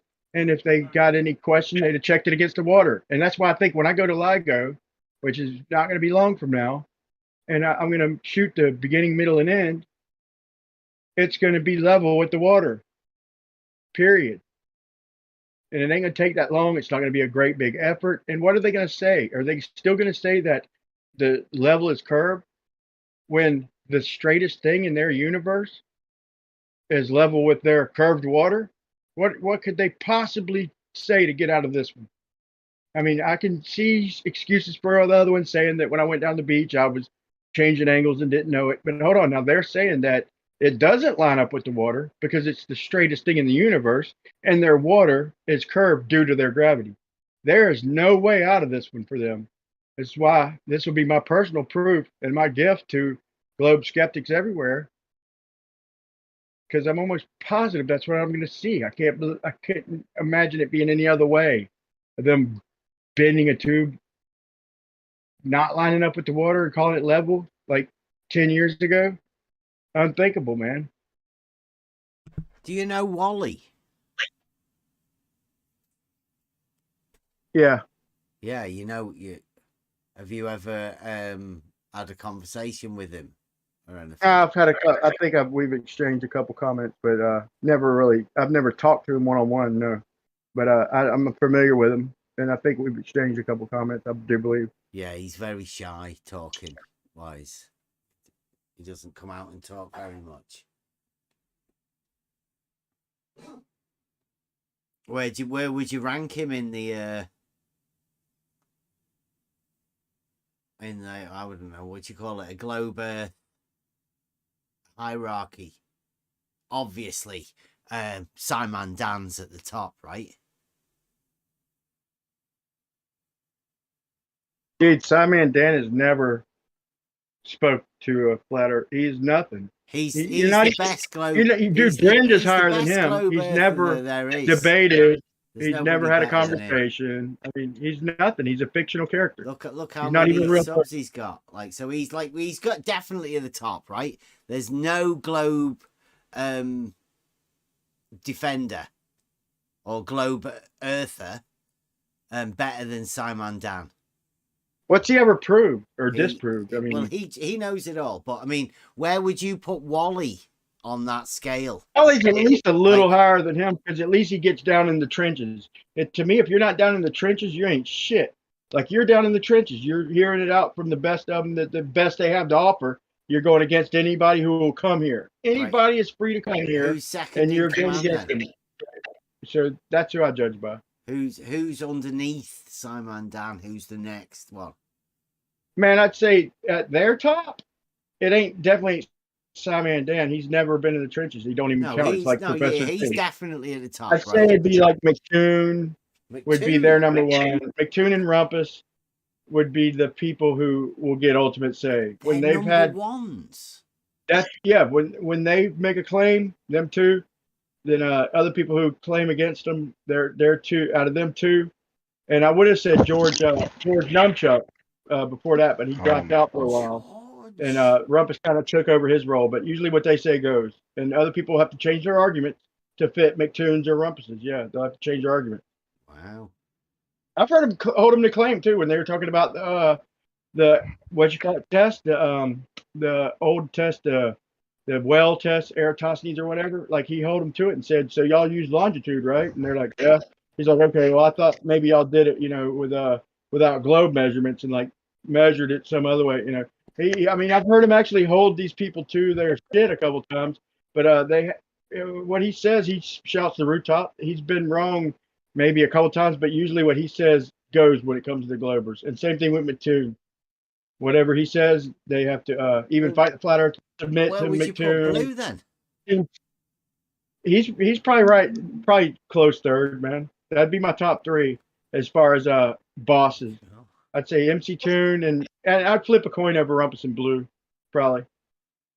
But I've heard Rumpus overrule Blue, Behind man. George, you've just relegated George to fourth now, at best. Yeah, well, he dropped out for a while, man. You know, he probably would have been second if he'd have stayed in it. Wow. But like, am I gonna put Jesse in the top? He dropped out. You know, he's gone. I can't rank him. I got to rank according to well, where what's would going you put on. Wally then? Wally's not in the top three. Wally doesn't have a voice that I know of. I've seen some of his videos, man. But I don't know, man. They're just not very impressive, man. I mean, just skim through his channel. He's just a Wolfie parroter, nothing more, nothing less.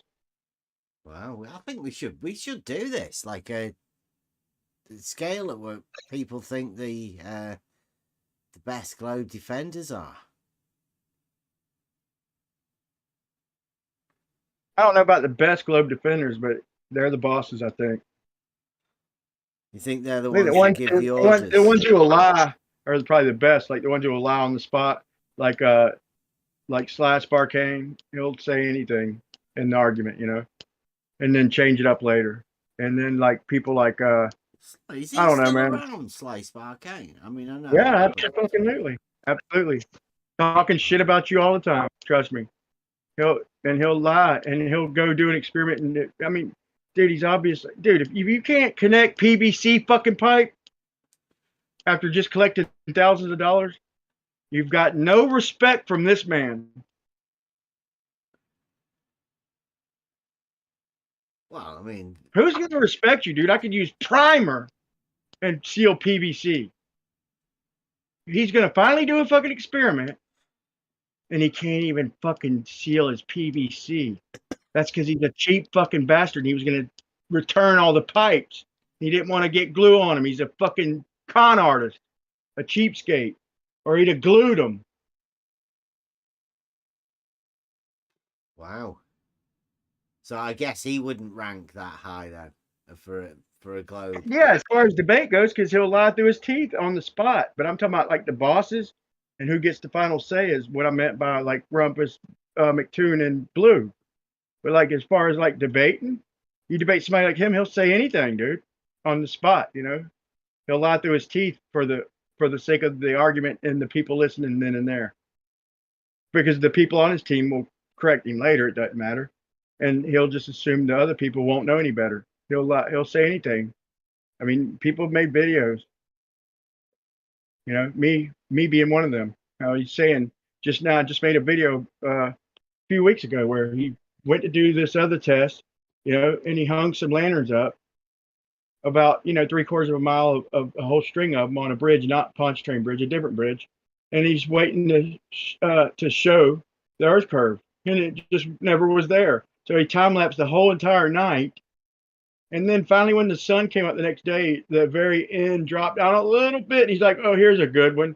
Look, oh, wait. Let me go. Here's a good one. Look, this shows the curve there. This is a good one." And I made a mocking video. Like, look, it just shows the shit dancing around between flat and concave all night long. This line of supposedly curving lanterns that he hung from these bridges, and then hours later, he's going to say, "Here, this is the one that matters." After the sun comes up, where there's a tiny bit of, you could call it curve, but just showing shit moves around up and down. I mean, but he'll say, that's what he'll claim during the debate. He'll say, "I went out here and hung these lanterns, and look at this. This showed Earth curve," you know. But he did it live, so he can't, you know, unless he wants to just erase the whole video. It was there for everybody to see, and we snagged the screen grabs from it. And but like I said, during debate, he'll act like it showed Earth curve the whole time. He's not honest. So somebody like that's always going to be better during debate because he's a piece of shit liar.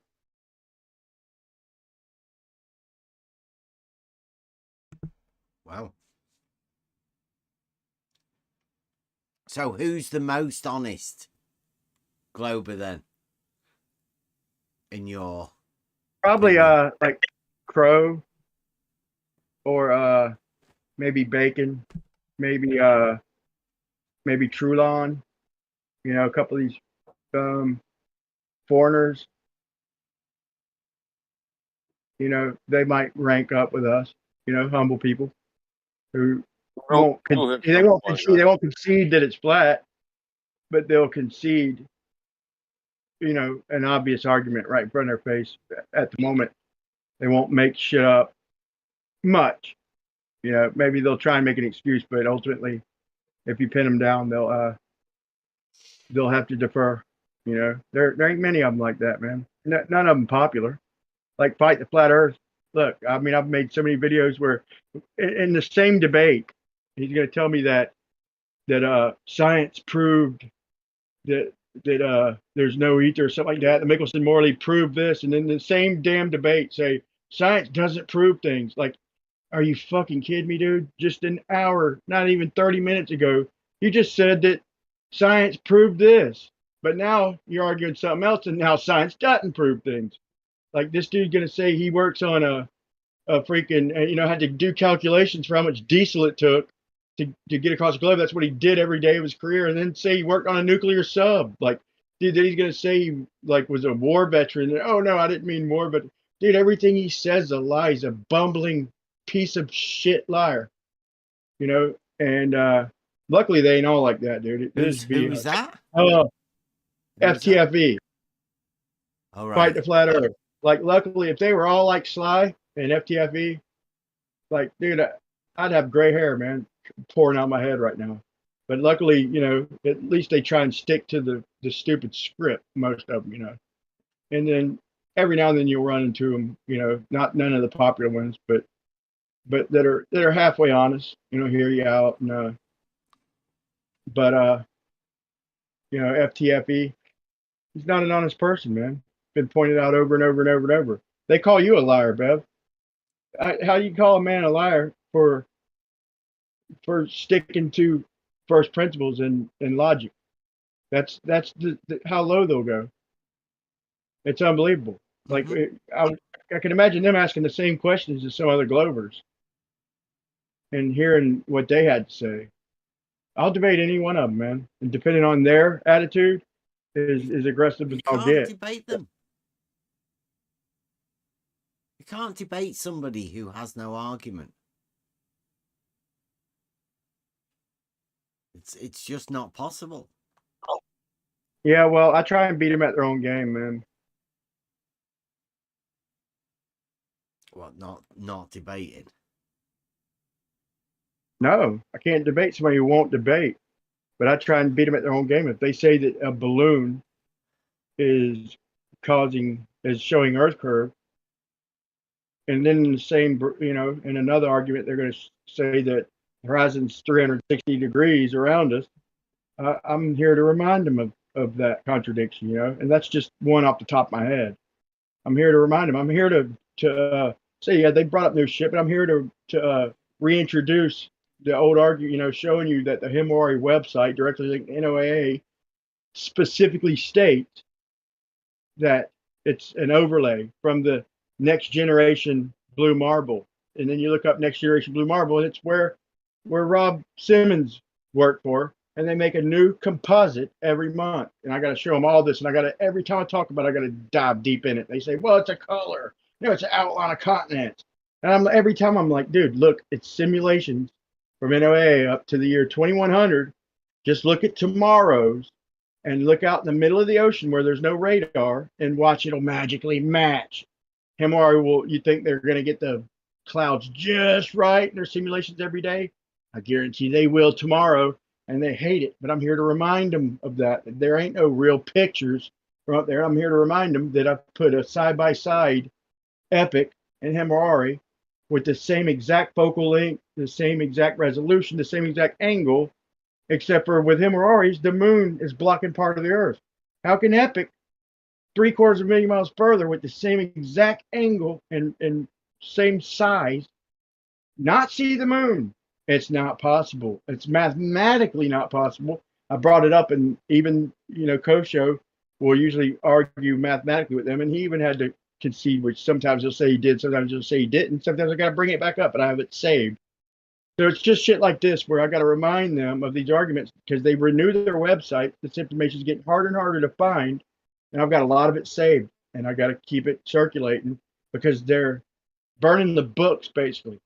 And it's not literal books; it's internet, but it's, for lack of better terms, they're burning the books. They're changing the story. Even if you go to Science Today or whatever it's called, then they don't even have Picard quoting saying that Earth looked like from when he went up, the first person in the stratosphere, it looked like a flat plane with upturned edges. They changed that quote. That quote is no longer in. And Physicist Today, I forgot the name of the magazine, Scientific Today, they're burning the book. That's what I call it, burn the books. When they're changing people's quotes to meet their narrative. Now, I mean, they act like NOAA ain't even part of him, or you got to look past a few websites to find out that it still is NOAA and these other affiliations and shit. They're changing their stories. It's not fair. So I'm going to keep them honest as long as I possibly can, and keep them from burning the books, so to speak.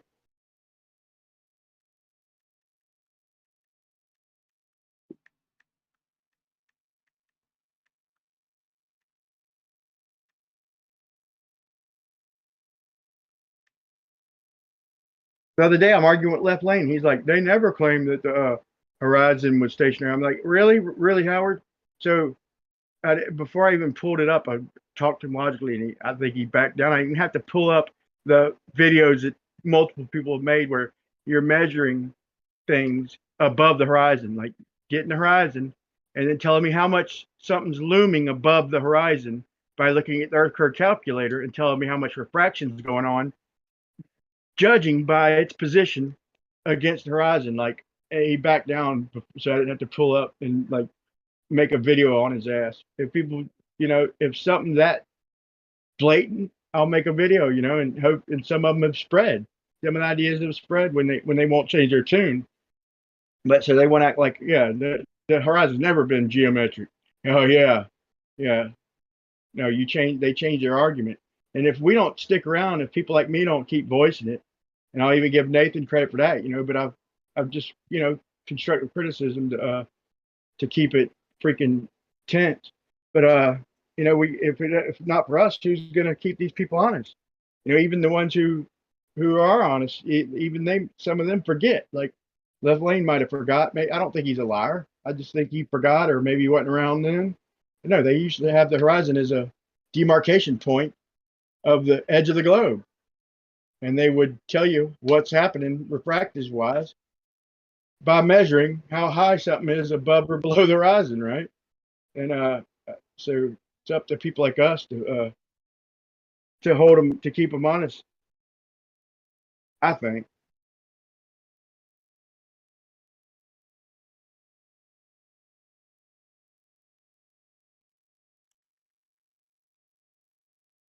Yeah, I think you've got a bit of competition. Don't be put off by No Tanks. He's rooting for you, bro.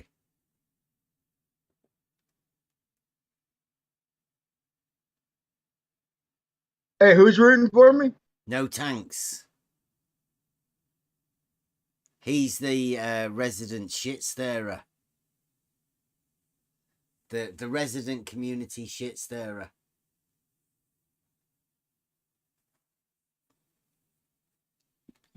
You might know him. I might not. I don't know.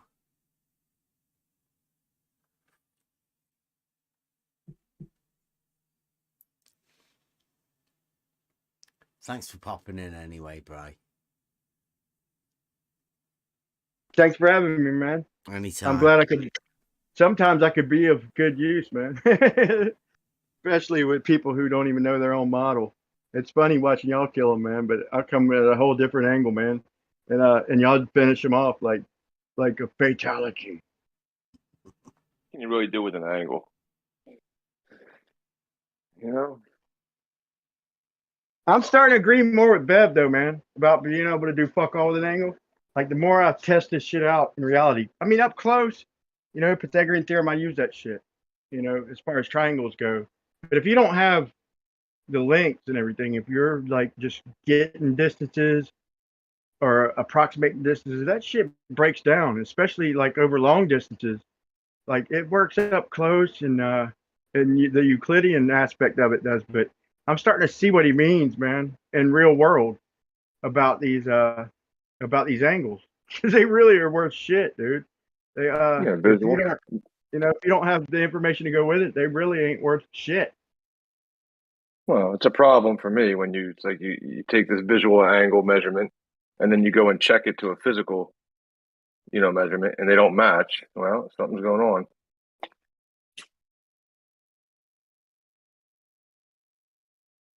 Yeah, but like on the ground and within reasonable distance, they'll never not match, dude. But but when you start looking off in the distance, like elevations and things like that, it's like I can't say I've ever seen it match. But I'm putting it to the test a little bit. And I'm still gonna I'm probably make a Brenda video first because she stomped on her own words so many times it just be hard not to.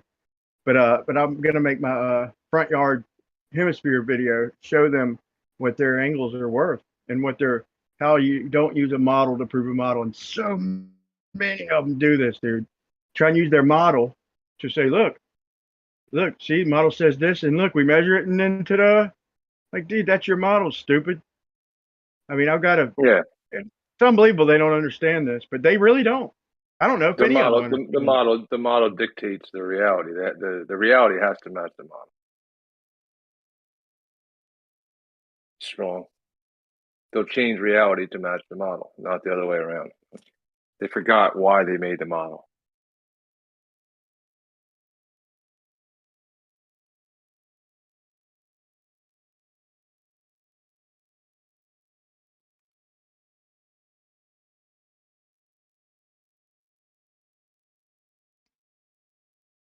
Who made the model?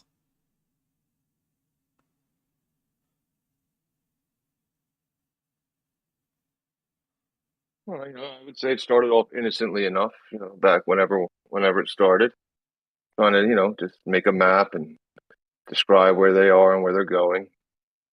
And eventually, so they use first to make a model, right, to dictate, to help you remember where to go, where the store is, where the street is, where the lake is to get water from. And somewhere along the lines, they stopped putting reality into, the model and started letting the model take over and tell them what reality is. Yeah. Scary.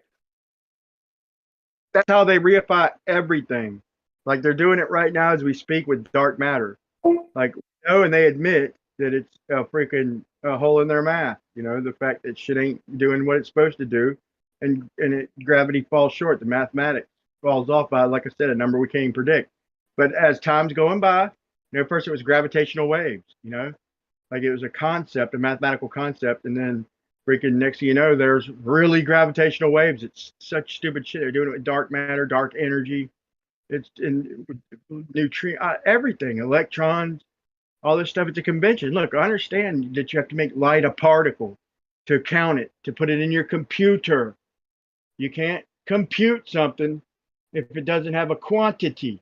So you have to make light a freaking particle, a discrete massless chunk.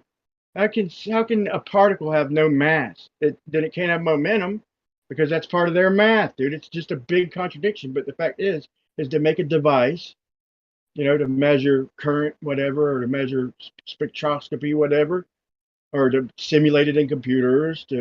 You've got to give it a amount, So I understand they had to make it a particle to give it an amount to simulate it. That doesn't mean it's really fucking particles that are giving wavelengths that we can compound and all this other shit. I mean, I can't even, I'm just tripping over my own tongue. I don't even know where to start. It's like, dude, we understand, look, with electrons and shit and all that, and then they try to give something spin. And you look at it, well, it's not really spin, it's vibrating. And then, well, can you isolate one of these particles? Well, no, they won't let you trap them. You can try and put something solid or trap them with a cup, but it'll pop up somewhere else. You just can't get these slick little particles they're just so slippery because it's not a fucking particle, you fucking idiot. Like air is shit bouncing around. I even hear flat earthers talking about it's particles expanding. Like fucking, there's like 2 of them left in a big giant chamber in Sandusky, Ohio, just bouncing around, covering all the ground. You ever stop to consider maybe that it's air is stretching? That maybe when we draw a vacuum and we need more and more power to fucking draw a better vacuum, that we're stretching the air, pulling it thinner and thinner. It's just unbelievable how people have just fallen into this fucking shit where everything is particles and solid, even flat earthers. It's a joke. Like, be humble. We don't know. I'll even say maybe it is a particle. Okay, doesn't make sense to me, but we don't know. It's a convention. I learned a lot from Dr. John D. He's a PhD, man, and you got to give some of these dudes credit, because the ones that are awake are like us on steroids, man. They really look deep into shit and they get it at its roots. And I learned a lot from him, man. And I've added a lot to what I've learned from him. And he's right. Reifying like energy. And what we need to do is like take some of these terms that they're reifying, like mass, and use the definition of that term in the sentence. Like, instead of saying mass, say mass attracting mass or something like that for gravity or something, and say, so what's causing something to happen? Mass attracting mass, gravity. So use that, or use Bingham space-time. Instead of saying gravity, use however you define it, use it. And if it applies, it'll make sense. But it never does. You try and get them to define. They've reified mass, like with Cavendish. Like, so you prove that lead attracts lead, right? How are you going to just say mass attracts mass when all you've done is show that lead attracts lead under certain circumstances? It's like just crazy how people reify shit into existence when it's just a convention. I understand why they modeled it out as a globe. They did the North as a flat plane. They freaking, probably just realized the angles or the distances are fairly consistent with angles. Then they couldn't explain it no other way. And then a flat triangle shows a 3958.7 height to the stars. That's flat geometry. Flat trigonometry. They moved it down to the middle because it was consistent, and instead of doing their measurements from the surface, which don't work. Yeah, they work perfect from the middle, though, a place they didn't even get the freaking measurement from. It's a big bunch of bullshit. But I see it worked. It did. I'm done. I'm done. Trigonometry only works on a plane, right? Exactly. And but they'll hold us to it. They'll be like, what's the height of Polaris or some shit like that? Like, what's the height of Polaris in your model? Show me your triangulation. No, the height don't matter. With an angle, so you can't measure a height to a light in the sky.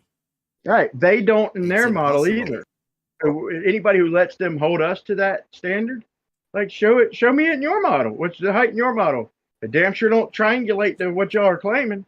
In fact, I think you're off by magnitudes worse than I might be if you want to hold my model to it. But my point is, and I'll end it with this, is that it was an easier way to model shit in a circle protruding from a center point. Just an easier way to model shit to keep things consistent over distance when they couldn't explain it or calculate it. It was just an easier way to model shit. Nothing more, nothing less, man. And now that's one of the first things they reified into existence was the damn globe model. What they do with everything. Dark matter will be a fact in a year. It'll be a fact. And watch this. There'll be a 5th dimension within 2 years. There'll be a 5th dimension. There'll have to be. For them to reify the dark energy completely. They can't do it with what they got. It'll be a 5 dimensions. I don't know what it'll be exactly, but that's my prediction. Mark it here. You heard it here first. It'll be a fact in a year, and after all the contention, there'll be a whole nother dimension. 5 dimensions within 2 years. But Bri, though, there's already 13. Yeah, but that's string theory. I'm talking about the heliocentric model. There's 4. There'll be 5 within 2 years. They got to. The math don't work. They've got to. The only way to do it is to introduce another freaking dimension. no matter how I look at it. You think that the math doesn't work, so adding another dimension will help? Think about it, dude. You open up everything with another dimension. Like if you can't make your orbits or whatever work, then you add another dimension of time and you break it all down.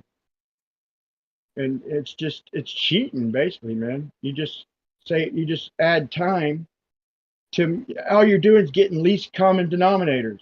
If there's no least common denominators with the measurements you have, enter another dimension, and then they've automatically all got least common denominators till you extend it out. You extend it out and shit will work, and then bam, it breaks down. Now there's no least common denominators. There's no way to mathematically make these fuckers link up, no matter how I size them, no matter what I do. But if I introduce another dimension, now I've got least common denominators for the stars in the galaxies. I can define dark energy. It's just cheating, dude. So then, do you really think, Brian, that that's the best tactic then to fight them? Because then you would have to, keep up with every latest technology and every latest thing. Don't you think maybe there's another tactic to go through rather than constantly debunking new ideas? Just a prediction, man. Nothing more, nothing less. You heard it here first. It's a prediction. That's what they're going to have to do. From the Globers first. Have you ever heard that they're going to introduce a fifth dimension to prove dark energy? Ever? I sure hope not, dude. Because if you have heard it, I'd like to know where. I thought that was original. And it's just a prediction, man. Could be wrong.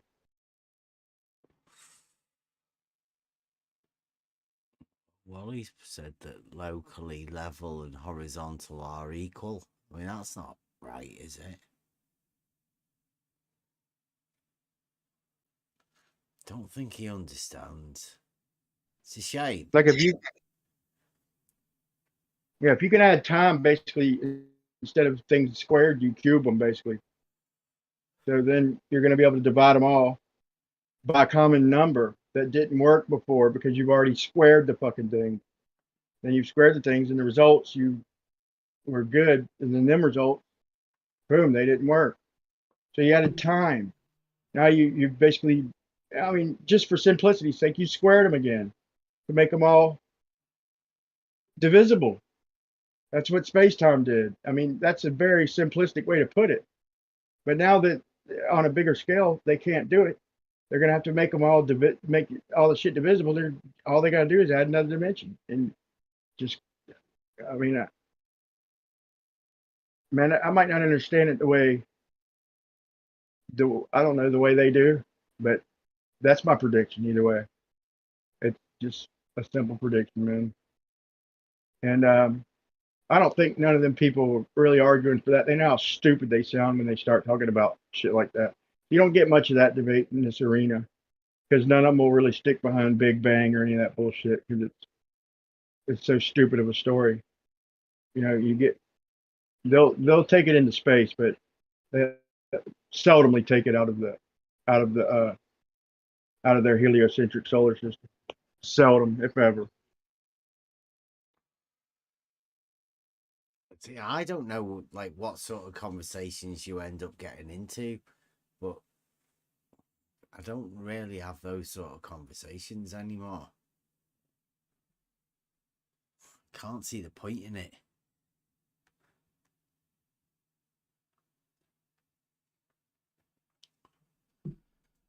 Just seems like history repeating itself, man. It's the same shit going over. They screwed physics. To me, they screwed science up back in the early 1900s. And I just feel like there's a reason. Why would they do that, though?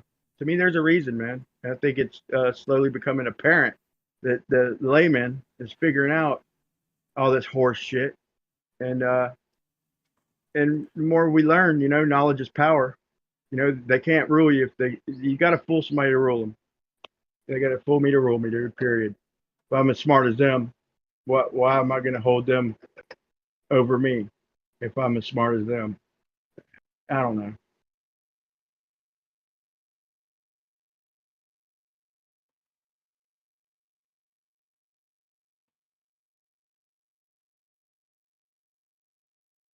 time is it?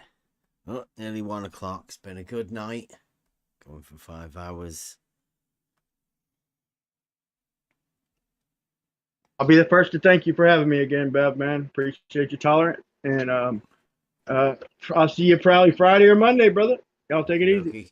See you later. Right, get Buster on. As it is Sean Hawkins' birthday, somebody requested the Sean Hawkins multi-mix on the Insane. So thanks for joining us tonight. It's Model Affliction Monday. Obviously, that's why we've had people talking about models non-stop. Tomorrow it will be Logic night. Logic being the Trivium. I think we've got some stuff. I think we've got some stuff to go over as well. Maybe a video or something to go over. So come and join us tomorrow, Logic night. A little bit more challenging, but and it is in honor of Sean Hawkins, whose birthday it is today. I don't know how old he is, but I mean, happy birthday, Sean. And here we go. See you tomorrow.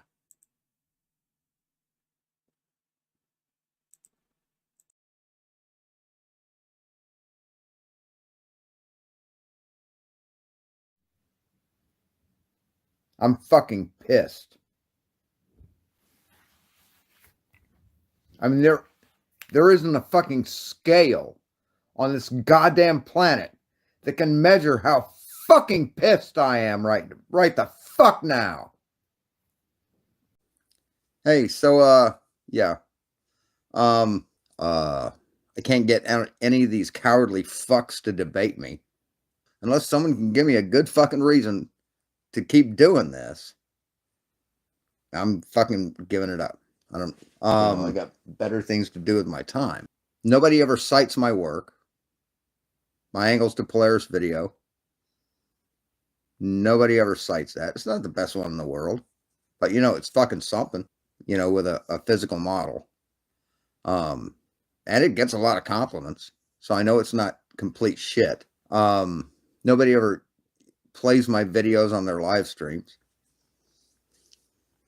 Or even little bits of it. When was the last time anybody shared any of my videos? You know, my most popular video is the Angles to Polaris video. And it has less than 1,000 fucking views, and it's 2 years old. And I've got a shit community. I've got a shit community fucking not doing anything to fucking keep me doing it. Like I said, unless someone can give me a good fucking reason why I should keep streaming, you know, I'm done. So, thanks for the fish.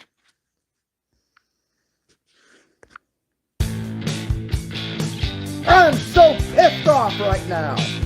I've got a shit community. Made me look like a fucking asshole. Motherfucker!